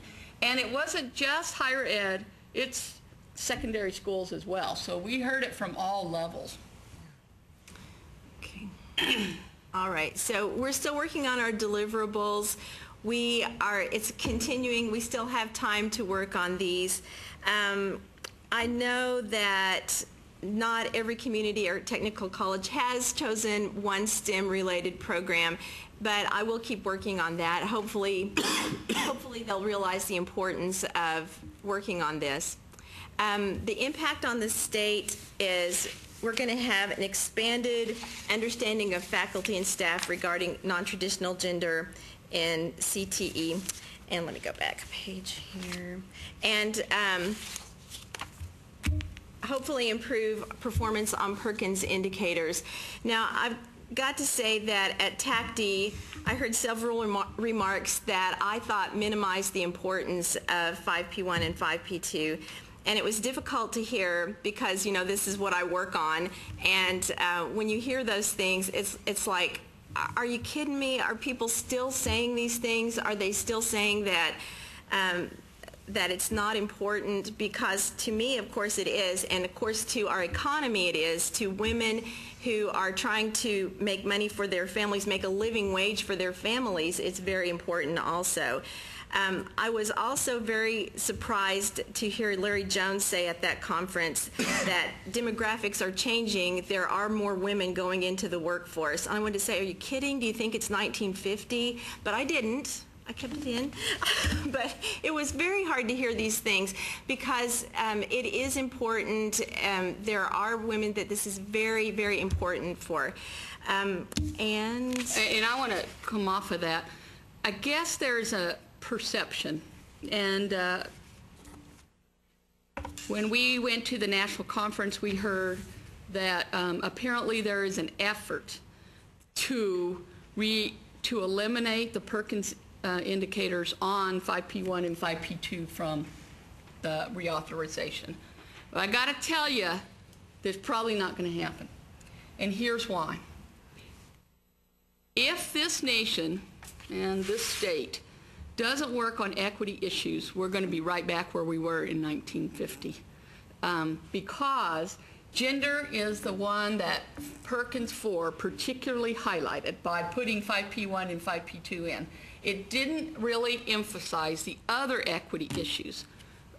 from equity perspective in Perkins law, for all the years, there's always been special populations. And those of you who know Perkins well know that includes single parents, a term that I don't like very well because it seems out of date to me and it's time to update displaced homemaker, disabled, and gender. Gender was particularly highlighted, and apparently there are people that want to just remove those, and the comments that Susie's referring to are just put something down because we can't do anything about it anyway on 5P1 and 5P2, as if the plan is all that we're going to have to deal with. As a part of our conference, we actually went to the Hill, and Susie and I met with Senator Hutchinson's office. And, of course, Senator Hutchinson, being the first female senator from Texas, has some strong opinions about making sure that it's in there. And not only that females and males in non-traditional fields are in there, but all others. So if there's any way that you can share with others that that is probably not true, and if we can turn around the messages that went out from TACTI and actually say these are things we can work on, it will be helpful. Also, since going to the conference and just now getting off the phone, I can tell you that as of right now, the two of us are working, and as a part of this project, our new partner is the Commission for Women, the Governor's Commission for Women. We will be attending the April 26th meeting. Why? Because in Texas, we apparently have to get that awareness bar up. It's not about the money as much as it is right now that something has to be done. And so because we know the awareness is the #1 issue, that's where we're starting. I just finished reading the book about the Mercury 13 astronauts. Some of you may never have heard about the Mercury 13 because they really weren't the Mercury 13. They were 13 women that were secretly put through the same test as the men and who excelled over the Mercury 7 men. But because President Lyndon Johnson wrote on a press release that Liz Carpenter wrote, "Let's stop this now," those 13 women didn't get to participate as astronauts. And it wasn't until 1995 that Eileen Collins was the first space shuttle. But there actually was a woman that was ready and would have been the first one, and her name is Jerry Cobb. And there were 12 others as well. So here we are, we're doing the same cycle on gender that we were fighting for a half a century ago. And that's why I'm here to tell you that even though there's a perception that these things are going to go away with, the fight is pretty stiff on the Hill. And I don't think it's going to happen. So instead of doing that, I think it's time for us as a group to start working directly on what we can do together. And that's why we're going to start working with the Governor's Commission. Okay, so our future efforts are those things, and we're going to highlight the importance of working toward improvement of both Perkins indicators because we really feel that it's important. Texas institutions must be strategic in implementing cost-effective and proven strategies for non-traditional participation and completion. I want to add to that. This one right here goes back to that 5-step process. I don't know about you guys, but at our institution, they don't want to deal with looking at the data, which is the first step of the process. They want to skip that step, and they want to skip the root causes step, and they want to go to the 3rd step and jump right into solutions. But you know what's going to happen if we do that? We're going to be throwing money to the wrong efforts. I was one of those people. I thought a program in particular had a problem with maybe men in the program didn't want women in. After a phone interview with a number of females in that program, I found out that wasn't a problem at all. None of my assumptions were right. And I am now on record as Danita said she was wrong. And they quote me on that now. But it's a good thing to be wrong because we found out what we needed to do differently with that program, and we could put our efforts that direction rather than spending money to do solutions for wrong assumptions. So this one is really important because before you get to the 3rd solutions where you start selecting the best one based on best practices, you got to know which root causes you're working with. Well, yes, and so if they will work through the 5-step process, they will be able to get into those. Okay. And we need to become more connected to the national efforts because we'll get a lot of support from them. And we need to add a representative from the coordinating board staff to the Texas State team on the STEM Equity Pipeline. And so I hope one of you will join our efforts. So now that you know...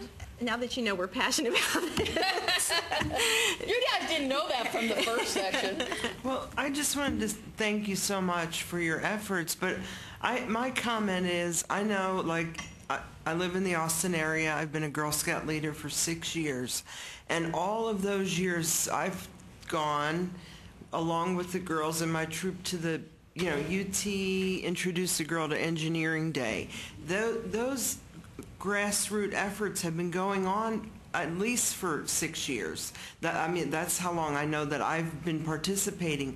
Aren't we starting to see some changes from those efforts? And these start at kindergarten. Yes, I think we are. Because every year there are busloads of people now. You can hardly get in anymore. They bring people from busloads of girls from Dallas. The Girl Scouts have done a tremendous amount of work. I think, Donna, what we've got to do, one of the things that's jumped out at me is that we need to be able to break down what are, and right now I haven't, I'm not sure if we can do it because I haven't really studied it yet, but we need to know what are the top 5 things that women are majoring in from our community colleges and technical college, so we can see if we're really making that difference or not. Because the data's got to tell us, not at the anecdotal experience, because it may be just small numbers.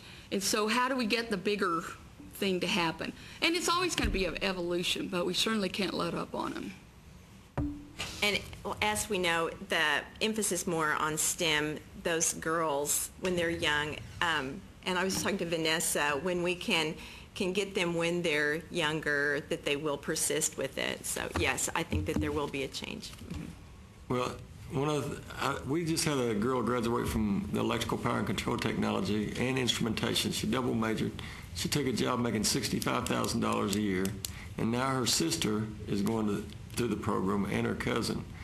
But I was wondering if you could interview those people, and would that help in any way? It does help. And does April? Because we need more girls. We have 9 girls right now, and look what type of jobs they get. Does April Sue know about this? I'm sure she does. Okay, because she will use them as role models for the girls that are coming up. Yes. I'll talk to her about it then. Yeah. All right. And we want to get all the rest of you who are not involved with this on the 4 schools. If you think your school might be interested, we want to know, because we're going to have 4 new schools come on, and you know what the 4 schools are, and they're going to have mentors. So if there's an interest, and it will be allowing you to choose what's STEM related, but you've got the handout on some of the key ones to be thinking about. We would love to have so many that we have to find a way to include you all. Does that make sense? Thanks, guys.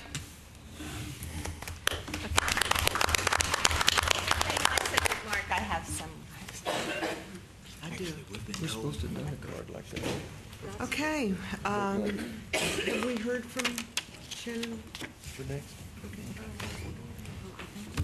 If that other school hadn't shown up. Just keep moving on.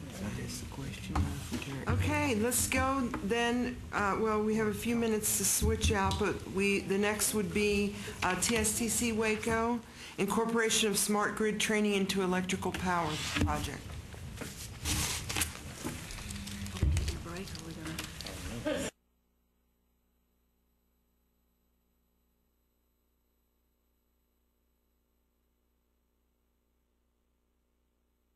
As I said before, this is Incorporation of Smart Grid Training into Electrical Power, TSTC Waco, with the presenters, Dan Bateman, who's the project director, Sandy Pulliam, who's the project coordinator, and Mike Bowers, who's the department chair of instrumentation.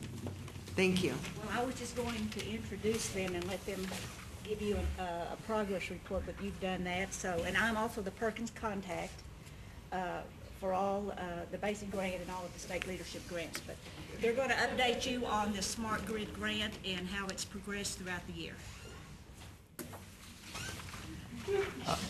First of all, I just want. I'm sorry. I just wanted to say thank you very much. This has been a very good for our program, very good for our students, and it seems like when we first started out, it was all smart meters, and it's changed into something completely different, but for the electrical technician. And Mr. Bowers, it actually has more to do with the testing and maintenance program or class that we have, and then and Mr. Bowers has put together this book, and it's going really good with his class, so I'm going to let him go ahead and tell you what he's doing right now. First of all, our goal with this and the statement in the grant itself is that we are incorporating this into an existing class. So this is going to be a unit within an existing class. With that in mind, we initially thought smart meters. That's what you hear about. We need to learn about smart meters. We're going to need smart meters. We're going to need communication with the smart meters, so we need computers. And then when we started dealing with industry turned us around into a completely different direction. It took the focus off of the meters, which are the information gathering devices, and put our focus on the switching, the actual control of the distribution and transmission systems. So we've reformatted our approach now, and that's the direction that we are heading. It also, those of you who were part of the grant to start with, when the grant first started, the emphasis was on our certificate lineman's program. Industry said no, the emphasis needs to be over here in the switching area, which is within our two-year associate's degree. So what we're doing is we're generating a unit that can be taught to both entities or within both curriculums. The two-year associate's degree in the last semester and the certificate in the last semester also. What I've got up here is what I've given to you in this format. I was glad to see other handouts. I've never done one of these before, so I was glad to see other people had handouts. But our first quarter activities, our first meeting in October with Encore. Encore is our power delivery system up in northern Texas and central Texas. We lean heavily on them for support. They hire a lot of our graduates from the program. They have a generation arm, they have a transmission arm, and they have a distribution arm. So they were our go-to people for our discussions on what we needed to do as far as smart grid training. We had our first meeting with our distribution people, and they said, no, y'all really need to be talking with our transmission people. So our second meeting encompassed everything from distribution, transmission, and generation. We had individuals, representatives there from all those areas. That's the one that took place in November. In December, where that meeting led us was a third meeting with a representative from Oberlander Corporation, which is a consulting group for Encore, and a representative from S&C Switch Corporation. That individual he's head of the analysis for the switching division for S&C Switch. So he's the one that sets up all the control schemes and all the protection schemes that are used in transmission and distribution systems. He's kind of the consultant to the consultant. Overlander goes to him for their difficult decisions. So he was brought along, and he has now become one of our major assets in putting this together. Our first meeting with him was 3 hours. Yes. And we learned a lot from that gentleman. Very smart. December, Mr. Hollingsworth, who is also part of this team, was up here to give a presentation. In February, I personally attended the Power Test Conference, which is the testing and maintenance field's annual conference for power generation, power transmission, and protection schemes. There, I had the opportunity to visit with and attend a seminar given by a gentleman from NEMA, the National Electrical Manufacturing Association. He is head over smart grid interoperability. The interoperability of the smart grid deals with the communication systems, and this is where the gentleman from S&C Switch came in to help us. The major problem right now with incorporating smart grid in industry is all the different communication platforms that are being used by all the different control devices. Right now we have centralized control systems within substations that are controlling the power distribution. Where we're going to have to go for smart grid to be effective is a decentralized system where we have switches working independently out within the grid to switch on renewable energy sources when they are available and can be used, to do what is referred to as self-healing of a system so that when we have a fault we can reroute power around the faulted area.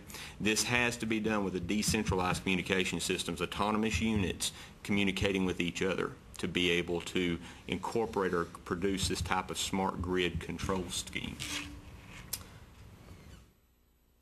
In our second quarter activities, we received a donation of a switch controller from S&C Switch. That is the device I was referring to. I'm going to show you a picture of it here in a minute. It's in there. It's in the packet under donated equipment. That's the device that would control a single switch in a distribution or transmission system, but it would be under constant communication with the other switches in the system and the other protection schemes, the breakers and such in the system.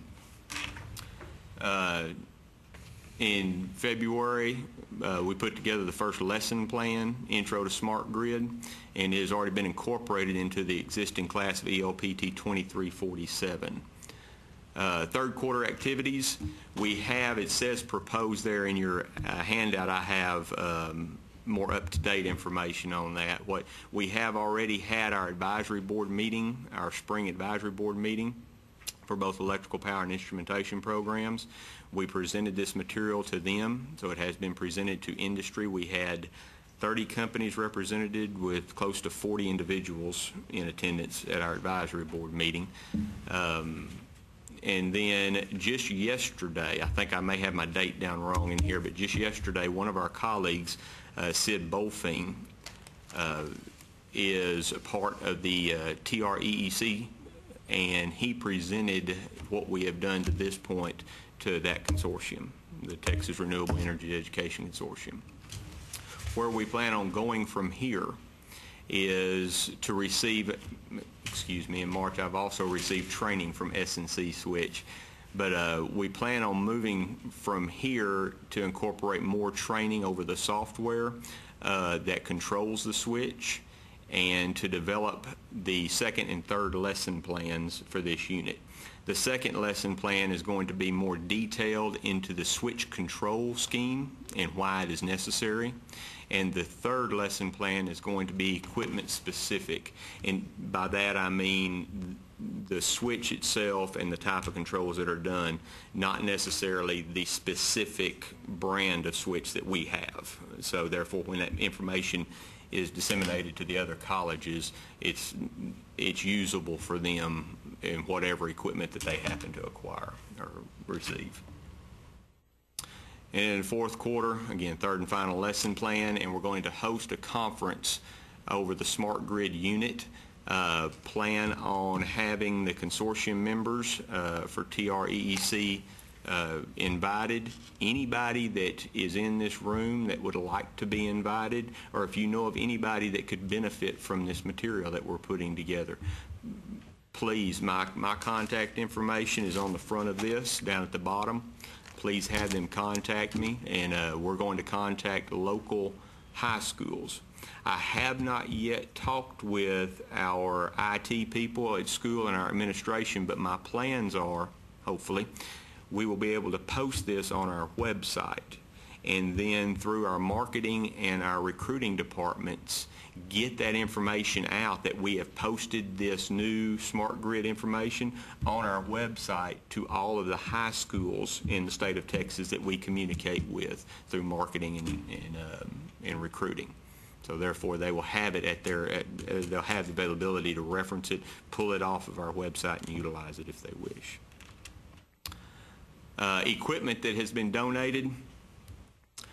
These are paired up pictures. There's really only two pieces of equipment shown there. The top picture is the frontal view, and then the bottom picture is the open end view of it. The reason I did both of those is so you could see what's going into these communication systems.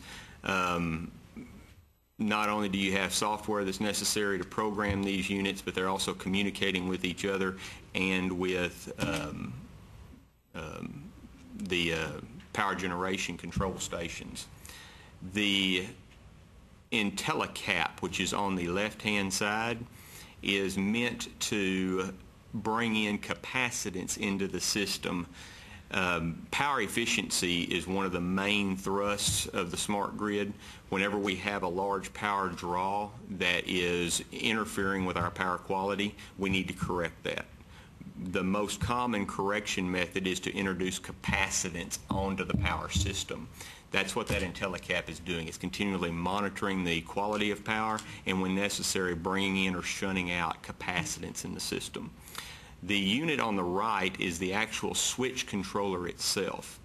The switch is a large unit, probably as long as this table right here, probably weighs 150, 200 pounds, and there are 3 arms on this that will open to kill power and close to establish power, and it's referred to as a pole top switch.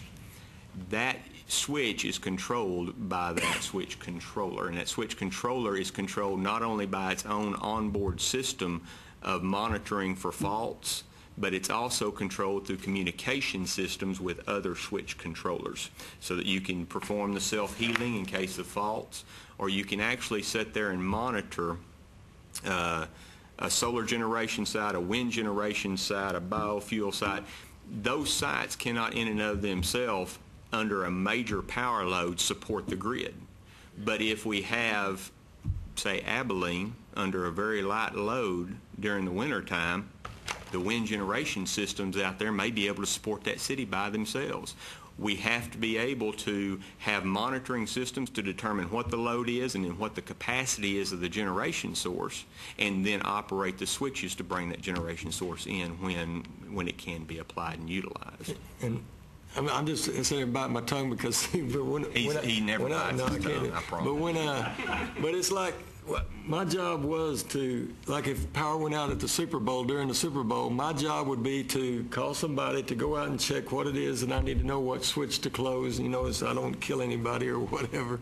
But nowadays with this smart grid is really neat, because if the Super Bowl loses power, it knows where the fault is. It can isolate the fault and maybe have to turn some residence lights off for a while, but bring the Super Bowl back on. And just like that capacitor, what we would have to do in the summertime, everybody turns their air conditioners on, causes more inductance on the line, so you have to put capacitance on there to have a better power quality, so you're not having to produce as much electricity. Well, now you got a switch that can sense the inductance, put the capacitance on, brings your power factor down, you're saving money in generation. It's pretty exciting. Anyway, I'm sorry. Go ahead. Y'all don't know. Y'all do owe me a debt before we ever started, because he wanted to tell one of his jokes, and I told him no, we're not doing that. Don't encourage him, please. The Introduction to Smart Grid lesson plan is laid out there in your booklet, and these are the areas of it: the objectives, the opening statements, closing statements, and reinforcement activities. What I would really appreciate from y'all as a group is if you would look that over. If you see any issues with that, please email me. That is a format that you heard them talking about April Sue Grulich a little earlier. She does a whole lot for us on the TSTC campus, and she kind of keeps us technicians in line with the academic aspects. And I wanted to put together a lesson plan that would be acceptable in all circumstances, and she gave me that format. I would appreciate it if y'all as educators would look at that, and any negative feedback, please give me. If you think it's fine, you don't have to worry about corresponding with me. But if there's something in there or something you'd like to see added, more information of some type, please contact me and let me know. I would greatly appreciate it. And then this is the PowerPoint presentation that goes along with the unit, the lesson. I do plan on putting information on the internet, on our website, and also for when we have our meeting, I will have jump drives that have all 3 lesson plans, all 3 PowerPoint presentations on them, so it'll be a plug and play for anybody that wants to utilize it. They'll be able to just stick in jump drive and use it in their classroom. Any questions? Yes, sir. Just one, there's some activity coming out of Washington through some of the, I don't know, in our area it's called Circle of 10. It's a not-for-profit, and they're trying to teach people, local technicians, about smart and energy reduction and all this type of stuff. Is there any, seeing this, it seems like that's a natural fit for what that type of work is attempting to do, because, and I was wondering if you'd heard anything about some of those projects that are coming out of Washington. Came through the stimulus funds for energy, Department of Energy put it out, sent many millions of dollars out to small local organizations to put on. One thing by talking to industry, what we found out is that, smart grid is a lot of different things. But the reason they need a technician to work on this equipment is like what you're saying. A lot of these local power companies or co-ops have gotten these switches in, but they really don't know how to operate them. And so that may have something to do with that. I don't know. I see a big issue coming in the very near future with needing upgrade training. Industry is talking about the lineman, the pole climber. We have a one-year certificate. They're going to need computer skills. They're going to need to understand different communication platforms. They're going to need to be able to drive up within 300 feet of one of these switches, jump on the Wi-Fi and communicate with it, download information, change setting parameters. So yes, sir, I see that upgrade training. I'm not familiar with the DOE, but the DOL has put out quite a bit of information on that and upgrade training from the Department of Labor. Mm-hmm. Other questions? In closing, I'd just like to say one thing that has come up that is interesting to us and is really is going to be incorporated by another entity of ours on campus is what you've heard me refer to, the communication systems. Before or up until now, you've had the power grid out there. Now you're going to have, in parallel with that, the control aspects of a communication grid. So you're going to have the traditional power devices and the necessity to maintain those devices, install those devices, but you're also going to have hand in hand with that the information technology needs. Our telecommunications system or department on campus has started to talk with us about how they may be able to work with us on that side of the field, because that's going to become just as important as the power distribution systems, the physical devices are, the actual ability to communicate between them. And that's the deal. You got IT and engineering. They've always been kind of separate. Well, now you got to get them together, to work on this. So. Other questions? Okay, thank you all very much. Thank you so much. Well, we are winding down. We have 2 more. Let's let the next group get set up. The next presentation will be geared to promoting student success. This is Collin College, and Janet Jaworski is the project director, and along with her is Philip Pullman, who's the project assistant. Let's take a few minutes to let them get set up. Good afternoon. I'm Janet Jaworski, and I'm here with Philip Pullman. And before I begin, I just want to say, I don't know if any of you have been watching American Idol, but I noticed that this year on American Idol, the talent has been very good for a change. I mean, I don't watch it regularly, but I somehow got caught into watching it, and I've noticed that there's quite a variety, and it's become a very enjoyable show to see because you see the variety of different presentations, and of course, when they all sing together, it's really great, and they're all out there to get their contracts and whatnot. And I couldn't help but think of that as we were doing presentations today, because I'm saying the quality of what I'm seeing in the leadership grants reminds me of the quality of what I was here watching on American Idol. We're having some really fine programs here in Texas, and of course we're all won contracts. So I mean, we're all, just as the people want to win American Idol and win their contracts, none of us really wants to be the one winner. But the one thing about American Idol that strikes me is when they all sing together, they sing so well, and they do duets and they do group songs, and I'm thinking, you know, with some of these projects, we should be doing duets. We should be doing a lot more group activities. So many of some things of what I've heard today, we really need to be working more in concert with one another. So I just wanted to say that on the top before I begin our presentation. Our Geared to Promoting Student Success began last year with our grant that we had in leadership, which involved a survey, and the survey was to find out why students were not being successful, why they weren't being retained.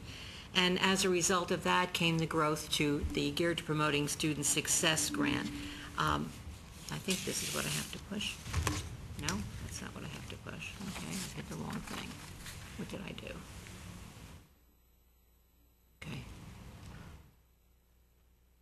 Now I've got... Clearly, you've broken it. Clearly, I've broken the presentation. Point it at the television. Go to slide. Yeah, see? Now you've done it. No, now I've done it. Well, that shows you. You can be a doctor and not be successful with technology. I'd do is blame it on the last person to use it. That's right. You know, I didn't think of that. With our grant this year was basically to provide proactive student support and to employ strategies that would produce significant student success, and to find some strategies that we could use that would be modeled for other colleges to use and other schools as well. And so far our initiatives we think we've come up with some good initiatives. We've had some surveys, and we're going to talk about that today, and college readiness, our mobile website, Operation Graduation, and GPS orientations. And that's basically, we're going to give you a little bit of information about all of that. I don't want to even touch that. Clicker. Okay, there we go. There you go. All righty. It's magic. Let's talk first about the student survey. Student survey was our partner. It was for this is the Institutional Research Department, which underwent some personnel changes in the midst of all of this. We've lost some people. We are actually 2 people short in that small department.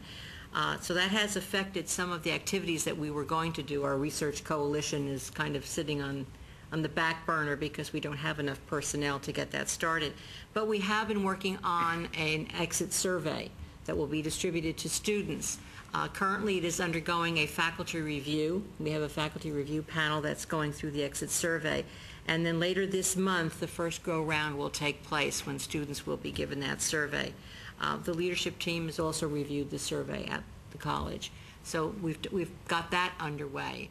We have student focus groups that have been scheduled. The first focus group met March 9th, and the second group is scheduled to meet on April 20th. The purpose was to find out what it takes to successfully complete the educational goals at Collin College.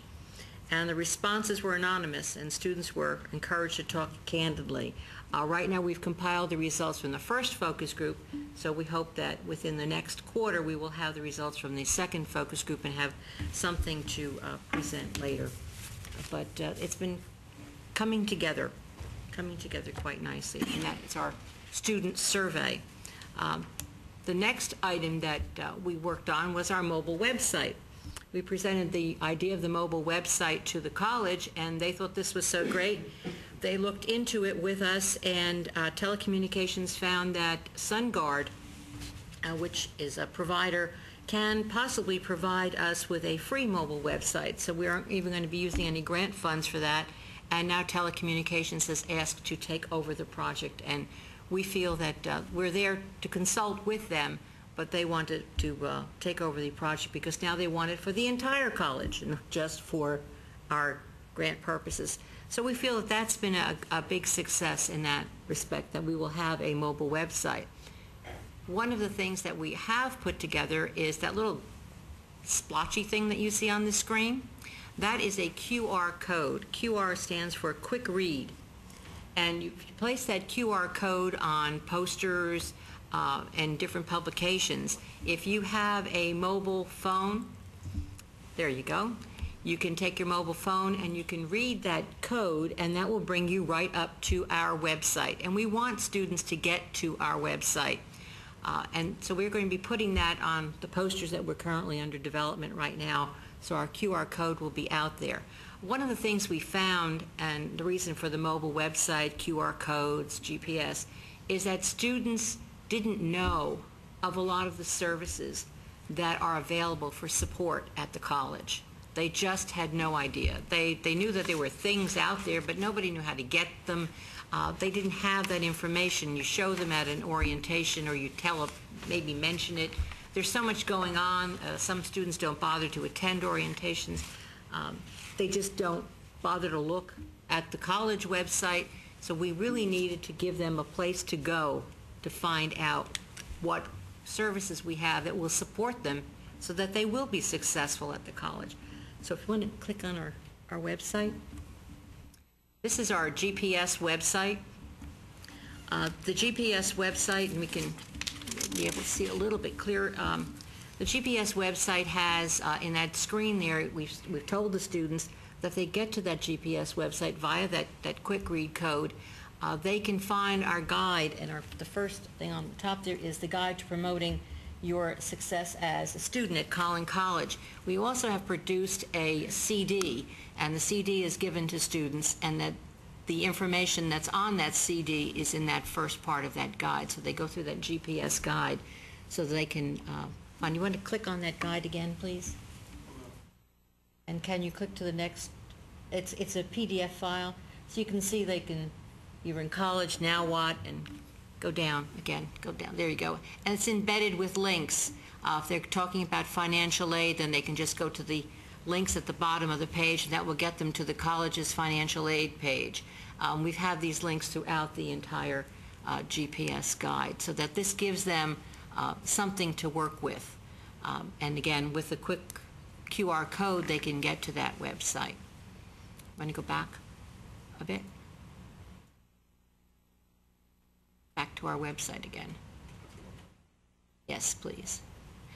The second link is our understanding of the course syllabus, and we give them some information about what is a course syllabus. They all know they're told, well, professors hand them out, but they don't know what it is. This gives them a little bit of information about understanding the course syllabus.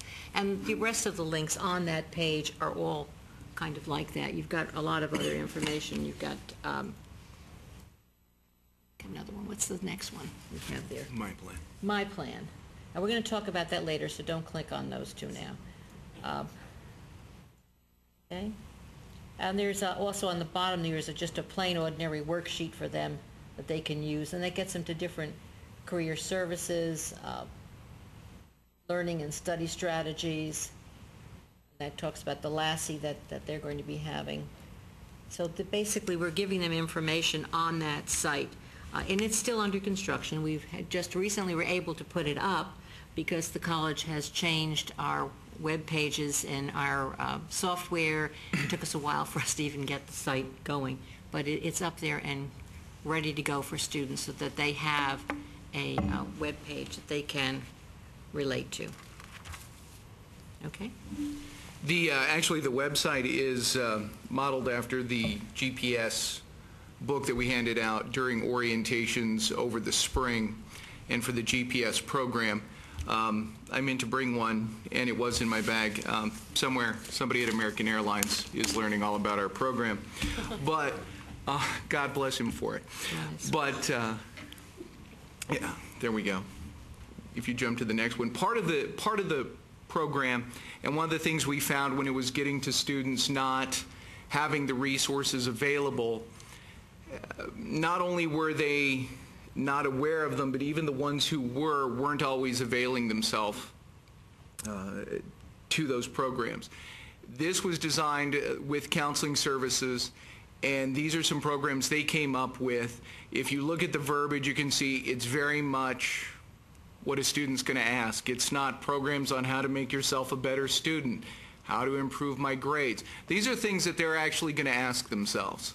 These are things that they're going through because they're not used to the college experience. They've taken too many hours and they don't know what to do. So we're trying to make the program very relatable to them so that when they come into the class or did come into the workshop, that they'll be getting things that are practical that they can use. Now, not every student wants to attend because it tends to be one of those things, I guess it's kind of like tutoring. It's like, oh, you're the kid in tutoring. They feel like there's a little bit of a stigma. So that we don't miss those students, we've made these online, made these available online, or they will be available, I don't think they're up yet, on the GPS website, so the students can go through, listen to the presentation from the counselor, follow along on her PowerPoint, and at their leisure get the same information.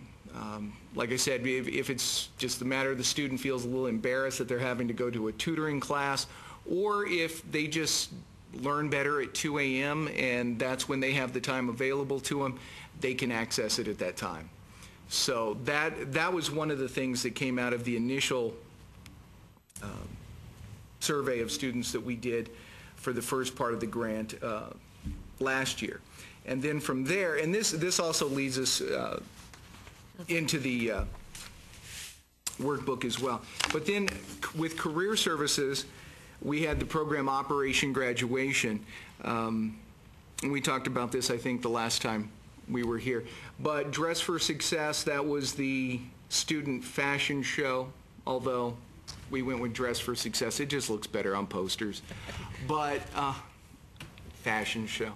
But they had, I believe, 80 students attend that. And it was great for for the students involved because it gave them a chance to not only participate in the school, but it gave them some tips they needed on, what to do in it, to dress for an interview, things like that. They had some fun with it, learn, okay, here's how you don't show up. And I guess things that you would think are common sense, it was really beneficial to some of the students. And then from there, we were able to segue into, okay, now that you know how to present yourself at the interview, how do you actually present yourself before you get there? How do you get the interview? That's where the resume writing came in. And in a few slides, I'll talk a little bit more about the resume software that we're using. But it's really a great tool for students, as is this workshop, because here's students with minimal work experience. It's very limited. Maybe it's 9 hours or 9 months working at the grocery store. How do I get into my career field? How do I begin to work my way into that if I really don't have anything in that industry to show? So it shows them how to market themselves, how to position themselves so that they can get a look, so that they can get in to get that interview. And then, of course, they're dressed properly. Then we have the Technical Education Fair. The Tech Education Fair was designed to highlight the technical programs that we have at the college. And I believe we had 400 students attend that particular program. But they came out, and one of the things we featured that, again, I'll show you here in a minute, is the MyPlan software, because we really wanted to take the student and try to line them up with the career that's right for them, with the area of technology that's right for them. Because you're going to lose the student if they're not matched up properly. And that's one of the things I'll talk to them about. If you love being outside, if you like getting your hands dirty, you like the sun beating down on you, don't go into accounting.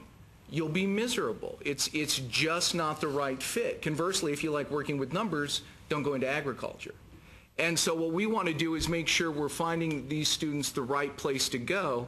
And so during the tech fair, they had an opportunity to look at all the various different programs, as well as take an evaluation to see, hey, am I a technical person? And if so, what areas do I fit into? And then we had the job fair. We had many of the local employers out, as well as some of the colleges. I believe 600 attended that, and there's some lovely photos on there as well. But there you go, see? Lovely photos. But 600 attended that, and again, it gave the students who had attended the Dress for Success and the resume seminar a great opportunity to utilize some of those skills as far as first impressions, finding the right type of employer that fits their skill level. Again, finding something where their experience as well as their interest and their ability is going to match up well, because then it's going to benefit not only the student but the employer as well. And then second lovely photo. Risked my life to get that. That's from the second floor. I spare no expense when it comes to this, I tell you people. All right, so the GPS orientations. Did anybody else feel like they're at the McCarthy hearings doing this? Yeah, I am not a member of the Communist Party. So we did the GPS activity, which was our first grant. And that was based off of the survey we did, finding out why are the students leaving. And as Janet said, we had students who didn't know what services were available. They wanted to know, hey, if somebody could have tutored me, that'd be great. Or if I knew where these things were, as far as the writing center or just the access office, things on how do I make my schedule. We uncovered so many things that would seem common sense that were getting missed with the students. And so as a result of that, we developed our GPS program and our GPS booklet. One of the first parts of that was a personality test. And it's an abbreviated Myers-Briggs, goes through and tells them basically, are you an introvert? Are you an extrovert? What are your interests? And in the process of that grant, we discovered a software called MyPlan. And to give credit where credit is due, actually it's something that the good folks at Texas A&M Commerce turned me on to. So anyway, we've implemented it into the orientations, which takes you here. You never thought you'd see this during a presentation. This is actually when I present to the students during orientation, this is one of the things I give them. I don't know who's seen the movie Say Anything. There you go. It's a great movie, and here basically you have this kid who doesn't know what he wants to do with his life. Basically, all he wants to do is spend the summer dating this girl. So when her dad asks, what do you want to do with your life, this is what he comes up with, which is basically he wants to do something that's fulfilling, but he doesn't want to work for the man, but he's just torn. Well, that's great, and it's very idealistic, and I think a lot of the students relate to that, because they sit there and they don't want to feel like they sold out. They want to feel like they're doing something that matters or something they enjoy. I still feel that way. The only problem is, how do you do something like that and still keep the electricity on? How do you do something like that and pay your rent? So I lead into it with that slide and then go into the My Plan and the optimal resume with them. If you want to go ahead and jump to the My Plan. So, like I said, the good folks at A&M Commerce introduced me to this, and basically it took the idea from the GPS program of just having them do a simple personality profile and then using that to help guide them career-wise. This really expands upon it. I don't know if how well you can see it, but under the assessments, the first one they have you take is the personality test. It's the Myers-Briggs test that probably a lot of you are familiar with, but it also goes into an interest inventory. So it starts asking you questions about your likes, your dislikes, things that hold your attention. Then it goes into the skills profiler, finding out where your strengths are. Then your values assessment. What type of things are important to you? Does it matter that what you do is going to give back to the community? Or is it more important that it just provides for you and your family? It takes all of those answers, and based on that, it gives you an outline of career fields that fit with your personality, your interest. They can also filter just on personality. They can filter just on interests, skills, etc., or look at them as a collective. From there, once they get an idea of that, they can go over into the majors and the careers. And again, the thing I love about this is it's worded exactly the way a student's going to think about it. What can I do with a career in this? What can I do with a degree in this? That's exactly what they're thinking when we talk to them about these programs. It's like, well, I don't know. What can I do with it? What's it going to do for me? And that's what this does. So they can go into it, and whether they want to look at it as a major, now they found out from the assessment, hey, I would be good in this field. Okay, what do I need to do to get into this field? How much education do I need? Do I need a certificate, 2 years, 4 years, 6, 8? What do I need to do to get into that field? They can also find out what their career potential or their career earning potential is. You know, is this a career where they stand to make 6 figures? And if so, how does that relate to the amount of schooling needed?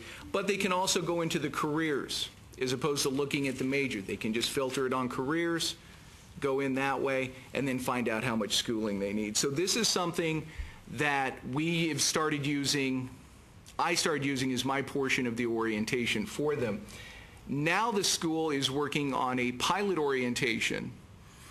They're looking to revamp the orientations they have been doing for the students. We don't do a mandatory first-year mandatory orientation. It's all self-select.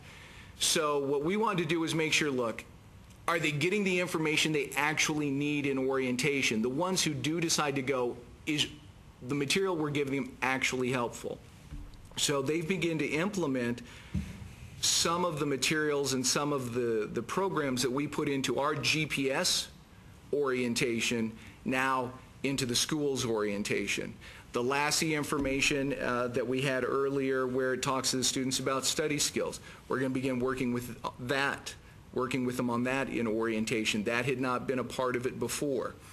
Talking to them in depth about the programs that are available as far as tutoring, study skills, things of that nature. Those are going to now be made available to them in the regular orientation. Regardless of whether or not that becomes mandatory, at least they're now getting some direction, and we're helping to point them. Because I think what we've had, and you've probably all seen this with students, is there's no carrot, there's no stick, there's nothing. They're just kind of wandering around. I'm in college because this is what I'm supposed to do. I don't know why. I don't know what this leads to.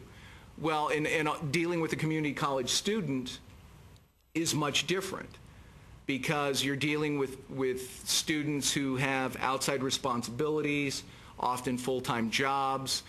They may have child care. They may be taking care of a parent. There's a lot of issues that students at four-year universities don't deal with. So if they start taking too many classes, they're taking classes that aren't going to lead them into the career they're looking for, they begin to become overwhelmed, they're going to quit. They're not going to quit their job. They need that, but they're going to quit school. So the idea behind this is we're going to give them the carrot and the stick. We're going to put something out there so that when they're sitting in that class and they're banging their head going, I really don't want to be in this class, it's not a matter of I'm wasting my time. It shows them, hey, this is just a step. This is one small step towards working towards your goal of getting into this field. This is where it's going to lead you. Here's the possibility. Here's the potential. And I don't know that they've had that before then. So that's where we're going with that software. Now, well, your special slides. Okay. I jumped the gun. That's okay. The optimal resume. I can never think of the name. Basically, that is like it says, it gives a student a chance to go in, and it gives them a template for a resume. And it bases it on years' experience, in addition to basing it upon what kind of career fields you want to get into. So it's a template that they can go in, simply fill out, follow the template, and then once they've completed it, it goes over to a counselor in career services who can then review it with them, talk to them about making some changes if necessary, and it also allows them to not only upload their resume to Monster or any of the other sites that they might want to, but also our students in, and I know this gets off of the technical, but the students who work in fields or majors, music, voice, anything that they don't have just a written resume of saying, here's what I can do, but it actually has to be demonstrated. There's actually also a function on there that allows them to do that as well. So all the students can get a resume out there to the employers to make themselves marketable. I think, especially since your slide's up, I think I've pretty much covered it. Okay. So. Statewide dissemination of our project is done several ways, obviously through our website, which is the one way, and the use of the GQ, QR. And then our blog, we're developing a blog. The website went up a lot slower than we had anticipated, as I said, because we had all these changes at the college level. There'll be a link on our Facebook page, and conferences. We hope to, well, now that funding has been cut, I don't know what's going to happen, but we're hoping to do some conference presentations. There's a CTE conference, a CTAC conference, and then there's the TACTI that's will be coming up, and that's where we hope to give more of this information out at. So that was our dissemination plan. Our next step is College Keys. We found that as a result of the first grant, moving to the second grant, what do they need? And it keeps coming back again and again, advising, careers, help. So we have come up with the idea of the next step being College Keys, where we would have key advisors, and we wanted to take workforce instructors and teach them how to be college advisors, to advise the students in their programs. A lot of the workforce instructors already do some individual advising, but we wanted to make this more of a cohesive program. So we're hoping to have a pilot program of key advisors. And then our key orientations, we want to do a feasibility of some of the ideas that we have and take this GPS orientation to the next level with spreading it out to doing more orientations. Our next pilot project will be with an individual school, an individual high school, where we'll start with those students who are at that high school that are coming to the college and working on orientations. And then, of course, the key career counseling, the career and counseling keys, the activities that we started with Operation Graduation to expand on a lot of those things that we put into play. So that's where our next steps, that's kind of the direction we're hoping to head into. Do you have any questions? I have some information to give out to all of you, but if you have any questions, please. Yeah, yes. Do we have to push that? Okay. I have a comment, and I'm sure a lot of institutions represented here have Achieving the Dream initiatives going and student success initiatives. One of the things that, and you may be doing this, we discovered that we can advertise, we can email to students, we can post things, but the resource that students see every time they're on campus is their faculty member. And one of the things we are trying to do, and it was the focus of one of our webinars on student engagement, is to encourage faculty to take 1 minute out of a class and take students to the website, your website, for example, and say, look what's right here. And that's soaking it up fast. I teach English as an adjunct in the evenings, and never assume that students go to your website. Right. And never underestimate what students are not aware of. Ours didn't even know we had a president. It was one of those, this is our president. And I said, he is retiring, which is a shame. And they said, are we going to have an election? So, so I kind of tell people who have neat programs like this that if you can get to your faculty, and don't try to talk them into taking time out of their class periods. It's extensive because it's tight in there, both on CTE and academic transfer. It's tight time. But it's really nice in a class period to take a quick break and say, time out, guys, I want to show you something on the web. And it gets through because that faculty member is someone that student ends up interacting with several times a week for an entire semester, and that they actually see face to face. So just an idea, because that's good content, very good content. And I think faculty Absolutely. would enjoy showing that. Right to their now, students. two communication classes have actually used it. They've actually taken their students to it just because the professors knew about it, and they were kind of like, oh my God, this is so where my kids need to be. So we were fortunate in that we've gotten it out that way. And that's actually one of the things I'm working on is talking to more of the faculty that I know and trying to get them to just give it a mention. And one thing I didn't mention on there about the My Plan, just real quickly, there's a code on there. It's completely free to the students. All the assessments are free. And to me, this is the best part of all. Once they have a record in there, once they've set themselves up, they have that for the rest of their life. It's not just as long as they're a college student. So they can sign up and have that account just till they decide they don't want it anymore. And I think the great thing about that is they can graduate college, get into a position, get into a career, and then all of a sudden say, you know, I think I need a change. Go in and do the evaluation again and find out, okay, now how does this read when I'm 35, 36, and still use it. So it is, I think it is a great tool for them, and honestly, dirt cheap. I mean, it is very inexpensive for them to be able to use, which I think is, well, for the school to use, because it's unlimited licenses for a year. Okay. So I I think have a that's question. Sure.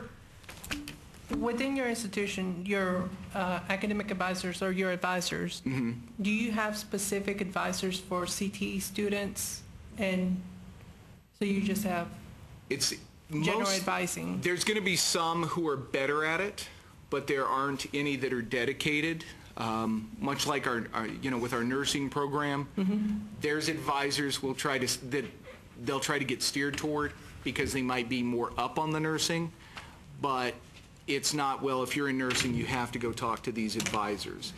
And advising has, and I don't know if this is unique to our school or to everybody, but there's a lot of areas in advising where we see there could be a lot more guidance for the students, like you said, for students who are looking for the technical programs, having somebody dedicated so that they can give them better explanation. We have dedicated on each campus, we have a tech prep advisor, so that particular advisor knows a little bit more about the tech prep program and how students can get their credits. And we've given that information to our high school students so that those that are identified as tech prep can go to that counselor if they have a specific question. But as far as the individual programs in the college catalog, there are advisors that are a little more up on a program, but we don't have any faculty advisors. The college is thinking of doing some type of a faculty advising program for academic. We want to do something for the workforce programs.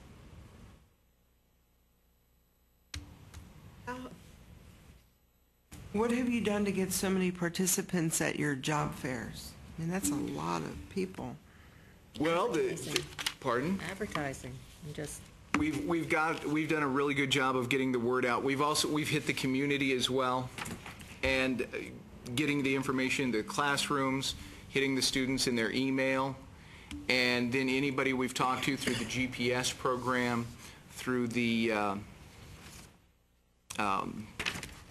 students who've done My Plan, and even the students in our college success, because we're really trying to tie it all together, so when we talk about one, we kind of lead into the other.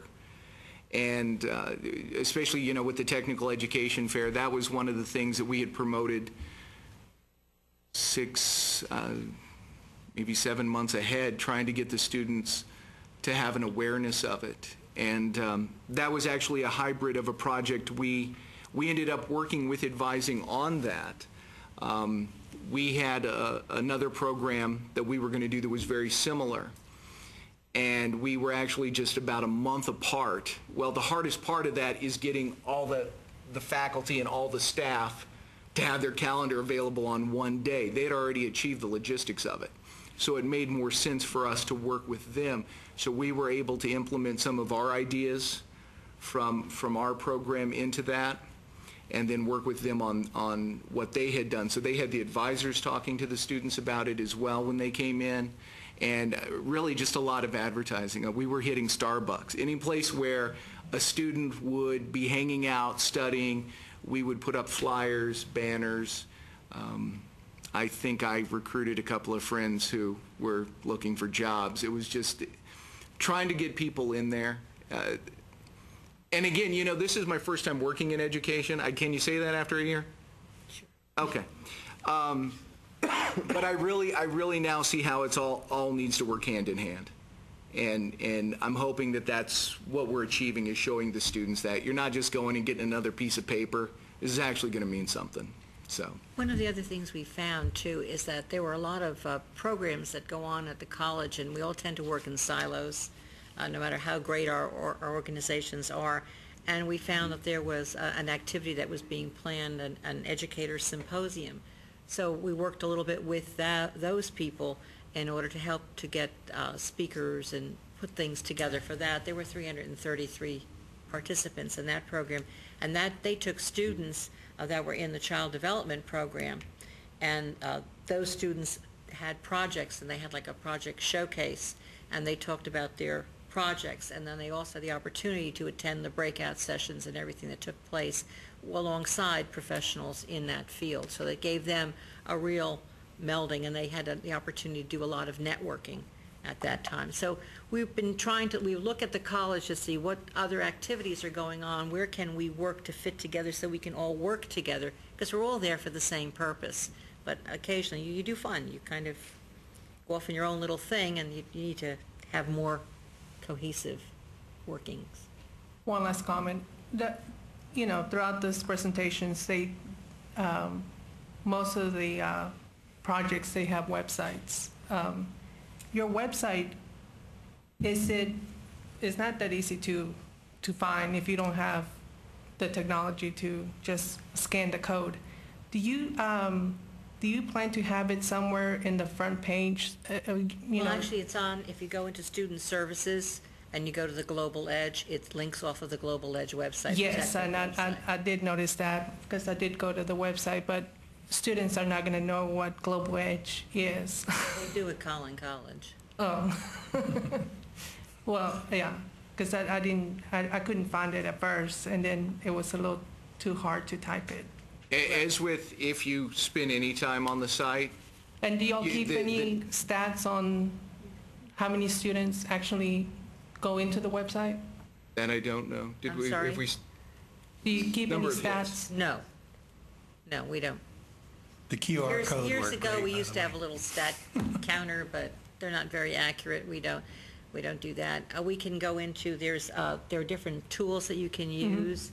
I'm trying to think of the name of the company but anyway, you go into that tool, and that will tell you who's using your website and how many hits you get, and you can pull all that information out if you need to do that. But we've never done that. One of the things that I do surveys, and the surveys will ask how many students have seen, or for example, our Global Edge website. So we do surveys like that.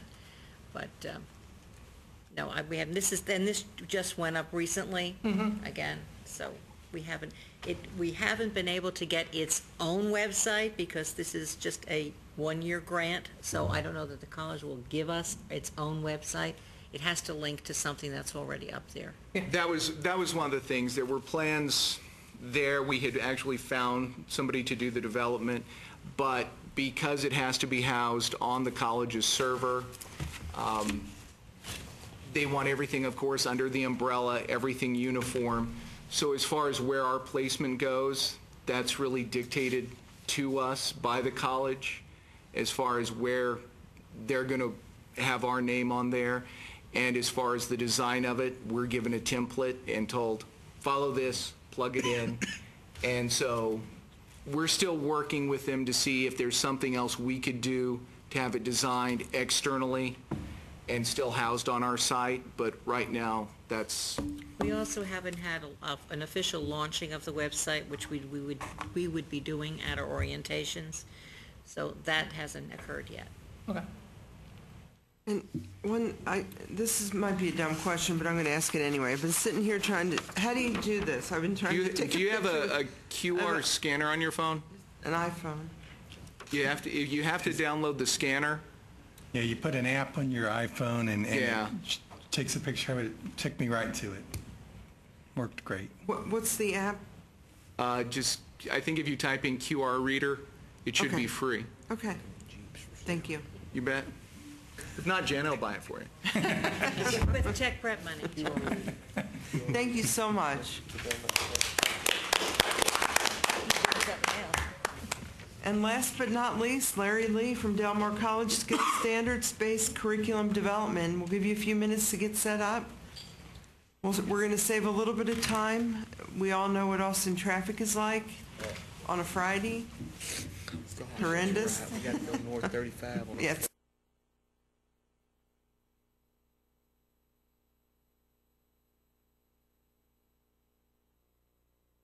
Collaboration between the Texas Skills Standards Board located here in Austin and Del Mar College, where we serve as the physical agent and the administrative arm of this particular project.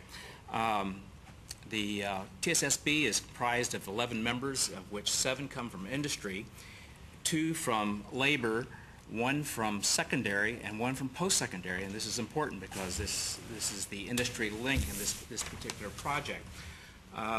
One of the things that many people have done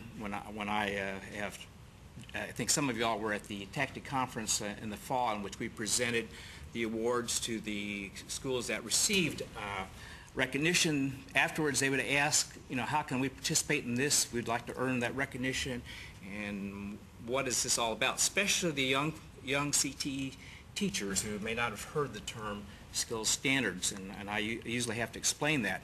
But basically, skills standards are essentially created by industry boards or associations, and the common ones that we're all familiar with are such as the ASE, the Automotive Service Excellence, the American Welding Society. The one we heard earlier was the Gulf Coast Process Technology Alliance, and one that I'm usually familiar with is the NWCET, Northwest Center for Emerging Technology. These particular industry groups create general descriptions describing a technician they would like to create. They set a standard for it, and it's usually in very broad terms. And that is in essence the problem. Since they are broad descriptions, and I'm going to use the example of a network support technician, set up a server, add a client, install application software, handle technical support. Very broad terms, and the list is usually quite lengthy. When you present this to an educator or a trainer, this broad term, broad description painting is very difficult to, the gap between that description and what we need to do to help educate our students is quite broad. And that is in essence what this whole project's about. It's taken from the macro view down to the details. And unfortunately, in this project, it is the devil's in the detail, and there's a lot of administrative and a lot of paperwork and a lot of activities that that fill in the gap from the broad strokes down to the details in which an educator can, in fact, go out and teach this course. The importance of this is the fact that industry defines a standard, and TSSB has codified the process and how we educate our students, so at the end of the process, the person that we create will match what industry wants. And that's the key structure. Because if industry gets what they want, then we are in fact giving them, and I hate to use the military term, but it's a full-up round. He is a qualified person. If the school has this standard and their curriculum adheres to the guidelines and to the activities that were created by this project, then the student on his certificate or his diploma gets a stamp or a seal from the TSSB, which is essentially equivalent of the Good Housekeeping seal. So when a person graduates this program, it is a right up front saying, this person is qualified to fill your job, and that's what this whole thing is about. That's probably the most difficult thing, because I've had people ask me, Larry, what the heck are you guys doing? It just looks like a paperwork drill. So the goal of this project is essentially to promote the awareness, increase the understanding of the role and the importance of TSSB recognized skills among community colleges and technical college.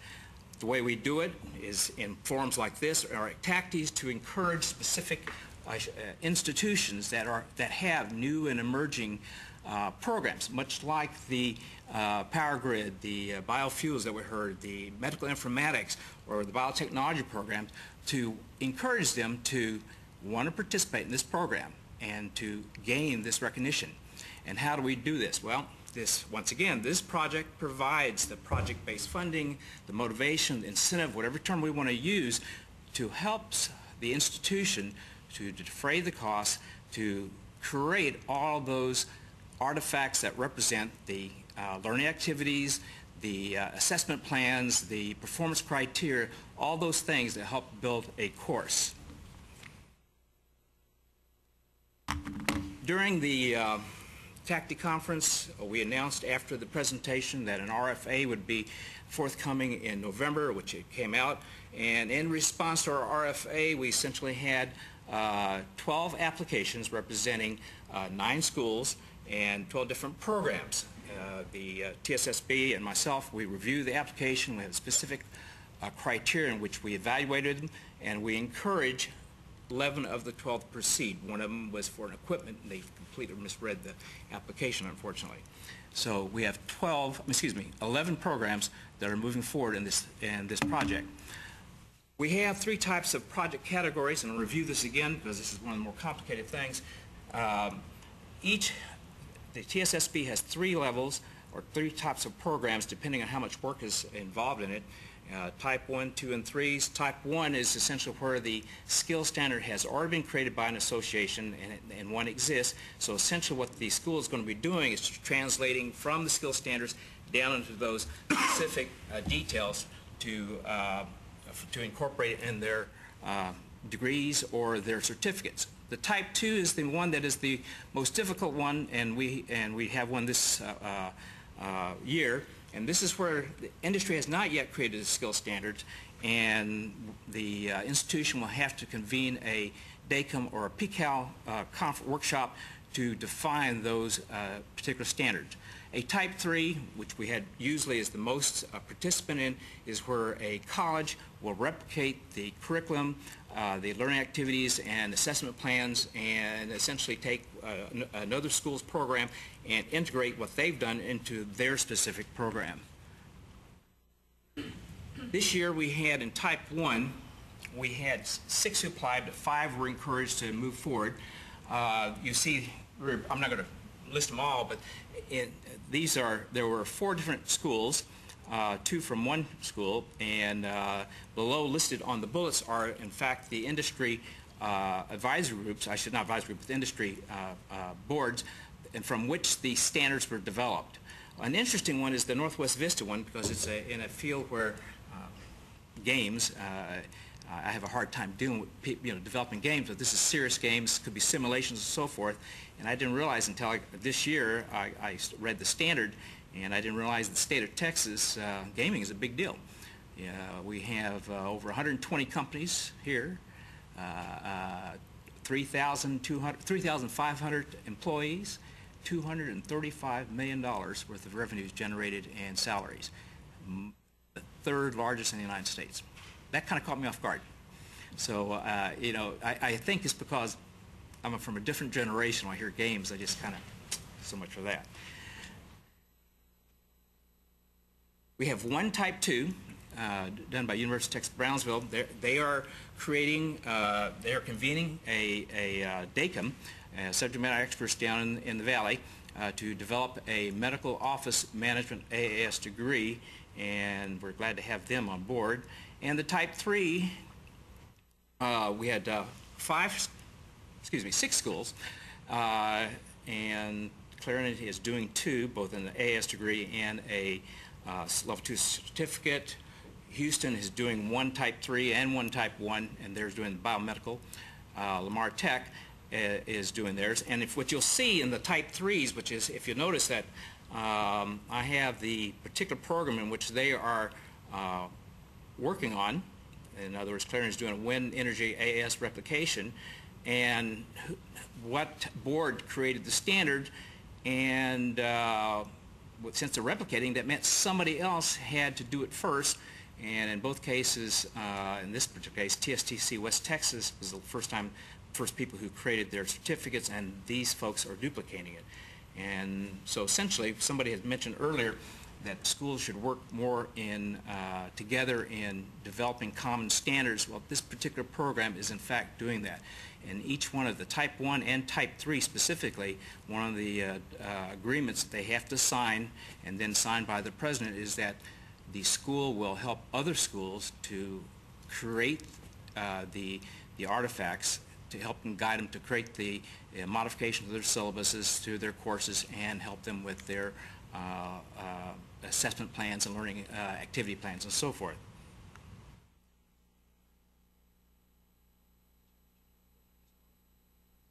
Okay, and I've already kind of covered this real quickly already, but I'll just got a slide. Type 1 is existing skill set, creating the artifacts from those skill sets.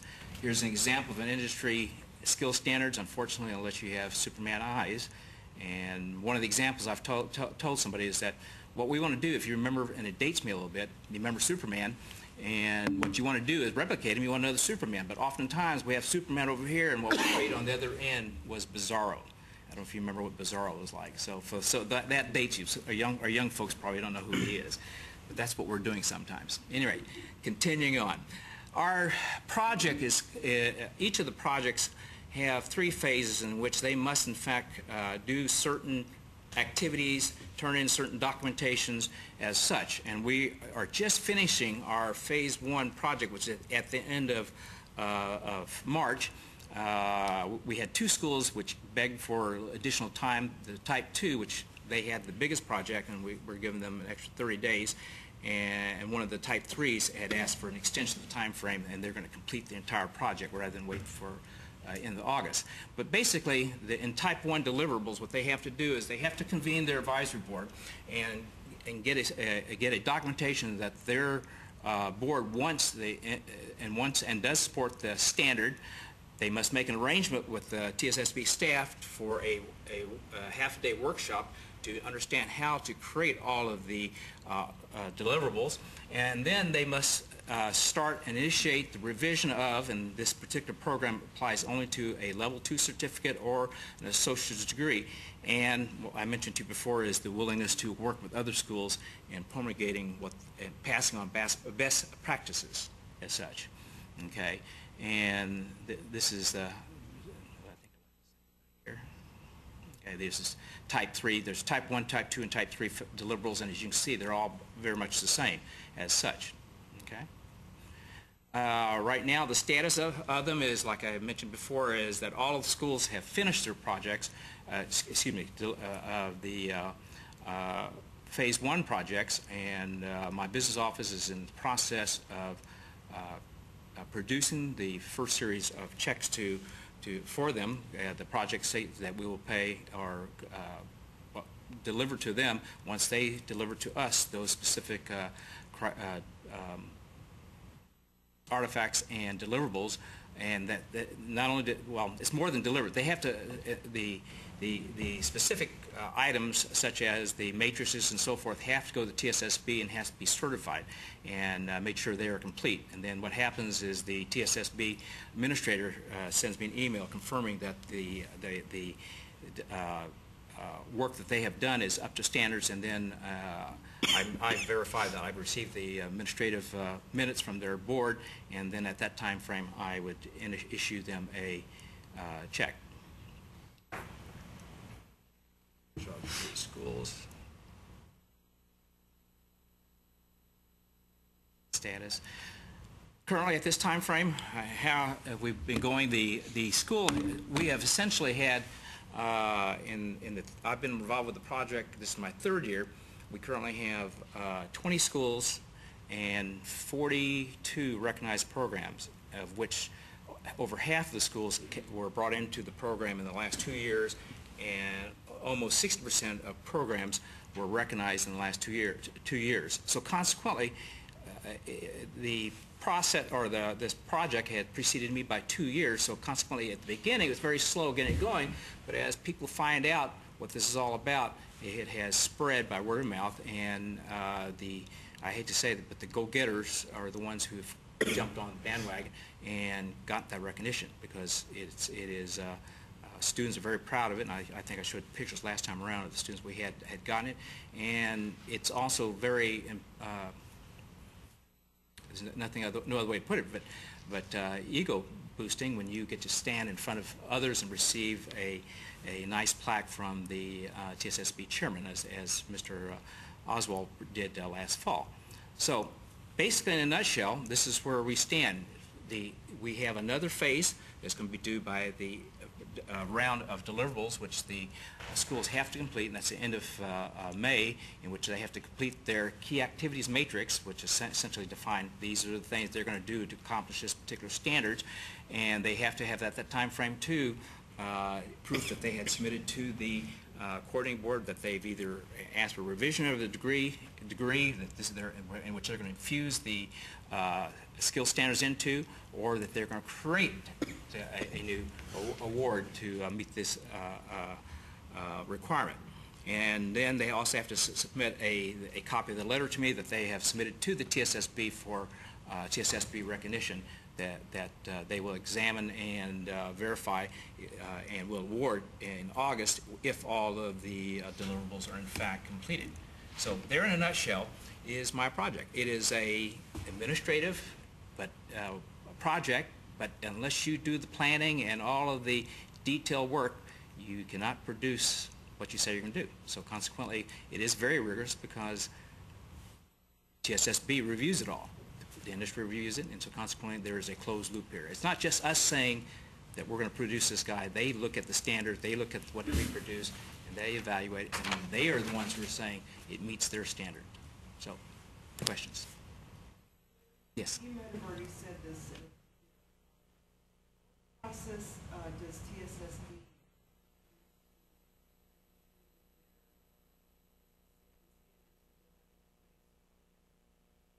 They do they review them, and every 3 years they go back to the board and review the standard itself. And the schools themselves have to submit renewals. So if the standard changes from industry, then if a school receives that recognition at the end of third year, if they do not update their artifacts and things like this, the syllabuses and all their learning activities and plans, the award lapses at that time frame. So it is not. Once you get it, it does not mean you're going to keep it. So on a 3-year cycle, the industry is brought in to review the skill standards. It's not created by us. It's not defined by us. Larry, is it too early yet to tell the students who've completed the skill standards-based curriculum, what have you seen in terms of their hire rates? We've not had a way to track that. I think that's something we can explore and definitely look at that, because I think the validity of what we're doing here would be enhanced if we did that. Mm-hmm. But it is the same challenge we do just tracking our graduates when they graduate out of our regular programs. But I think it would probably behoove us to put some emphasis on this, because this would highlight the importance even more, increase the validity on it. I've got a question. Yes, sir. We're in the process now, Texas State Technical College, we're looking internally at our different campuses and the classes we're teaching. And just for an example, we've got 3 campuses teaching the same robotics course. One's teaching it with nothing but software. The other's teaching it with educational grade robots and software. The other one's teaching it with industrial robots, educational grade robots and software. So there's something being done there. Instead of calling them all the same course, we're having to make. Does TSSB look at that? Yes, it does. At the equipment aspect? Well, what the training being done? Because you're really looking at 3 different views. Robotics is new yet, and this is where a project like this would in fact standardize what you're dealing with. But like the solar for West Texas is being duplicated in a number 3 category. Is that other colleges doing that, or is TSSB looking at the the skills training, the hands-on, Yep. the type of equipment? I think, I don't know if they look at the specific equipment, but they're trying to look at the skill set that they're learning. In most cases, skill set defines the equipment almost. Because if you have that much difference between the robotic instrumentation you're using, you're not learning the same skills. So I think one follows the other. And your institution is one of the biggest participants in this program too.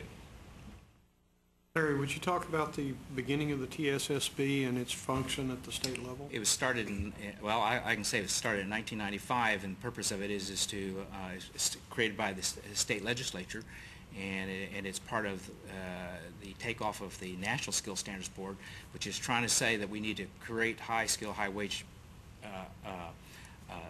jobs, and the only way we can do this by having fully trained and equipped, so to speak, workers, and unfortunately that's about all I know about that particular one. So if you had know more, Cecil, I'd welcome it. But this was mandated by the state legislature in 1995 because of recognizing the workforce was changing and the challenges of global economy even at that time frame, and they were trying to maintain our manufacturing skill sets.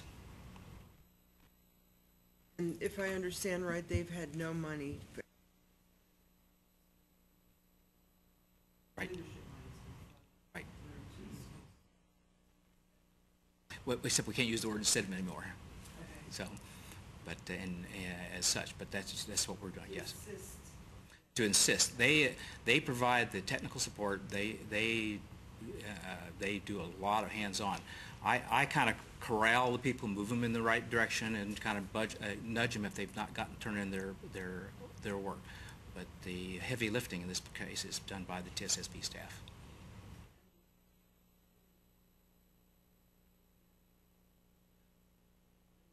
Yes, because you think of it, you have to bring in and convene people for multiple days, and you have to go about multiple times because you're going to spend time essentially to just to do the description and defining on it. Then you got to do the translation, and that's usually the hardest thing, and that's where the technical staff spends some time with the faculty to help them understand what the process, and they work with them quite a bit.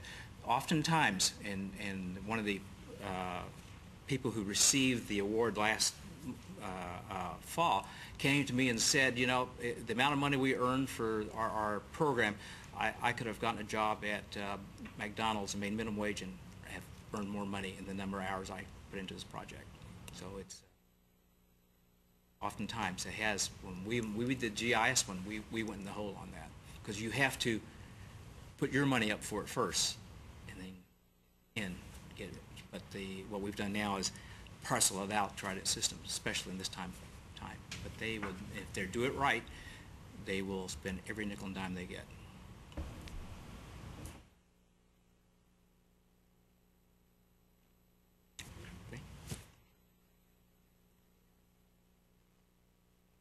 Well, thank you all so much. I know it's been a long day, but I agree with the comments. This has been a wonderful presentation of the projects. I think everybody will leave with a good understanding of what is going on around the state as far as the Perkins State Leadership grants that have been awarded and how this flows through to the students to benefit students enrolled in CTE programs.